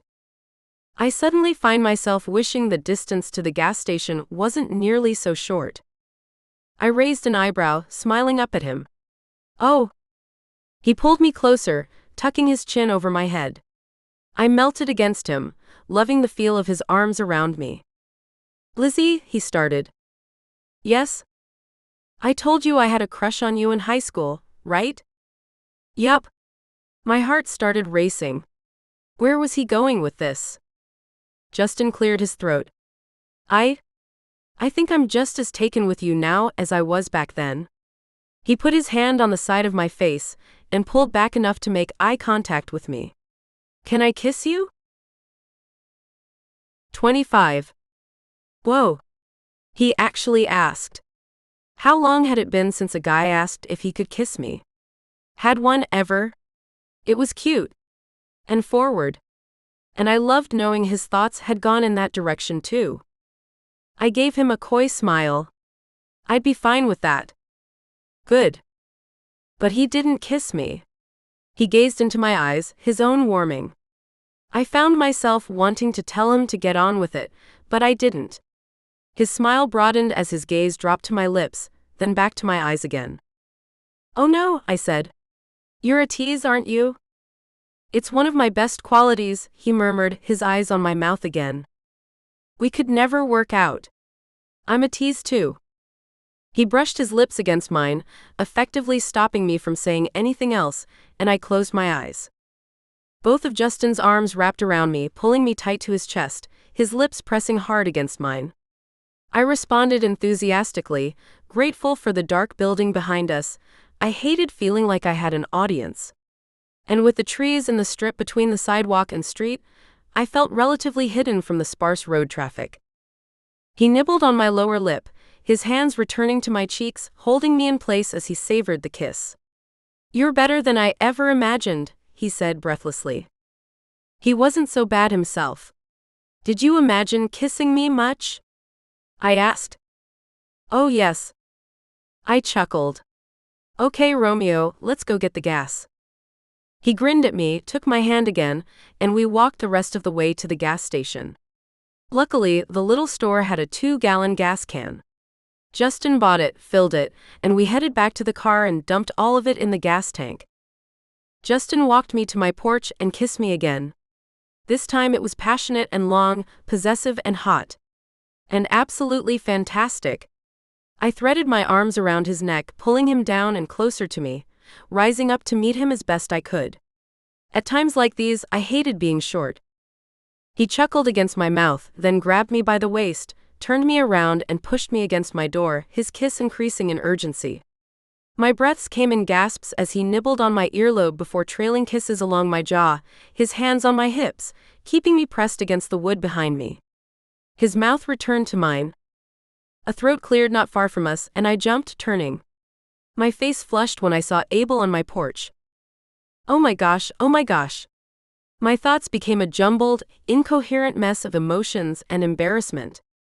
He was sitting in shadows in the rocking chair, almost blending into the blackness around him.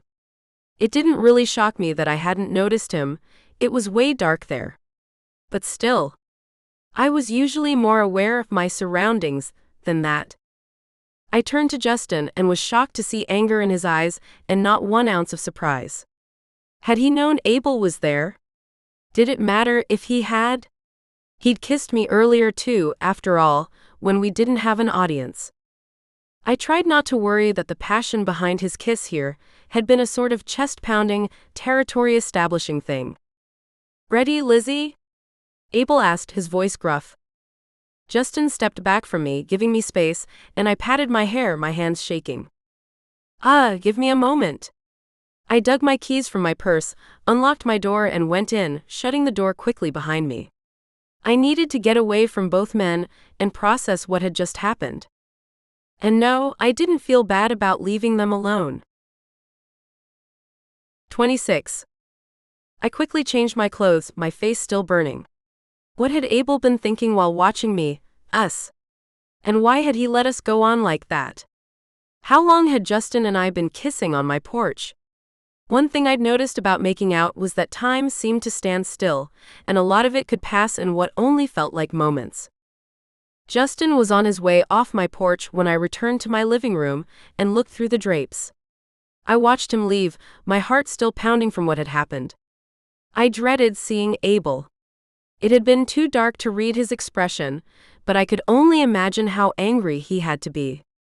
I mean, if my spending a bit of time with Cole would make him furious, kissing Justin would enrage him. Nevertheless, I chose who I kissed and spent time with. And if he was going to pout and have a fit about it, that was his deal. I kept telling myself that, as I gathered up the courage to go outside again. Finally, I opened the door and stepped onto my porch. Abel was standing with his back to the door, his hands in his pockets. Ready? I asked quietly. He didn't respond. He didn't move. I couldn't even tell that he was breathing. I stepped to his side, peering up at his face.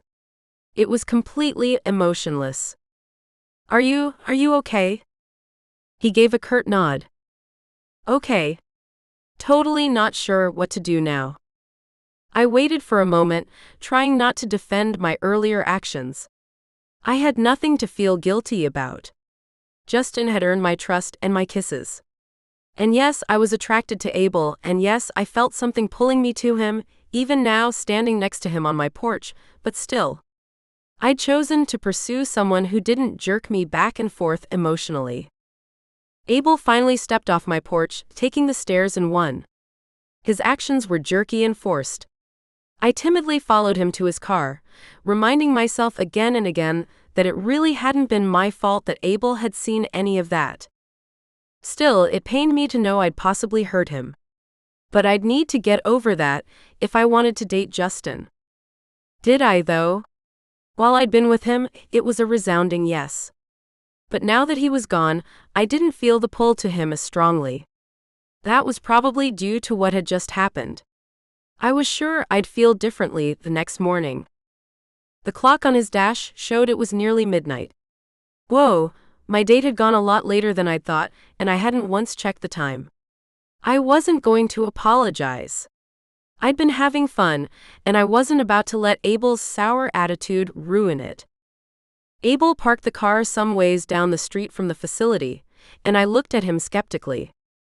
"Why'd you park this far away? What if we need to make a quick getaway?" "Shouldn't be a problem," he said, his voice curt. "I'm fast on foot. What about you?" I didn't answer. Running wasn't my thing.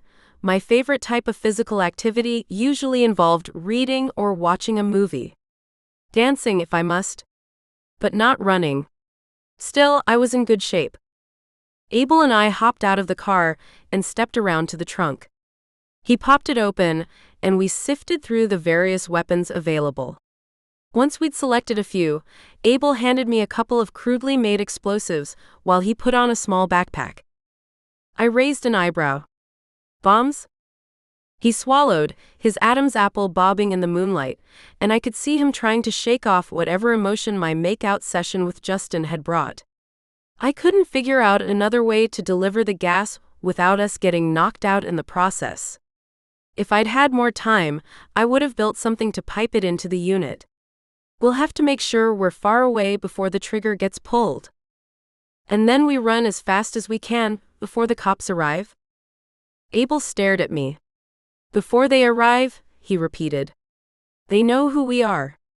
Besides, haven't you noticed the horrible security here? There are only a couple of cameras." He entered the code to open the gate. It was simple, only 4 digits, a generic code that would be the same for everyone, and it wouldn't tell Tony who was coming or going. I had a feeling it hadn't been changed in a while. I glanced back at Abel. "Okay. You're right. This place definitely needs better security." He and I entered after the gate swung open. I held the amulet in my hand, half expecting it to start yelling at me any second, warning me that someone was near. But nothing happened. As we got closer to the storage unit, we heard noises coming from inside. The door was open by about 4 inches. I glanced at Abel. He put a finger to his lips, motioning me to be quiet. I rolled my eyes. Like I needed a reminder. Abel started setting up the explosives just at the opening to the storage unit. A slight glow came from inside, and it sounded like a meeting was going on. I crept close to the edge of the door, then got down on my knees and listened for a moment before peering inside. Multiple chairs faced away from the door. All of them were filled. They were discussing something, their body language tense and alert. We'd have to be very careful. Abel made sure the switch was ready to go, then we tiptoed the way we'd come. He unrolled a spool of wire as we went. We stepped around a corner about 500 feet away, and the amulet started going crazy. It didn't take me long to figure out why. 4 people stood there, waiting for us. I assumed they were hounds. 2 were women, all were dressed in black. The amulet was burning against my chest. Kill, kill, kill. I realized it was telling me we would need to murder them. Obviously. Flames glowed at the tops of their sternums, but I wasn't close enough to extinguish them. Unlike in the movies, conversation didn't happen. The men jumped to attack me, the women aiming for Abel. Abel was ready, and I pulled out my knife, my heartbeat nearly choking me. His knives flashed in the moonlight as he launched them, hitting both men. The men slowed but didn't stop as they charged me. How were they still on their feet? I stepped to the side, surprised to find my movements more agile, more cat-like. Was the amulet helping me after all? One of the men grabbed me by the wrist, pinching and giving a hard enough shake for my knife in that hand to fall. Oops. Okay, so I wasn't trained at this. Maybe the amulet could only enhance training I'd already received. He was close enough to me, though, for the amulet to sense his presence. I reached out with my magic. Kill? Yes, kill. I snuffed the fire. The man collapsed. The other man gasped, his fist missing my face as he lurched to get away from me. Not wanting to lose the opportunity, I stepped toward him, switching the knife to my right hand. He turned to run, but Abel was there. Both women were on the ground, unconscious. Once the men had come at me, I hadn't even heard or noticed them fighting. The man jumped up out of Abel's reach, and I turned my attention to the women. I knew from experience that hounds healed quickly. Trusting Abel to do what he needed to with the man, I dropped to my knees next to the women. Their fires were harder to find. I had to practically lean over each of them in order to snuff out their flames. What to do with the bodies? I got to my feet, looking for Abel and the other man. They disappeared around the corner. Hoping the man wasn't leading Abel back to the unit, I rounded the corner, nearly smacking into Abel. He had the man pinned up against the wall. The man was in the middle of changing into a hound. His face had elongated, fur sprouting everywhere, and his ears were way higher than normal. Somehow, Abel's grip around his throat was stopping that transformation from taking place. Maybe he couldn't finish it without oxygen. I stepped up next to the man and practically had to wrap myself around him to reach the flame in his sternum. This was much worse than I thought it would be. For some reason, I'd assumed the distance between myself and my victims would grow larger as I got better, not smaller. The man's flame disappeared, and he went limp under Abel's grip. "We have to get rid of the bodies," I whispered. Abel nodded. "First the gas." The fighting had been relatively quiet. None of our enemies had made noise, and only scuffling sounds had resulted. The blood pounding in my ears had been loud enough to alert someone, I was sure. But that wasn't the case. We raced back to where the fighting had originated, where the detonator still sat. Abel picked it up and pushed the button. A series of explosions went off, not big enough to rock the ground, but definitely loud enough for my ears to ring. "Whoa," I whispered. "That will have caught attention." He nodded. "Sorry. I wish we could have tested it. When will the air be safe for us to breathe?" "In a couple of minutes. We can't wait that long." He pulled out 2 gas masks from the small backpack he'd been wearing, handing one to me. I put it on, then we raced back to the storage unit. 27. The door had been destroyed near the bombs, the metal curling back. The 5th bomb hadn't gone off. I glanced at Abel. He glowered. "Be careful," he said, his voice distorted by the gas mask. "It could go off at any moment." I closed my eyes, trying to maintain control of my sarcasm. "I'm a fire impeder, Abel. It's my job to keep bombs from going off." "Yeah, but while you're killing hounds?" He had a point.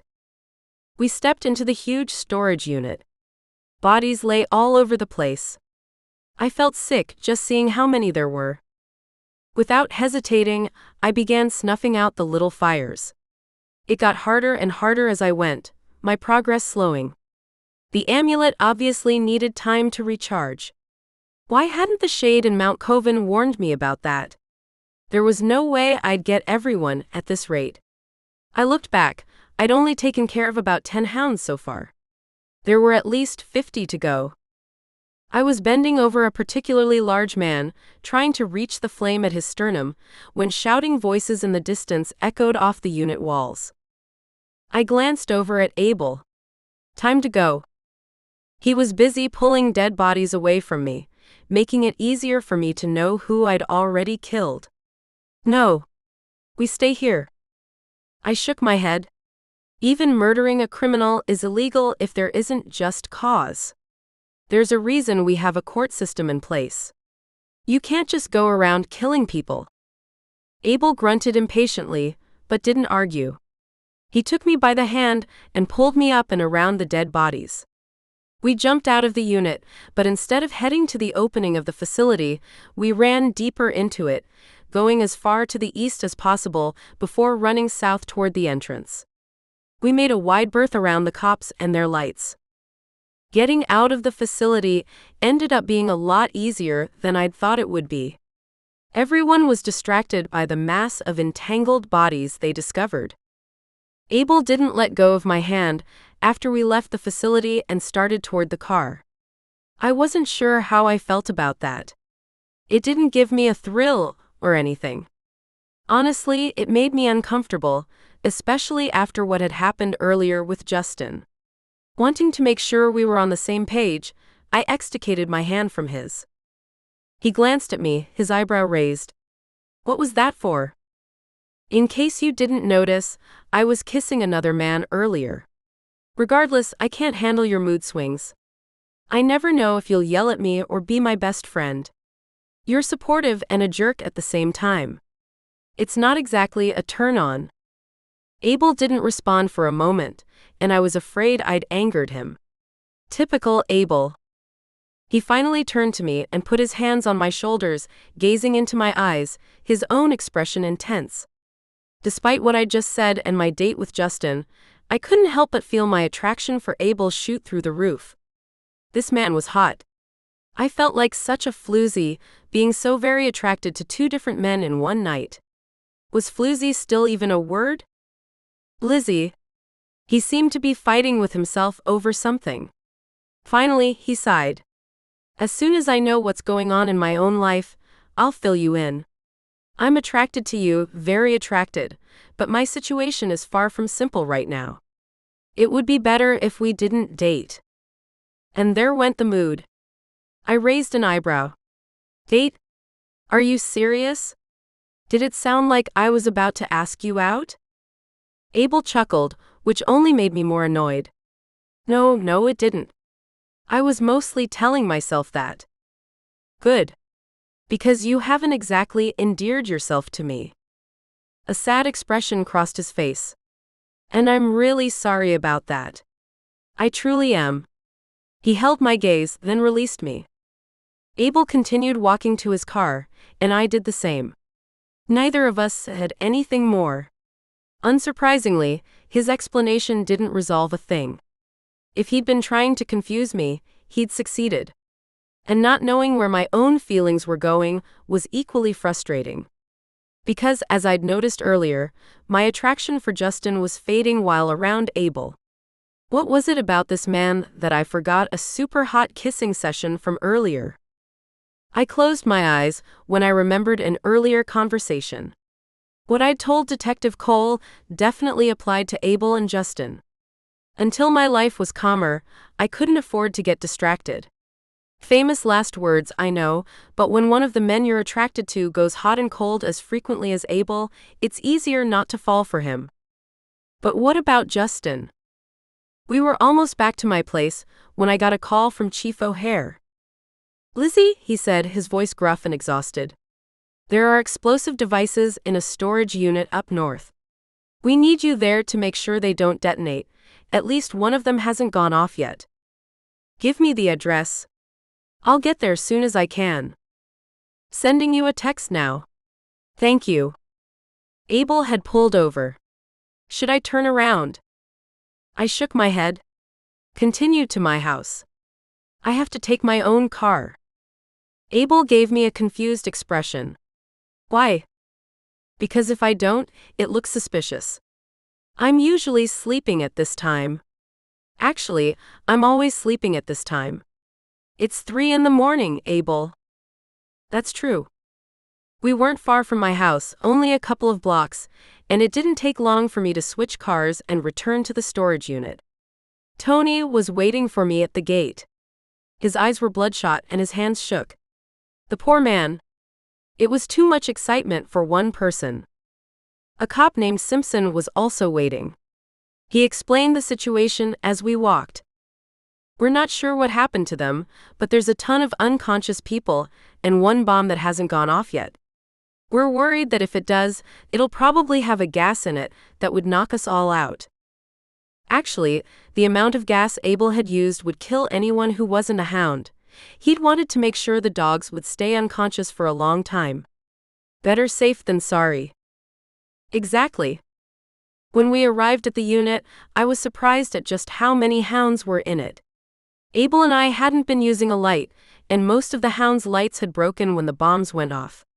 But with the huge floodlights the cops had set up, I could see just how big a mess I was in. Bodies were crumpled all around the unit, folding over chairs and each other. I'd barely made a dent. I stood next to the bomb, keeping a mental hold on the igniter in it, and Simpson and I watched as several ambulances pulled up. Paramedics began carting the unconscious people out of the unit. "Where are they being taken?" I asked. Simpson shrugged. "Whichever hospitals have room." I nodded. There were a lot more victims here than usual for the area, especially since they were potential criminals and would need to be treated accordingly. Where was Chief? I looked around. Probably not there. He didn't need to be at every single incident. I had to talk to him, though. See if he could get me into the hospitals so I could continue snuffing fires before the hounds woke up. I've had a little bit of experience deactivating bombs by hand, though it wasn't my specialty. While waiting for Lehigh's own bomb specialist to arrive, I started to work on that fifth one. It wasn't hard to act like I didn't know how it had been put together, because I didn't. I hadn't been there when Abel created it. Soon, though, it was completely dismantled and no longer a threat. I held out the little canister of gas. "You're right, Simpson. Still has the gas in it. You should probably handle this carefully." Simpson put on a pair of gloves and took it from me. "Thanks, Ashton." "You're welcome."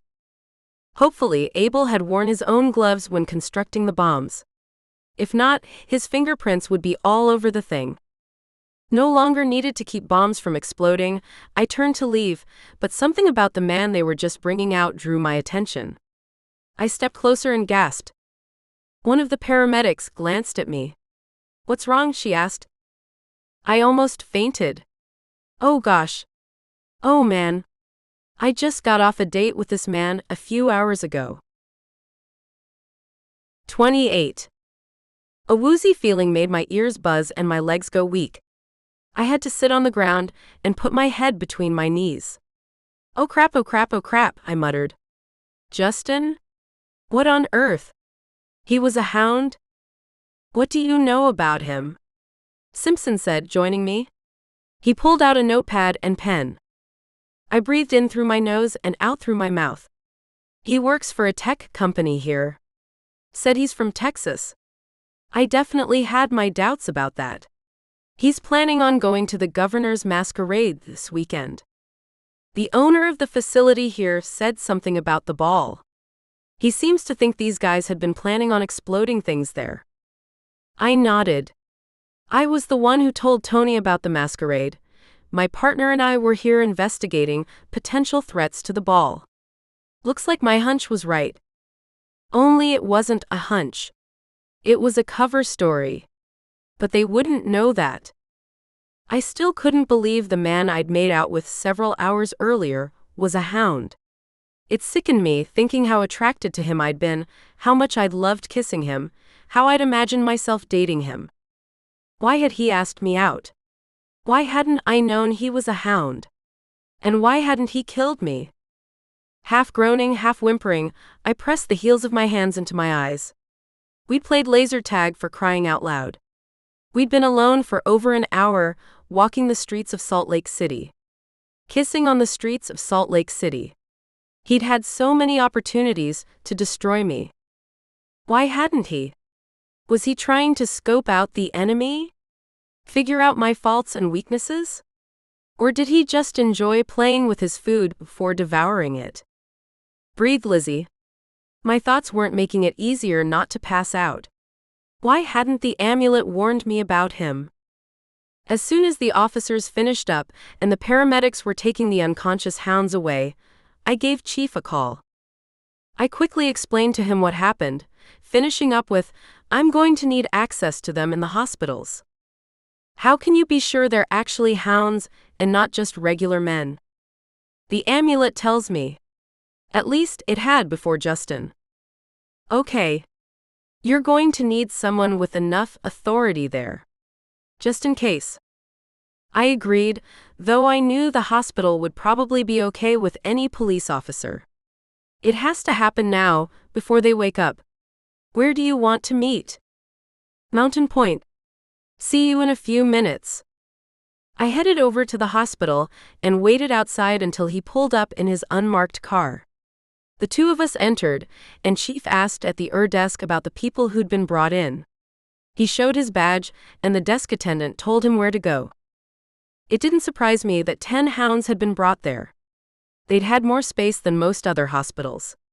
Mountain Point was a relatively new hospital, and they were still getting the word out about their facility. Apparently, 5 were in the and 5 were in a regular wing of the hospital. Chief glanced at me as we walked to the door where the first hound was being kept. "How do you expect to handle this?" he asked.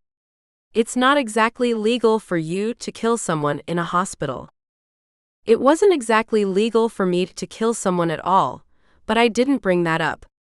"I was hoping you'd have a genius idea," I whispered. "Seeing as how you're chief of police." "I don't. Other than to go really fast." I smiled. We stepped into the first room. A man with long scraggly hair and an unkempt beard had been chained to the hospital bed. His eyes were shut, his monitors showing his stats as normal. I approached, reaching out magically for the fire at the base of the sternum. "Hello?" I asked the amulet when nothing happened. It didn't respond, and I glanced back at Chief. "I think the amulet has to recharge," I whispered. "We might not get as much done here as I'd like to." "Just do your best. I'll stand guard." He positioned himself just inside the doorway, where the 2 cops who were milling around wouldn't easily notice him. I had to get on top of the hound before the amulet finally responded. "Kill?" "Yes," I thought with relief. Finally. I reached out with my magic and extinguished the fire. The man slumped against the mattress, a long sigh leaving his lungs. The monitors attached to him began beeping, and I stepped back quickly. Nurses rushed into the room and started going through the life-saving motions I knew wouldn't work this time. I'd hoped to sneak out and get to the next hound, but with so many nurses around, that wasn't going to be possible. When it was evident they wouldn't be able to bring the man back to life, one of the nurses turned to Chief. "What happened?" Chief motioned to me, barely hiding his panic. "Come on, Chief, you can act better than that." I shrugged. He stopped breathing and sort of slumped in the bed. Chief nodded. "We were hoping he'd wake up for questioning." The nurse glanced back at the man. "Well, you're not going to be questioning him anytime soon." She turned to Chief. "Sorry, hun?" Chief thanked her and we left, walking down the hallway and into a little break room where we could talk in private. "We won't be able to do that again," he whispered. I shook my head. Too many people on staff and cops wandering the place. If I have to wait for the amulet to charge, we're not likely to get much done anyway.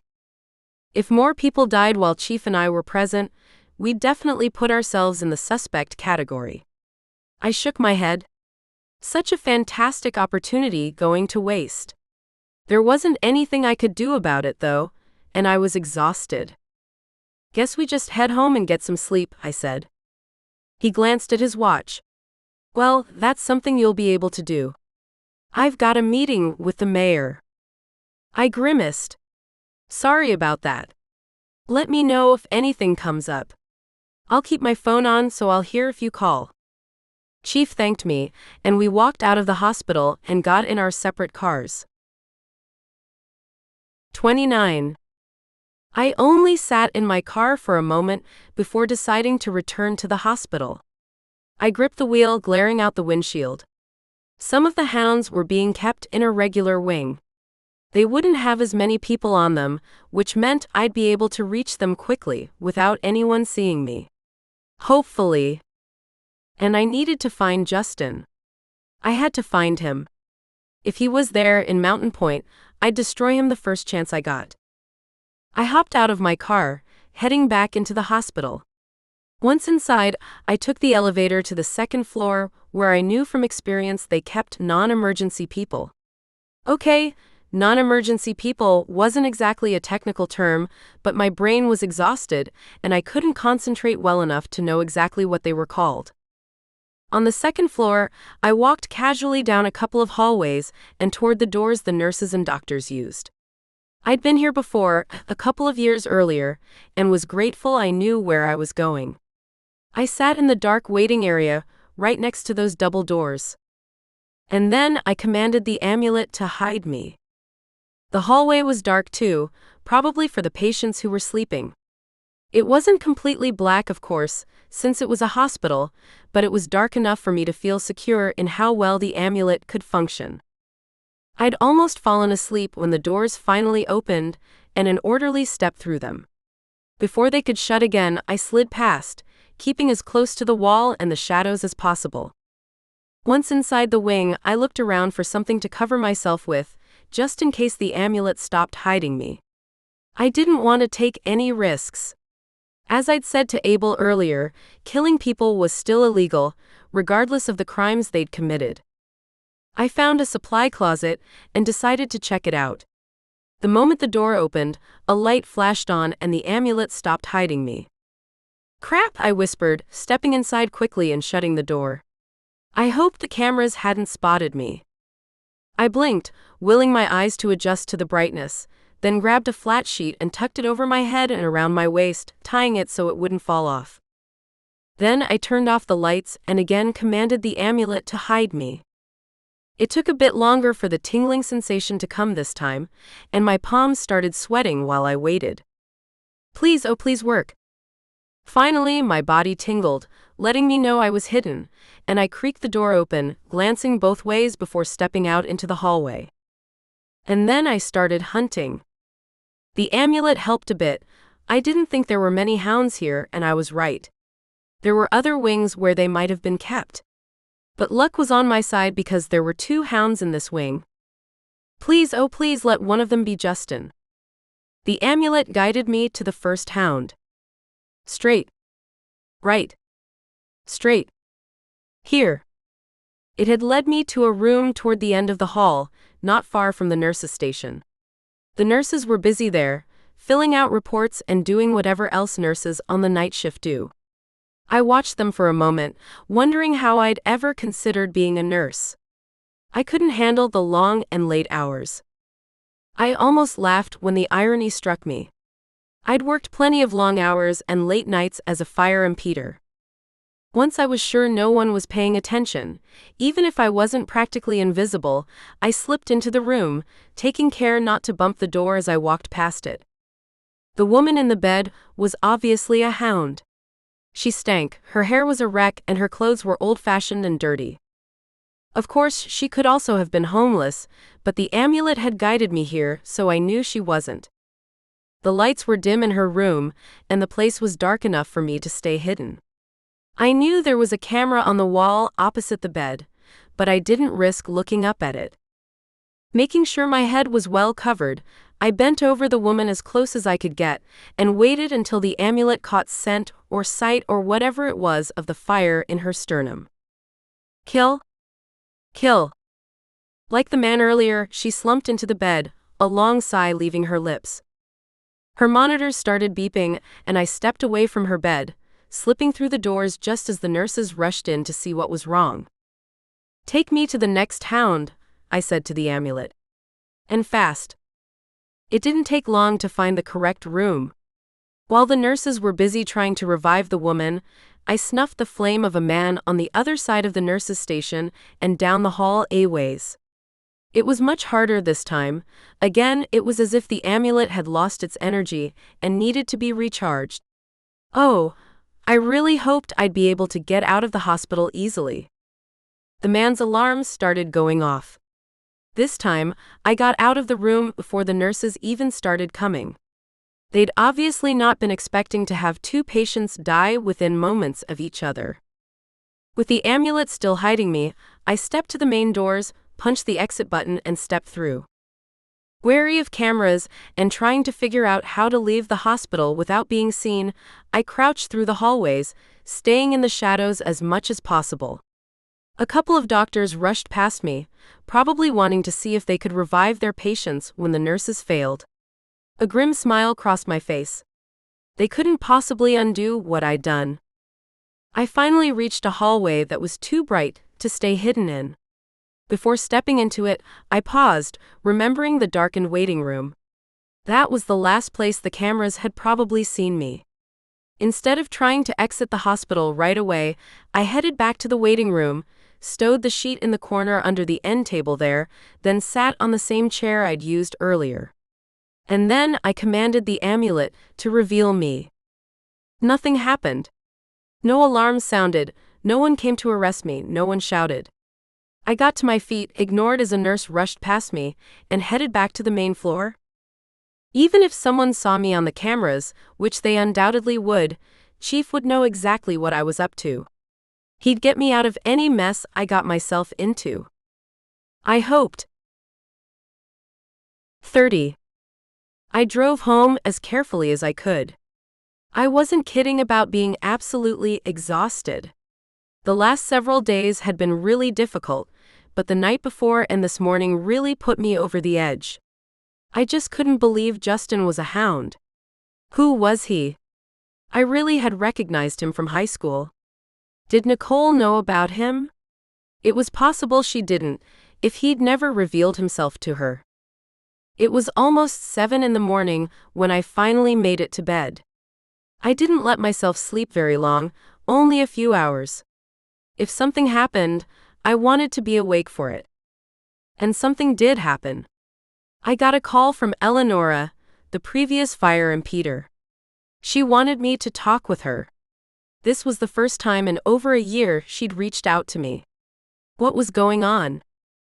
After promising her I'd be there in about an hour, knowing I would need that long to fully wake up and get my brain functioning, I took a long shower, gave and received loves from Sia, and then I headed to Eleonora's house. On the way, I called Nicole. Did you know a man we went to high school with was a hound? I asked. Yes. Connor. My ex. Honey brown eyes, sandy blonde hair, about as tall as Austin, broad shoulders. Sort of a baby face. It was him. Holy crap. Oh gosh. Why didn't you warn me? She sighed into the phone. Honestly, I had so many memories pouring into me, I struggled with sorting them out. And I didn't think it mattered. Now that you've got the amulet, you'll know who is dangerous and who isn't. I figured you wouldn't remember him, and that it wouldn't matter if you did. I gripped my steering wheel as something occurred to me. He must have made my tire go flat. How else would we have ended up in the same place at the same time? Wait a second. What's going on?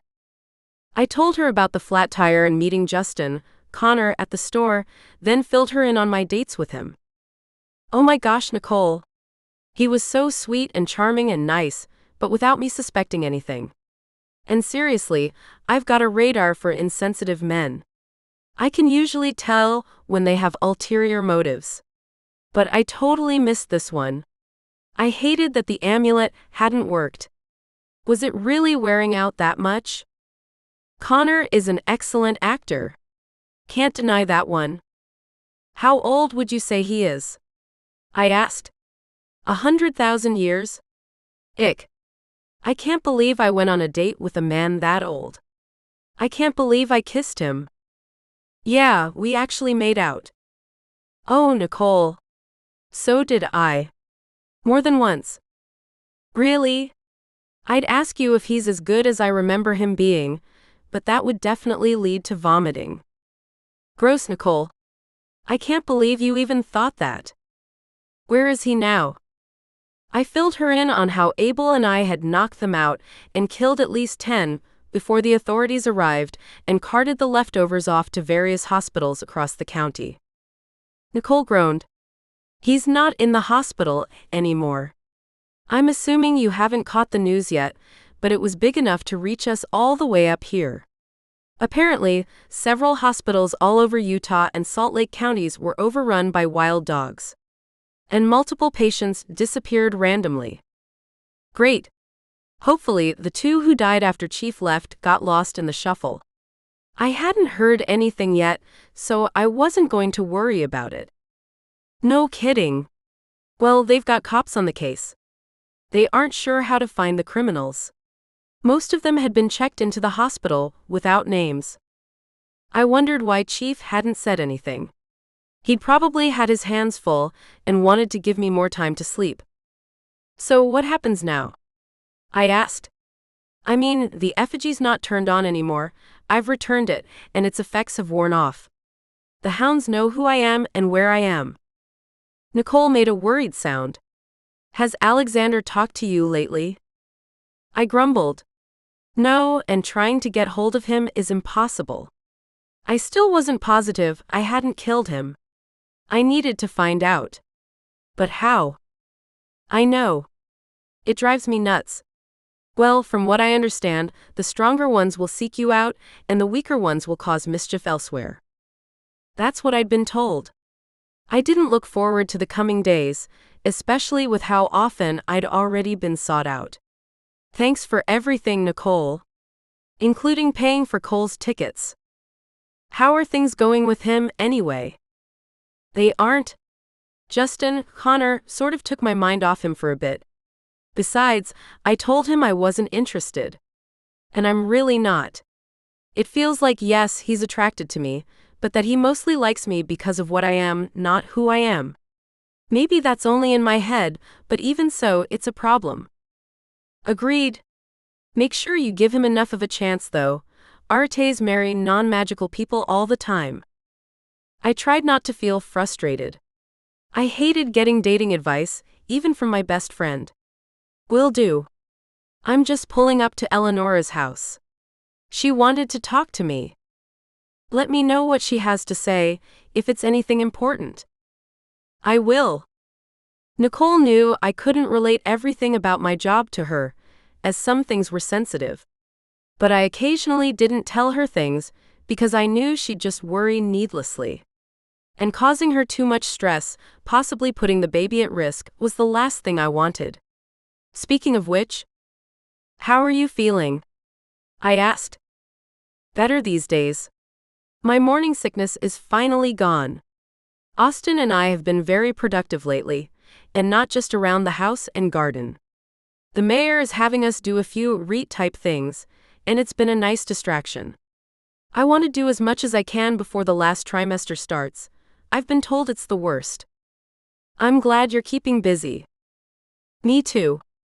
We ended the call, and I headed up Eleonora's stairs and pressed the doorbell. Her little yappy dog started yapping, and she pulled the door open almost immediately. Come on in, Lizzie. I stepped inside and was greeted by the smell of fresh cookies.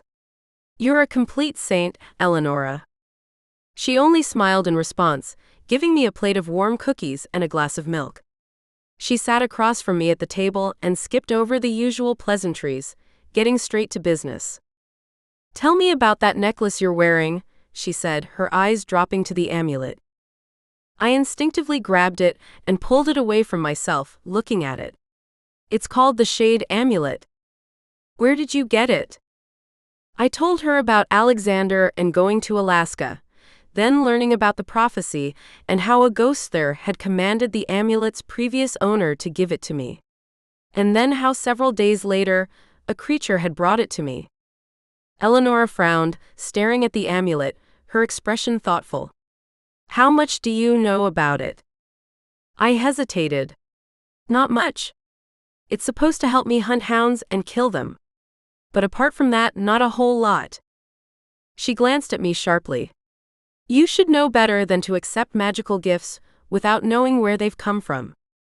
I felt my cheeks redden. I trust my friend Nicole. And Alexander. Eleonora nodded. Yes, I understand. Nicole's an excellent person. But I could tell her concern didn't leave. I felt a large amount of magic building up recently. Something is going to be happening soon. I don't need my sources to tell me that much, and I'm concerned for you. 31. Eleonora continued. How does the amulet help you with these hounds? It hides me at night, tells me where hounds are, and it helps me kill them. How does it do that? Once I'm able to magically grasp their fire, it asks me if I want to kill. I say yes, I snuff out the flame, and the creature dies. The concerned expression still hadn't left Eleonora's face. She shook her head. It doesn't seem like enough. Did they give you any other instructions? Anything else that would help you?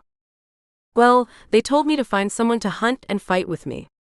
I picked an old friend named Abel. Who is he? A man Nicole and I rescued from a different planet several years ago. Back when she and I were fighting demons on other dimensions. He's definitely skilled when it comes to this sort of thing. It's kind of intimidating. But I trust him. Eleonora studied my face. Are you falling for him? I rubbed my eyes, glad I wasn't wearing makeup. I don't know. Honestly, a little while ago, it felt like things were moving forward for us. But now, I don't know what to think, and I'm positive he doesn't either. I need to meet him. Okay. When? Now, if possible. Do you have his number? I nodded, pulling my phone from my purse and calling him. He picked up after the first ring, and I told him about Eleonora wanting to meet him. He was willing, and I texted him the address as soon as we ended the call. Eleonora leaned back in her chair, glanced at my plate, then got up to get me more cookies. I hadn't realized I'd eaten everything already. Once she'd set the fresh ones in front of me, she returned to her seat. This whole situation makes me uncomfortable, she said. I don't like the thought of you fighting these things and not knowing anything about the amulet or what it can do for you. But I do know what it does. She shook her head. No, you don't. There's more to this amulet than what you understand. Eleonora leaned forward, clasping her gnarled hands together on the table, her gaze intense.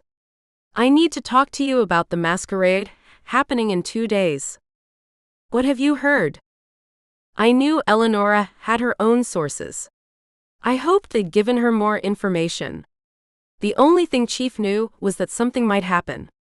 I would feel much more comfortable going in if I had as much info as possible. Eleonora's sources went way beyond law enforcement. It occurred to me that I'd never actually talked to her about them. I hadn't needed special sources. Mainly because the sorts of things I dealt with were regular citizens' problems. She knew people in the magical realm that most people did not, including Nicole. Don't get me wrong, Nicole's friends were very powerful. Our former teacher, Professor Coolidge, had been involved with a lot of people in high-up places, and he, Austin, and Nicole were close. But Eleonora had seen a very different side of life, a side government officials and other higher-ups had ignored or simply couldn't reach. She'd been practicing magic on a day-to-day, rubber-meets-road basis for at least 60 years, and had gained the trust of all sorts of people. From the rumors I'd heard, she could get anyone in any far corner to talk. So when she said she had information about the masquerade, I perked up. There's rumors of a planned attack. I don't know what type, but I would assume it'll be against the governor, since he's the one hosting the ball. Either way, I've heard it'll be big. Does it involve the hounds? She shook her head. I don't think so, but I can't know for sure since the identities of the hounds is difficult to pinpoint. You need to be very careful there. It might be a Tarian group, or similar. Just because Nicole took them down doesn't mean they're completely gone. I nodded. The Tarians were a group of anti-elite, anti-magic people. They believed that Artes hadn't earned the right to be magical, and should be destroyed. Obviously, seeing as how I was a magical person, I hadn't subscribed to their beliefs. Luckily for me, the vast majority of the world agreed with my position. Eleonora looked at me. How many times have you been targeted by these hounds? I shrugged. A few times. I went on a couple of dates with one of them without knowing who he was. That was a great surprise, let me tell you. But I've also had 2 attacks on my neighbors. Your neighbors? I nodded. Yes. A sweet couple just to the north of me. They're wonderful people. We help each other with odds and ends in our houses and yards. How do they handle these attacks? About as well as anyone. Lots of screaming, pulling out hidden weapons, not sure what to do. And they're not able to help defend you? I shook my head. No. They're elderly. That's where Abel has come in. Both attacks, he was there and helped me defuse the situation. Speaking of Abel, he should be arriving any time now. Eleonora and I continued discussing my neighbors and the various places I'd encountered hounds. I wasn't sure where she was going with these questions, but assumed it was so she could be fully informed. I was grateful to have her on my side. A car pulled up outside and a door shut. Eleonora made to stand from the table, but I told her to sit down. I'll get it. Don't worry. I held the door wide for Abel and motioned for him to come inside when he bounded up the steps. Just seeing him again, even though it hadn't been more than a few hours since the last time, made my insides turn mushy. Stupid physical reactions. We walked to the kitchen, where I introduced him to Eleonora. She extended a hand, asking, "You feel like you can defend her?" Abel shook it. "Yes. I do." Eleonora surprised me by grinning at him, a slightly flirtatious expression on her face. "You're a handsome one." She folded her arms. "What sort of things do you specialize in, Abel? Maybe I'll have a job for you someday." Abel tucked his hands in his pockets. "This and that. Mostly dealing with pests and handling jobs other people can't do." Eleonora chuckled. "Pretty nondescript. Do you have a business card? I'd like to keep something on hand if I end up having problems with pests." She winked. "You're not talking about bugs, right?" He shook his head. "No, ma'am. The pests I'm referring to are demons, the big ugly guys who don't leave you alone until they're dealt with." Abel pulled his wallet out of a back pocket and handed her a faded and worn business card. "That's my last one. Haven't had to give out a business card in a long time." He smiled at her. "Most people don't use them these days." I could tell he was teasing Eleonora about her age, but I knew her well enough to recognize that it wouldn't even faze her. Eleonora invited him to take a seat, then she turned the third degree on him. 32. How many people have you killed? Are we talking about demons? The hounds that Lizzie's hunting? The fact that he needed her to specify made my insides twist a little. Let's start with hounds. I've offed a few of them, but not permanently. Only Lizzie kills them permanently. Good point. What about other demons? Abel leaned back in his chair, putting his hands behind his head. Well, that requires a bit of history. He glanced at me, and I could tell he wasn't sure how much he wanted me to know. I held my breath. I'd been wanting to learn Abel's history for years. I was raised on Earth, but around the time I turned 16, my magical print caught the attention of an ancient race as they passed by. Apparently, my pulse was impossible to ignore. Well, they kidnapped me and sold me into slavery in a different dimension. Made them quite the profit, from what I heard. It was in that dimension where Lizzie and Nicole found me. In the beginning, I was stronger than most, and pretty healthy. My sole purpose was to protect my owner's compound and their rare powerful items. And I got very good at it. Seems I had a knack for killing, as it came naturally and easily. It didn't bother me, my experiences had jaded me. Slavery does that, Eleonora said.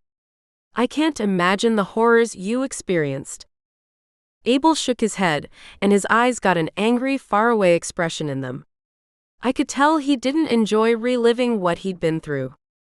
Unfortunately, my owners expected my magic to develop while under their control, giving them access to it.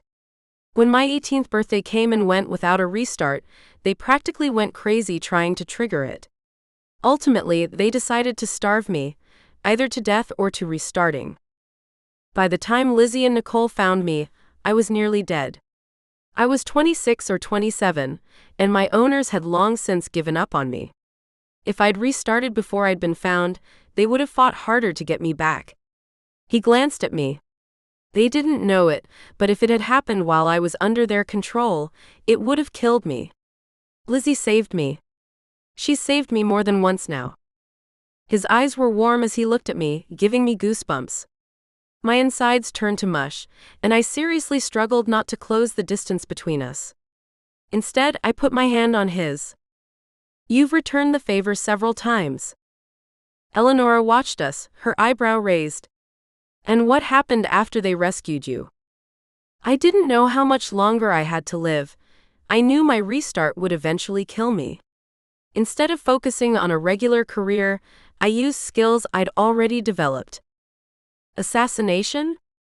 Abel's eyes and face hardened, and I felt a familiar spark of the fear I hadn't felt around him in a while. Yes. And of more than just demons. My heart dropped.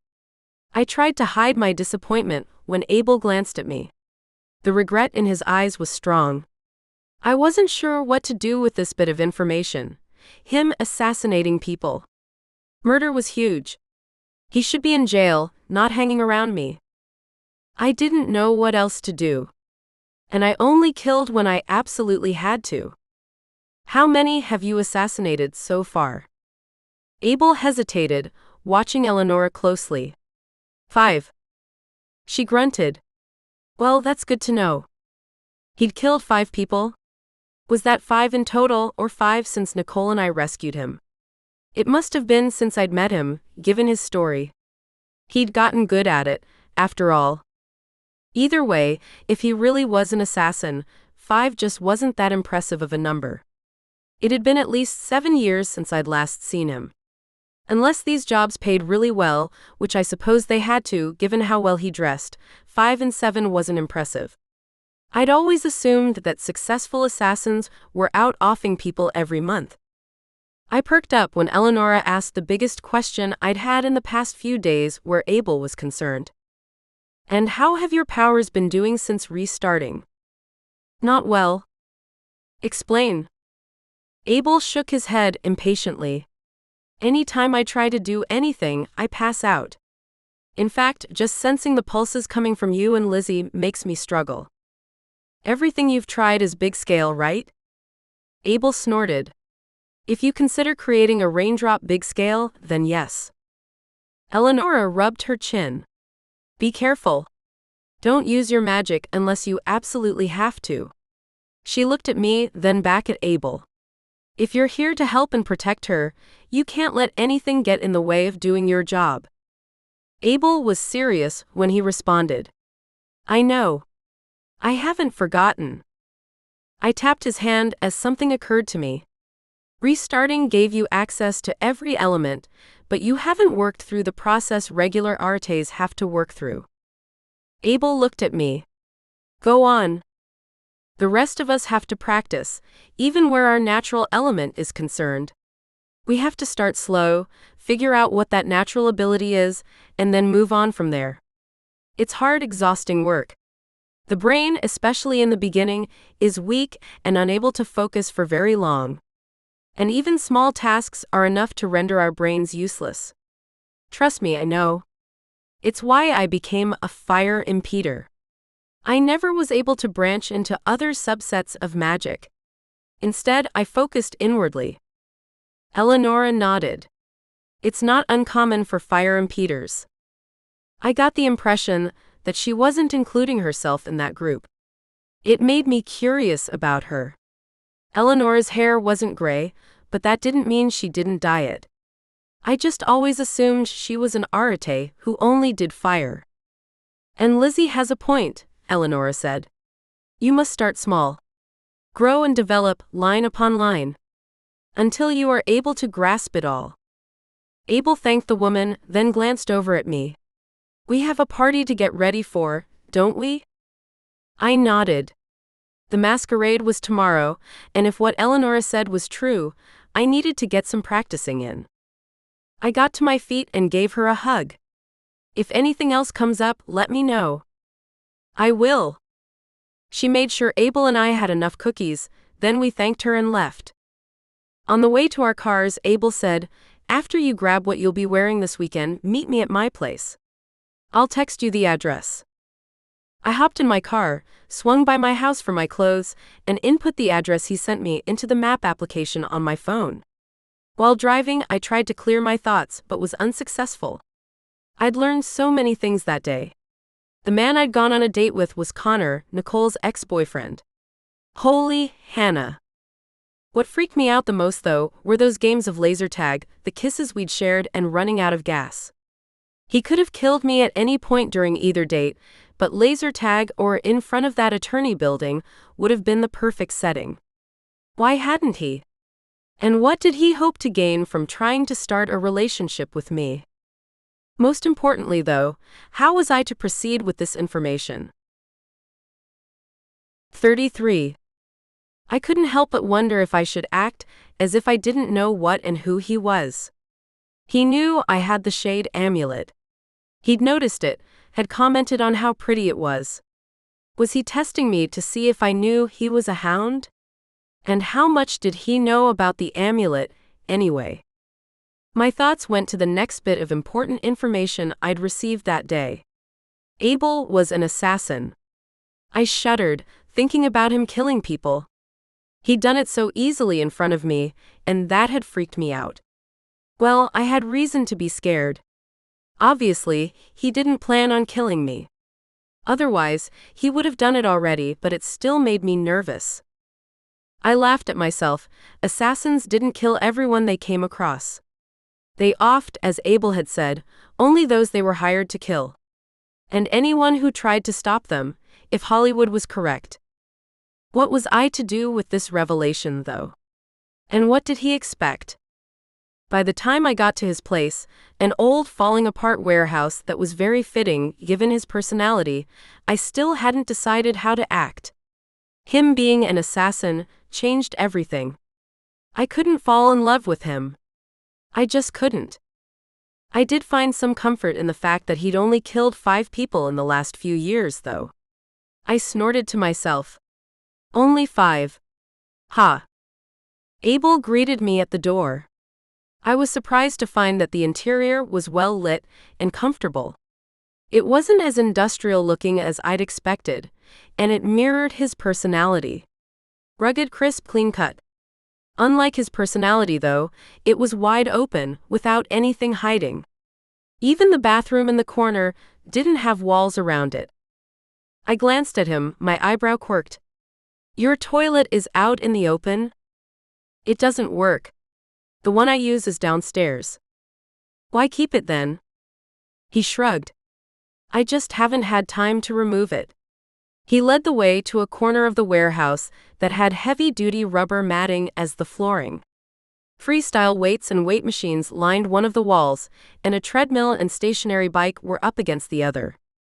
We started picking the weapons I would wear with my ball gown. Luckily, I'd been to several black tie affairs since becoming a fire impeder, and had several dresses to choose from. I'd brought all of them, and with Abel's help, I picked the one that hid the most weapons. While we worked, I decided to tell Abel about Connor and my dates with him. You know how I sort of made out with a guy last night? He froze, not looking away from the short swords he was arranging on the mat. Yeah.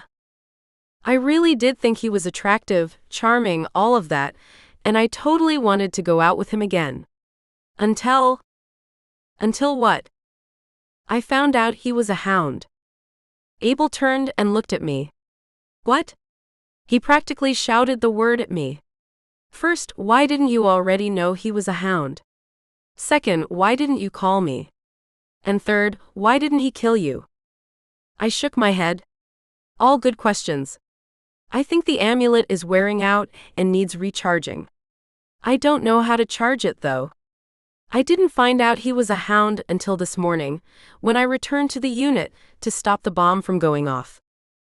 But why didn't he kill you? Do you know for sure he's aware of who you are? I nodded. He must have planned it all. My question is why?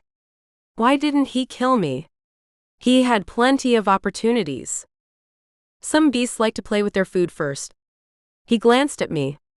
No offense, but that's what these hounds are. They're beasts that devour things. It had occurred to me. How are you at subterfuge? Playing double agent? Would you be able to act like you don't know who he is? I slowly shook my head. Possibly for a little while. I've had a tiny bit of acting experience. But I wouldn't be able to hold to it for very long. Regardless of how much I wanted to keep a secret, my mouth and brain weren't always connected. I'd gotten much better at it in the last few years, but I didn't want to stake my life on my underdeveloped skills. "Let's get started," Abel said.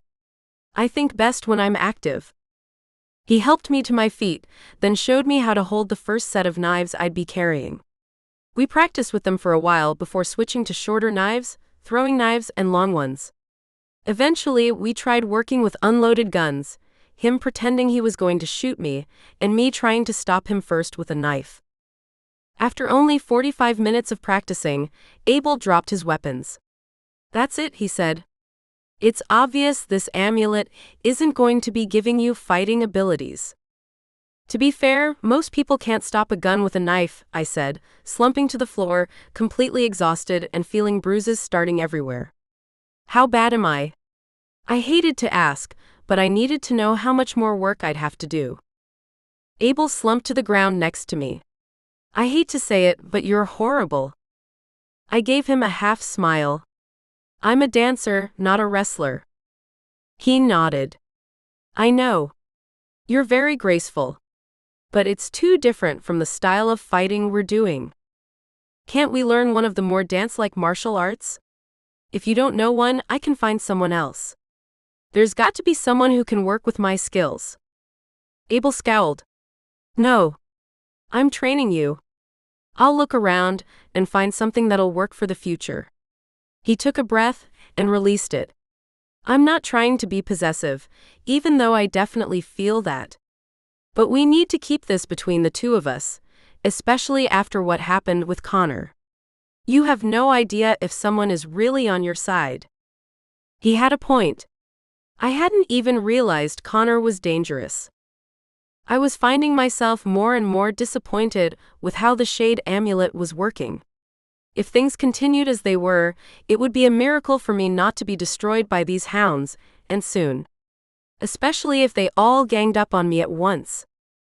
I resolved to practice and work hard to master as many different fighting styles as possible, because I wasn't about to let some dogs destroy me.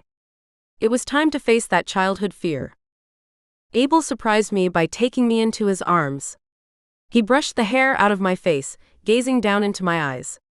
"Lizzie, I wanted to tell you first. About my past. But every time I opened my mouth to say something, I lost the nerve." I looked away, not wanting to have this conversation now, if ever. Please give me a chance, Lizzie. I'm not an evil person. I'm not a monster." I nodded. Even if I wasn't ready to believe that, I didn't want to let on to him how I felt. I needed time to think. He sighed and tightened his arms around me in a bear hug. "We'll get this figured out." Abel gave me a quick kiss on the forehead before releasing me and pulling the door open for me to leave. "Okay. Confession, affection, dismissal. Got it." I waved goodbye, hopped in my car, and drove home. I was seriously ready for some me time. 34. Chief and Alice arrived right on time while I was on the phone with Cole. I opened the door for them, grateful to have people I was comfortable with as my guests. "Give me a minute," I whispered, then turned my attention back to my phone. Cole didn't notice the interruption on my end. He's not healing, and the nurses have no idea what else to do for him. "They obviously don't know what he is," I said. "We were discussing the fire vampire who was in the hospital, not recovering." "No, they don't." He sighed, then said, "I'll let you know if anything else develops. Again, thanks for giving me the heads up on this one. It's nice knowing what's going on." "No problem. I'll talk to you later." I hung up the phone and turned to my guests. "How are you doing?" Alice asked, putting her arms around me. "A little tender in places, especially the back of my head, but alive." I knew she was referring to the attack in the bathroom I'd gone through. "And that's what matters," Chief said. He held a salad, and I motioned for him to put it on the table. "We'll be eating in the living room, again." Someday I'll have a big enough table, but not yet. Alice chuckled. You'll need a bigger place to get a bigger table. I smiled with her. It was an ongoing joke between the three of us. They tried to convince me to move closer to them. A house that was almost twice the size of mine was for sale there, but I had no need for more space. This place was perfect for me. Besides, I could always build into the attic if I started hurting for room. We sat down to eat, and naturally, conversation turned to the supernatural. Have you seen any sign of vampires recently? Chief asked. Abel and I found their hive. But no, there haven't been attacks or recent murders. He asked about our trip to Alpine, and I filled him in. I plan to go to the hospital to talk to the man they found in the canyon, I said. After the ball is over, so sometime next week. Take someone with you, Chief said. It doesn't have to be me, but I'd prefer you not go alone. I nodded. It'll probably be Abel. He's been around vampires before. So, you're really sure the man is a vampire? Alice asked. Yes, positive. Apparently, he's got a lot of burns all over him and hates the sun. And from what Cole was telling me just now, he's not recovering the way they feel he should. Chief snickered. Have they tried giving him blood orally? I laughed. Probably not. I don't think that's an FDA-approved method to nurse someone back to life. I don't mean to change the topic, Alice said, but how's your family doing? I sighed. They're good. I miss them, they miss me. I haven't been down to see them since Christmas. Alice gasped. I knew her surprise was feigned, but I still rushed to defend myself. I've been really busy, as you know. They could come up here to see me, but they haven't. Maybe they feel like they need an official invitation, she said. You could ask them to come up for Thanksgiving. That wasn't a bad idea, and I said so.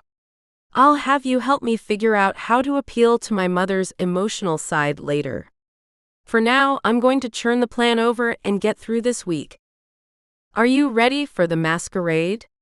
Chief asked, setting his now empty plate aside. Nearly. Abel and I will be finishing things off tomorrow. Oh, speaking of which, Alice said, we got an official invite, honey. Chief frowned. Whatever for? We were already planning on coming.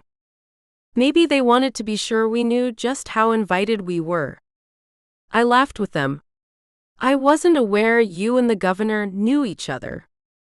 We don't, Alice said. He's trying to get our vote. I smiled. I love these two so much. They were my family away from family. Once we'd finished dinner and dessert and they'd left, Sia and I settled into watching the last half of Jurassic World. I'd started it a couple of weeks earlier, the night the amulet had come. It was nice to finally finish something. Yet again, though, I didn't get far into the movie before an interruption happened. This time, it was a knock at the door. 35. Making sure I had my CZ in its holster, I stepped to my door and shifted the curtain. A man stood there, wearing what looked like a costume from the 19th century. He held a top hat in his hands and had an earnest expression on his face. I took a step back when I noticed a hole in his forehead. Okay, probably a ghost. But still, better safe than sorry. Making sure the chain on my door was in place, I inched the door open. Can I help you? Why, yes. My name is Sir Christopher. I was sent to train you in the use of the amulet. Who sent you? I figured he wasn't lying, but I didn't want to be stupid and open up all the way until I was absolutely sure. The one who created the amulet. I'm not sure what his name is. Why are you nervous? The man probably would have blushed if he'd been able to. I don't normally deal with living people. Please forgive my odd behavior. I motioned to the hole in his forehead, my gesture small since I still had the door only open a couple of inches. Did that kill you? He looked up as if he could see the wound. That? No. It altered my personality somewhat, but I recovered. This killed me. He pointed down at his leg. I blinked. Half of his leg was missing. He floated on my porch. Definitely a ghost. Oh, I'm sorry, I said. What happened? Or is that too personal? He shrugged. Infection. The amputation slowed it down, but by then my blood was diseased too. I only survived a day after the leg was cut off. That's really sad. I'm sorry. It's all right. He cleared his throat. May we begin? Oh, right.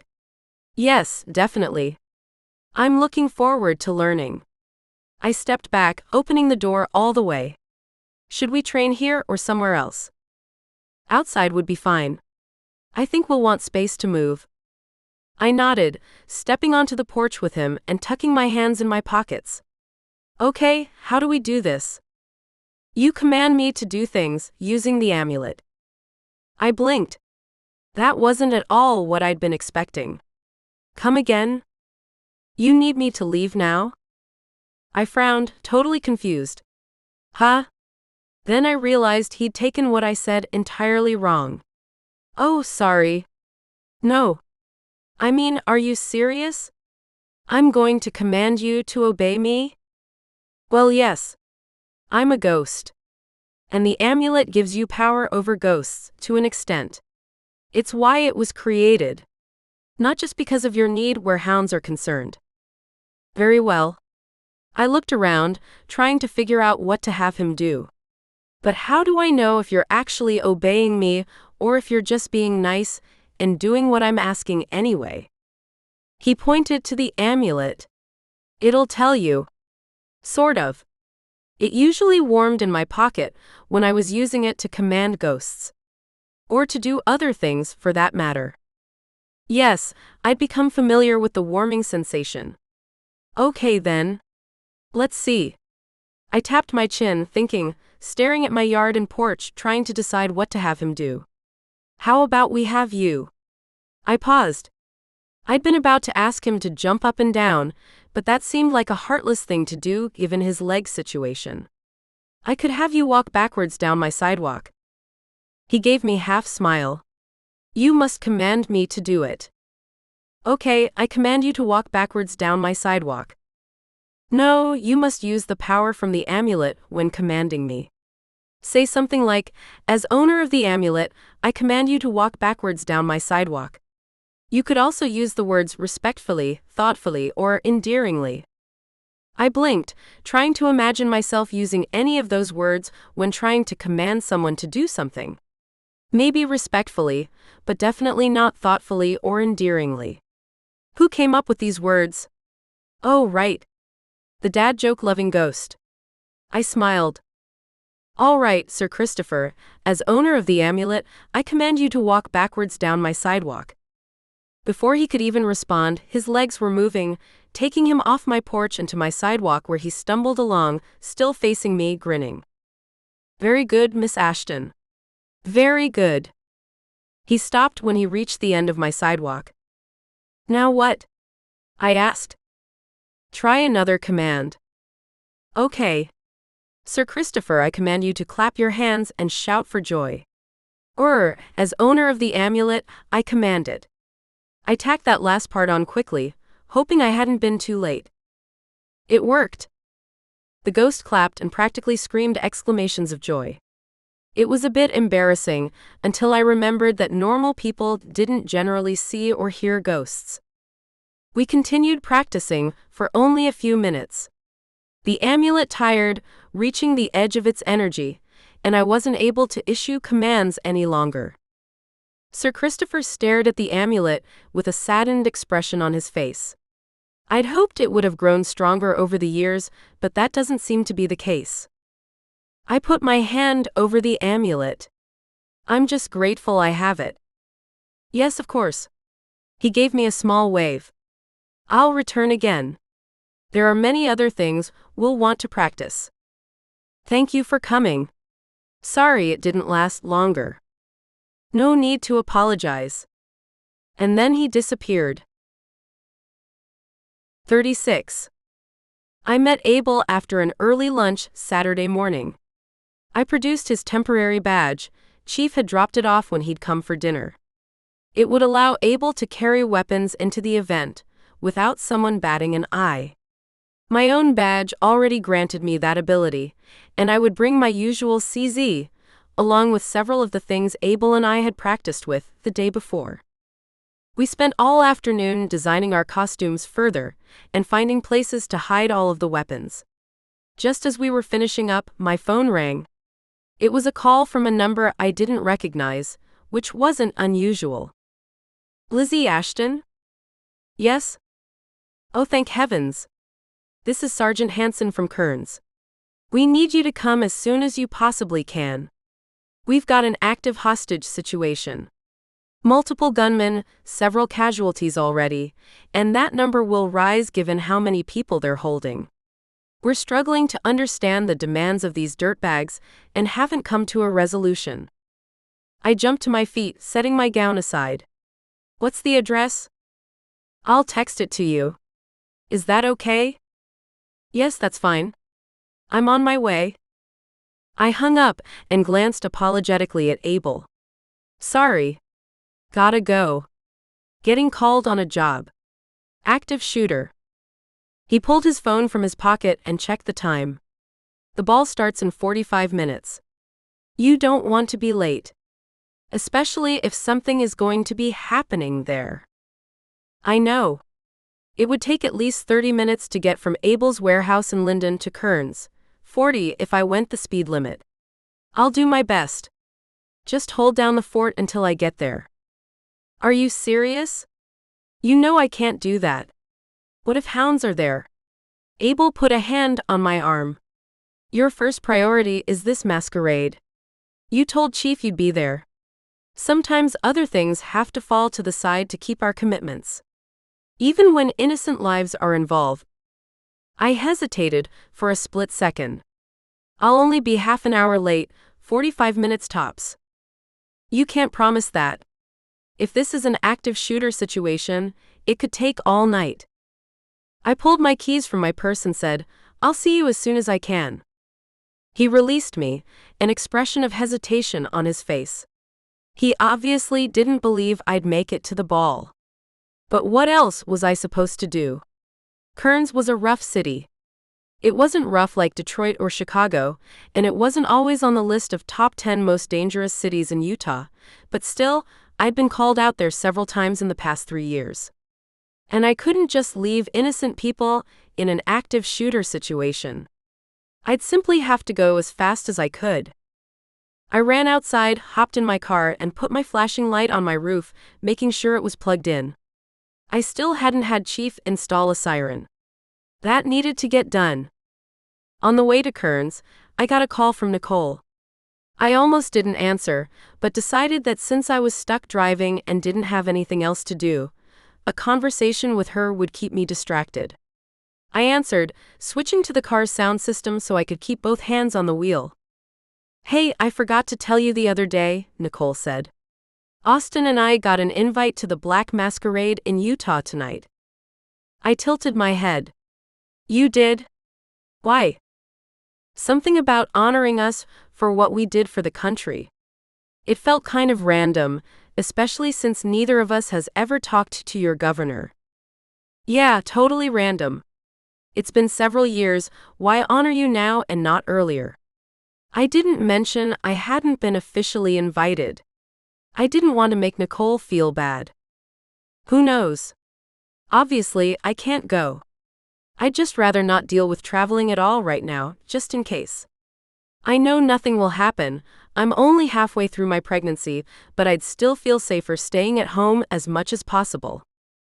I nodded. I'd rather you be safe too. We ended the call and I focused on driving again, gripping the steering wheel. It kind of hurt that Nicole and Austin had been invited as honored guests and I hadn't. I mean, I knew it was petty, but I'd given quite a bit to the state of Utah over the past 3 years. Nicole had served the country, it was true, but I'd been serving the state. Shouldn't they have officially invited me as well? Especially since I actually knew the governor and his wife. I tried to push the feelings of envy away, not sure why it was bothering me so much. I didn't normally get jealous, especially when it came to Nicole. 5 minutes later, and when I was only 15 minutes from Kearns, my phone rang again. I rolled my eyes, flipping it over to see who was calling. Oh, Eleonora. This I'd definitely take. Lizzie, be careful, Eleonora said after I answered. I have reason to believe something is wrong with your amulet. What do you mean? I've done some research. Found one of my old friends who knew of the amulet and what it is supposed to do. Let's just say it's either lost power over the years or it's not functioning correctly. I gripped the wheel tighter. What sorts of things should I be able to do with it? I heard the sound of paper shuffling. First off, it doesn't have to recharge. It should be able to help you grasp and snuff out fire, regardless of how frequently it has been done. Great, I groaned. What else? As it gets to know you and your powers, you should be able to reach people from greater distances. I knew it. My instincts hadn't been off. But this wasn't good. Something was wrong with the amulet, there had to be. Not huge distances, you'll always need to be within a few feet but not within a few inches. That's just ridiculous. She paused. Not only that, but it should enhance your natural abilities. You're a dancer, correct? Yes. From the moment I could walk, my mom had put me in dancing lessons.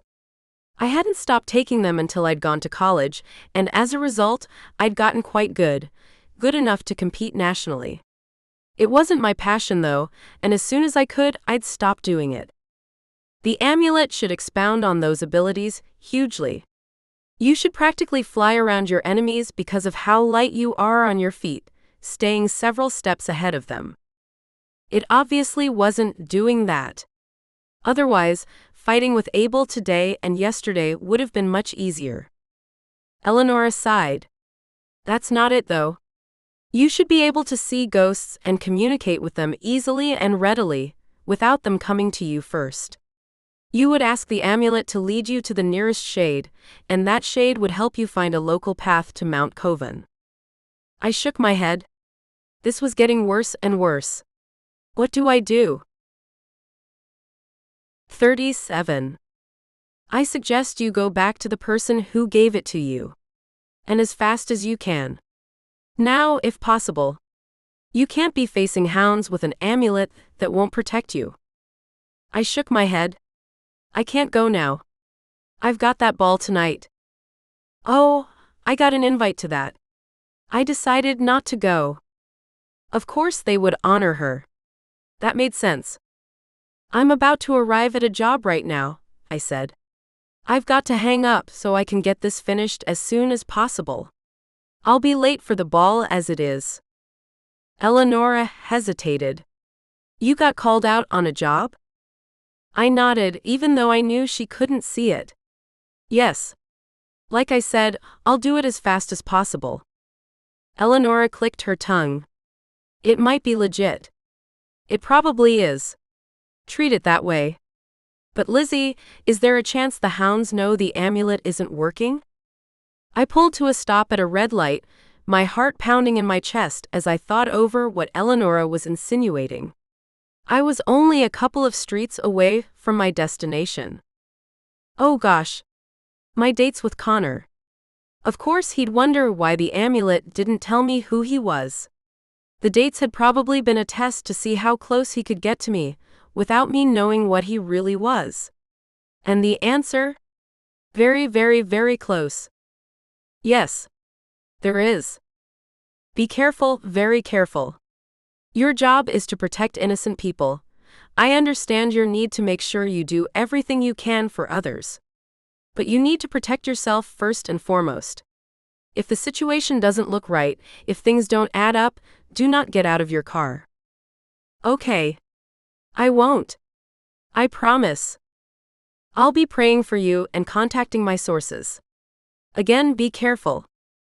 I agreed to do so, and we ended the conversation. The light turned green and I put my foot on the gas. The closer I got, the worse I felt about the situation. I couldn't tell if it was my imagination, but the streetlights in this part of town seemed to be dimmer than usual. "Stop freaking yourself out," I whispered. My GPS took me down the next right and informed me that my destination would be 500 feet ahead of me. Naturally, a dead end. The area I'd been directed to was in an industrial part of town. No one was on the streets, and it didn't look like somewhere innocent people would be found, unless the perps had brought them there. And what's more, there weren't any police cars or officers. If this was an active hostage situation, where were the cops? I felt a moment of hope when I realized this could be the rendezvous point where I was to meet Sergeant Sampson and get a rundown on what was happening. But no one was there to meet me. Double-checking that my windows were all rolled up and my doors locked, I slowly drove down the road. My instincts were screaming that something was off. And as I drove, I realized what it was. Nicole, been invited to the ball. Chief and Eleonora had been invited to the ball. But the only invitation I'd received had been through Chief. And that was because he'd been worried that the governor would become a target for something. Everyone I'd told about the hounds had been invited to the ball. But I hadn't been invited. I was heading into a trap. The GPS told me to stop, and I did, right in the middle of the road. No one was around, and no other car had passed for several minutes. Not since the stoplight. I kept my hands on the wheel, thinking, trying to control my panic. But was I overthinking? Worrying too much? Paranoid? No. I shook my head. Something was off. I knew it. I was about to put the car in reverse when I saw something in the shadows by the warehouse in front of me. It was a dog, big gray. It turned and looked at me. Snarled. I could see its teeth in the moonlight. I had to get out of there. Before I had the chance to pop the gear into reverse, though, something slammed into my window. The glass cracked. I screamed and dropped my foot on the gas, barreling forward into the parking lot where I'd just seen the hound. Something hit the window again. The crack spread, splintering off into hundreds of little lines. The glass wouldn't hold much longer. I put the car in reverse, pounded on the gas, and ran over several hounds who'd apparently been chasing after my car. In my fear, I hadn't noticed. "Crap, crap, crap," I said, spinning the wheel until the car was facing the direction I'd come from. Something hit my window again, and the glass shattered, spraying me with shards. I couldn't believe this person's perfect aim. I yanked the car into drive and pushed the gas again, ignoring as dogs and people, tons of them, started pouring onto the street. I aimed my car at as many of them as I could, plowing them over. Dogs and humans alike jumped, scrambled, trying to get out of the way. I struck more of them than I could count. Finally, I raced away, leaving at least 50 injured or dead hounds behind. I didn't have the chance to relax, though. Someone reached through the window and grabbed me by the hair, trying to rip me out of the seat. Thank goodness I was wearing a seatbelt. I stomped on the brakes as hard as I could, yanking the steering wheel to the left, feeling as my right wheels left the asphalt momentarily. The person released my hair and spun off the top of the car, slamming into the ground. I pounded my foot onto the gas pedal, driving over the man. I didn't know how he got on top of the car without me noticing, but he'd knocked off my flashing light in the process. I could hear it dragging on the road as I sped east through Kearns. "Stupid thing," I muttered, yanking the plug out of the cigarette charger and tossing it out the window. Then I called Abel. He answered on the first ring. "What's going on?" he asked. "Are you at the ball yet?" "No. Waiting for you." My shoulders dropped in relief. "Good. I'll be there in 15 minutes, maybe 20. I exhaled, trying to release the stress, panic, and fear. I shouldn't have gone. It was a trap. "Are you okay?" His voice was urgent. I barely made it out. There were tons of hounds, at least 50 of them. One almost got me. I quickly told him about Nicole and Eleonora getting invited. Something is definitely going to happen tonight. For some reason, They wanted everyone who knows me and knows about the hounds to be there. I'm glad we've had a warning. Same. We ended the call, and I concentrated on calming down and driving. 38. Abel and I arrived at the old mansion at the same time.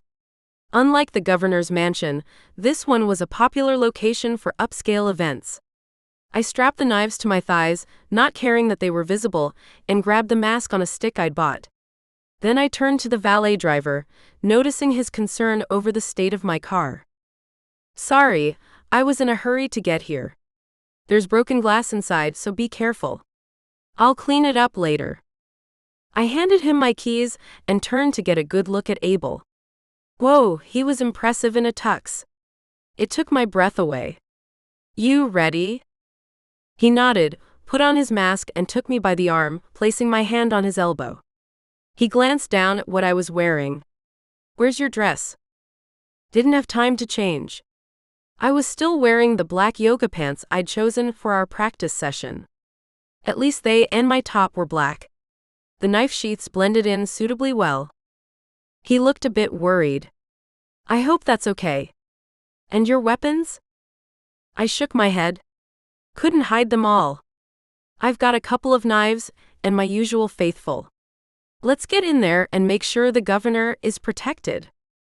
Abel agreed, and we presented his first name to the person at the door. We entered at the same time, and several people looked when we pushed through the door.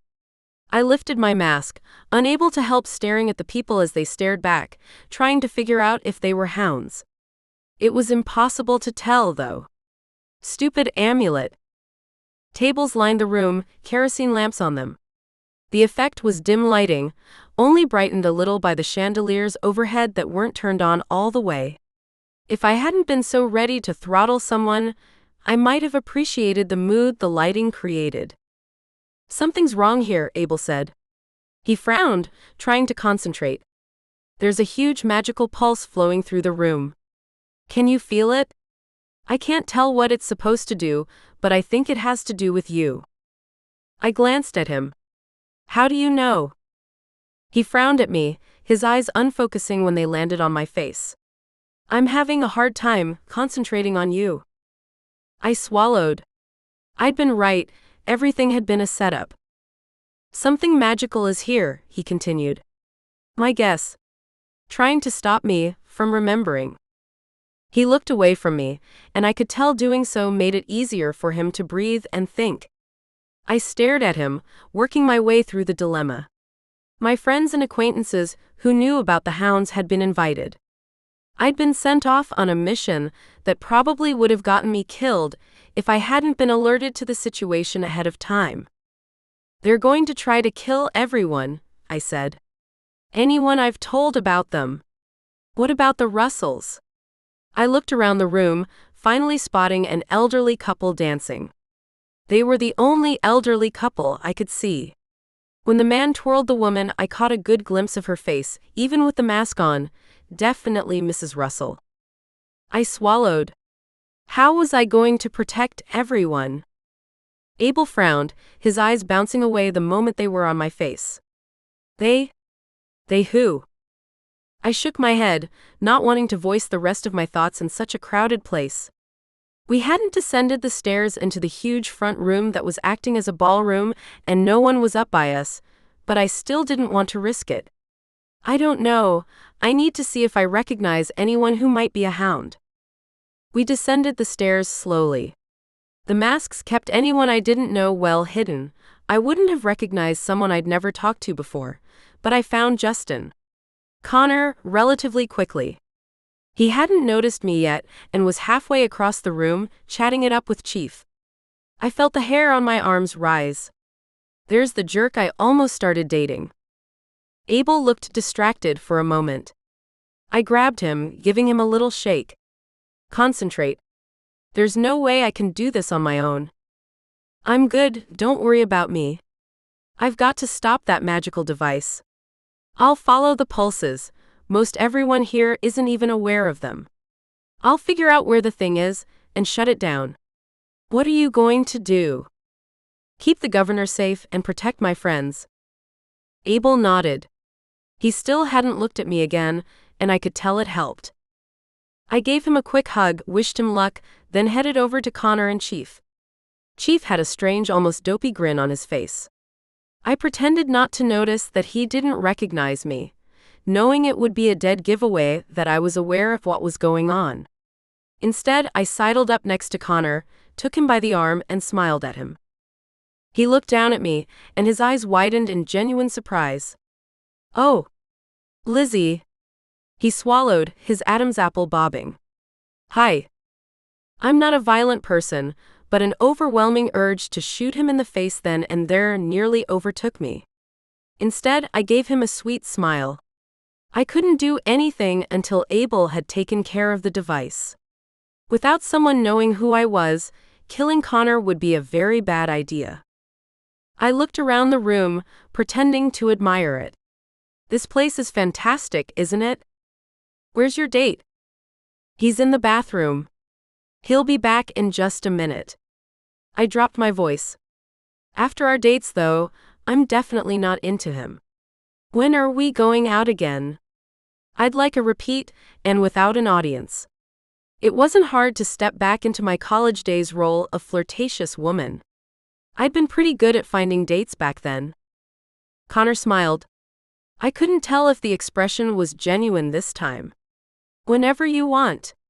He glanced up at the front door and startled. What's he doing here? I looked over as well and felt relief shoot through me. Alexander was just stepping through the doors. He was alive. And here. Oh, Alexander. He's a good friend. What do you have against him? Connor looked down at me. Things might get ugly, darlin'. Why wasn't he doing anything to me? Please, Abel, get that thing fixed. I needed to take care of Connor before he got to me or the governor. But right then, more importantly, I had to distract him, thereby buying Abel time to get rid of the magical device. Whatever you have against him, can we put it aside for a little bit? I'd like to go talk to him, and I'd love for you to come with. Connor peered at me, his expression slightly suspicious. I just smiled at him, hoping my own expression was innocent enough. It must have worked because Connor finally nodded. Fine. Let's make this fast. I started through the room, pulling Connor after me, every cell in my body screaming at me not to turn my back on my enemy. I ignored the warnings.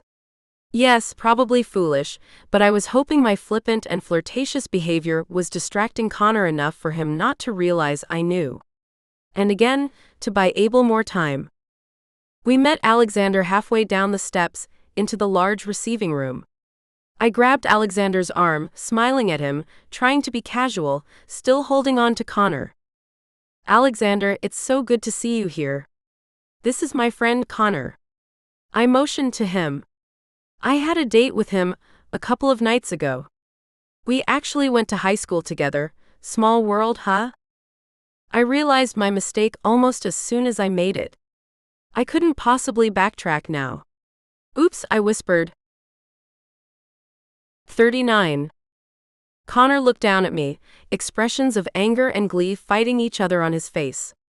So you do know who I am? I let go of his arm, stepping up next to Alexander. Yes. I do. I turned to Alexander for reassurance, but he was staring at me like he had no clue who I was. It works on you too? I whispered. Oh crap. Connor laughed. With that amulet not functioning, there isn't a lot you can do to stop me, is there? I glared at him, my voice unwavering as I said, You're messing with the wrong girl. Connor chuckled. What are you going to do? Slap me to death? You can't stop us. Want to bet? I was done playing this stupid game, even if Abel hadn't finished his part. Before Connor could do whatever he'd planned, I pulled my CZ and pumped him full of lead. Connor dropped to the ground, blood spreading from the holes my bullets had given him. People screamed, dropping their masks, and everyone backed away from me. I kept my gun in hand, though pointed downward, and turned in a slow circle. It's not how it looks, I said to them. Where were my friends? I finally saw Detective Cole in the crowd and sent him a pleading look. Cole, this is the man I was telling you about. He's dangerous. I don't know what he wants to do here, but we've got to protect the governor from him. Protect me from whom? Governor Boggs stepped through the group, stopping just a few feet away from Connor's body. Relief poured over me. Him, I said, pointing at Connor with my CZ. I know he's your friend, but he's dangerous, and he definitely doesn't have your best interest at heart. We need to get you somewhere safe. The governor laughed. Connor? Oh no. Connor is one of my best friends. We've been together through, shall I say, thick and thin. His voice dropped. No, Miss Ashton. I've known Connor for years and years. He gave me a smile that made my heart stop. Oh my gosh. You're one of them? I whispered. I felt my heart drop somewhere near my stomach. What about Mrs. Boggs? Was she one too? I couldn't handle the amount of betrayal I was experiencing. One of whom? You're going to have to specify. The governor turned and looked at the crowd. Are there any officers here? Chief stepped forward. I'm the Lehigh City Chief of Police. No. The governor motioned toward me. Arrest her. Chief pulled handcuffs from inside his formal jacket, walking toward me. Abel. Hurry. Chief. It's me. You're on my side. You can't arrest me. He ignored me. His experience working with criminals probably taught him that they all say things in their attempt to appear innocent. Chief grabbed my arms, twisting them behind me, reciting the Miranda rights. He finished by saying, "Things'll go a lot easier if you don't struggle. I saw you shoot him, many people did. There's nothing you can say in your defense."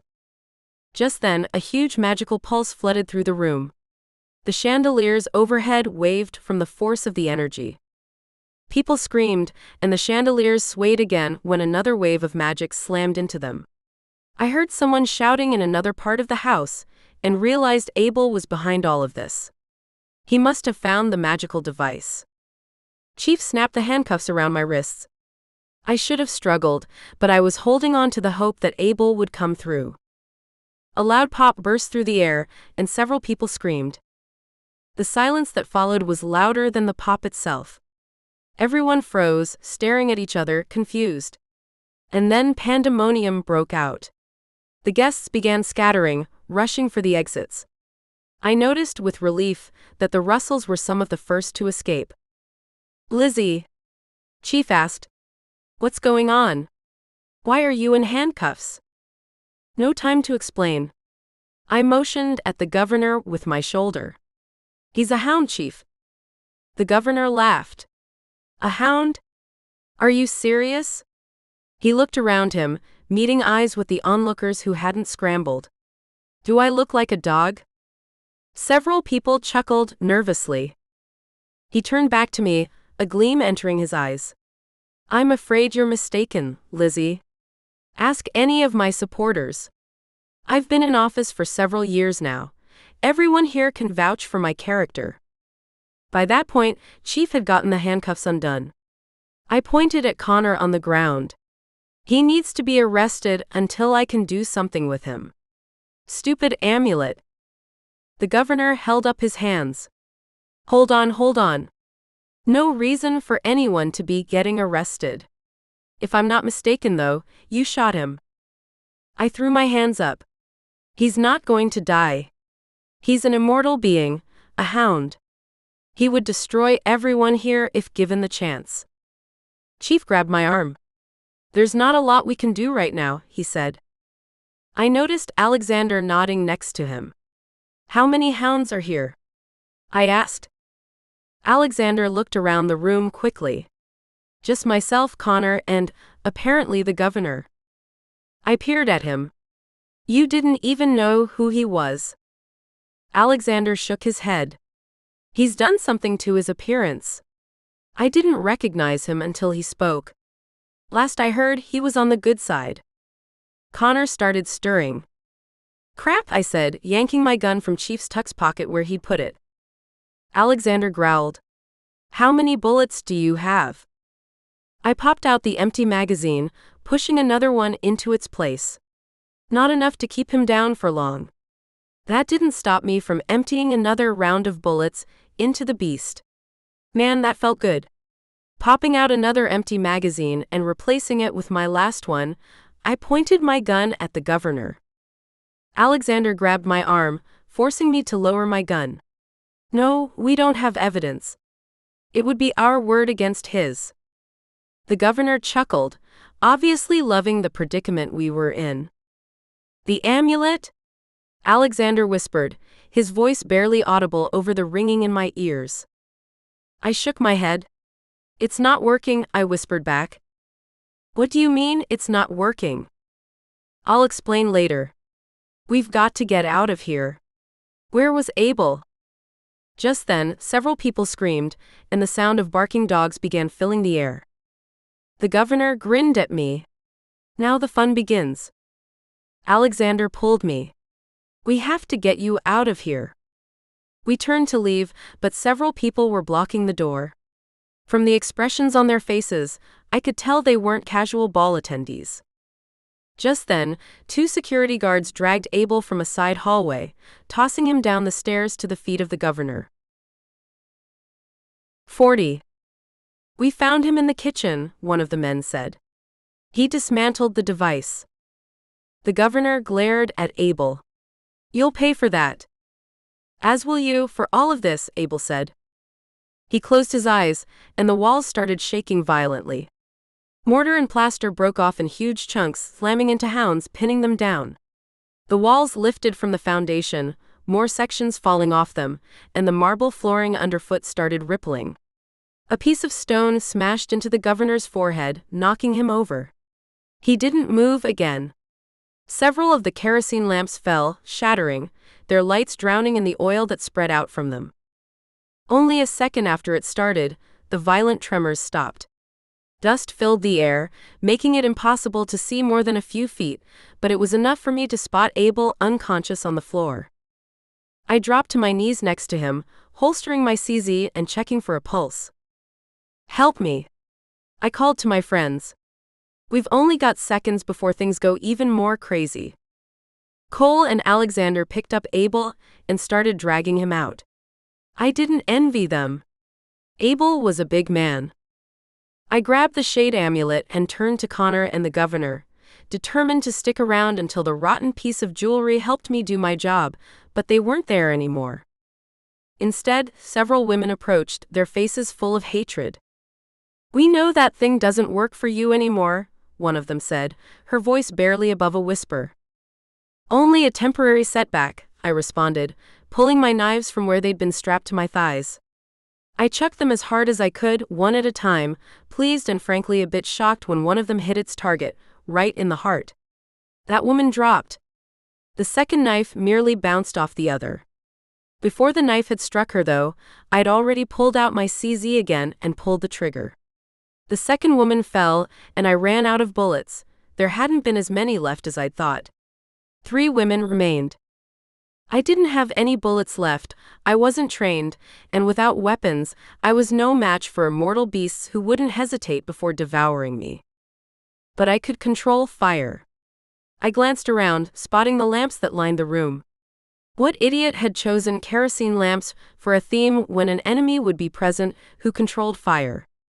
Course, I'd never gotten good enough at fire to really do a lot of damage, but all I needed was one spark. And creating a spark was my underlying talent. I gathered my magic. With one smooth motion, I sprang to the nearest table, grabbed 2 lamps, then threw them. The oil in the lamps sprayed all over, completely coating one of the women. That was all I needed. Commanding my magic to create a spark, I grinned when a whoosh sounded through the room as the oil ignited. The woman began screaming, trying to stop the flames as they spread across her. I'd spent years learning to snuff out sparks, and I'd nearly forgotten how exhilarating it was to actually start them. Not hesitating, I grabbed more lamps, chucking them at anyone who looked like they wanted to stop me. I only needed to create fire once more because soon, Pretty much everyone was covered in the oil, and they all knew exactly what I'd do if they tried to hurt me or one of my friends. Chief grabbed my arm. "Come on. Let's go." "Not before I try to get rid of the hounds first." He looked undecided, then nodded, probably recognizing that if we didn't do it now, we'd just have to deal with them later. I dropped to my knees next to the first woman I'd set on fire, while Chief pulled out his gun and kept it ready. The woman was still alive. Her skin and clothes burned so badly, they practically melted together in some places. The fear, pain, and hatred in her eyes made me hesitate briefly before I clutched the amulet and got as close to her as I dared. I didn't risk it. I made sure the amulet was nearly touching her. "Kill?" "Yes." I reached out for her fire and extinguished it. The woman's eyes rolled back in her head, her body relaxing against the marble floor. Several people gasped, stepping away from me. Seeing the angry emotions disappear from her face actually made me feel better. It horrified me what I'd done tonight, what I was capable of doing, but at least I had helped with a little suffering. I'd just pretend it had been for someone I cared about, instead of a woman who'd been trying to murder me only moments earlier. It worked? It works for her. Connor said it didn't work. I couldn't tell where the voices were coming from. I got to my feet, holding the amulet and gesturing to the people around me. "Yes, it works. Don't forget what you've seen tonight. If anyone comes after me again, if anyone tries to hurt someone I care for, I will destroy you." Chief tried to pull me away, but I made sure to make eye contact with as many people as possible first. They would take me seriously. They had no choice. 41. Abel came to on the way to the hospital. He insisted we skip getting him checked out. Apparently, passing out really was common for him lately. Instead, we all decided to head to my house. Alice, Chief's wife, drove Abel's car. I'd been surprised at how well she'd handled everything. Actually, I'd totally forgotten she was there, but I didn't have the energy to feel bad. Instead, gratitude rushed over me that we'd all made it out alive. "How long do you think they'll avoid me?" I asked Alexander, who was the only one who hadn't driven to the event. He'd opted to hitch a ride with me. "Not long, maybe a day or so." He glanced at me. "Remember, though, that they're starting to recognize something. They know now that attacking you directly is foolish. You're going to have to hunt them." I nodded. I'd seen that coming. Half an hour later, we pulled up at my house.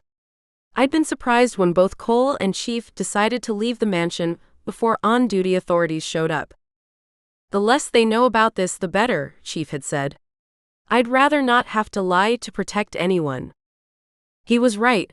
Knowledge increased the chance of the hounds finding and devouring someone. The people who'd seen dogs tonight wouldn't report them as shifters. It would be just like at the hospital, wild dogs running loose. It really was in everyone's best interest if they didn't find out exactly what happened. Chief promised he'd take care of things, make sure I didn't end up wanted for murder.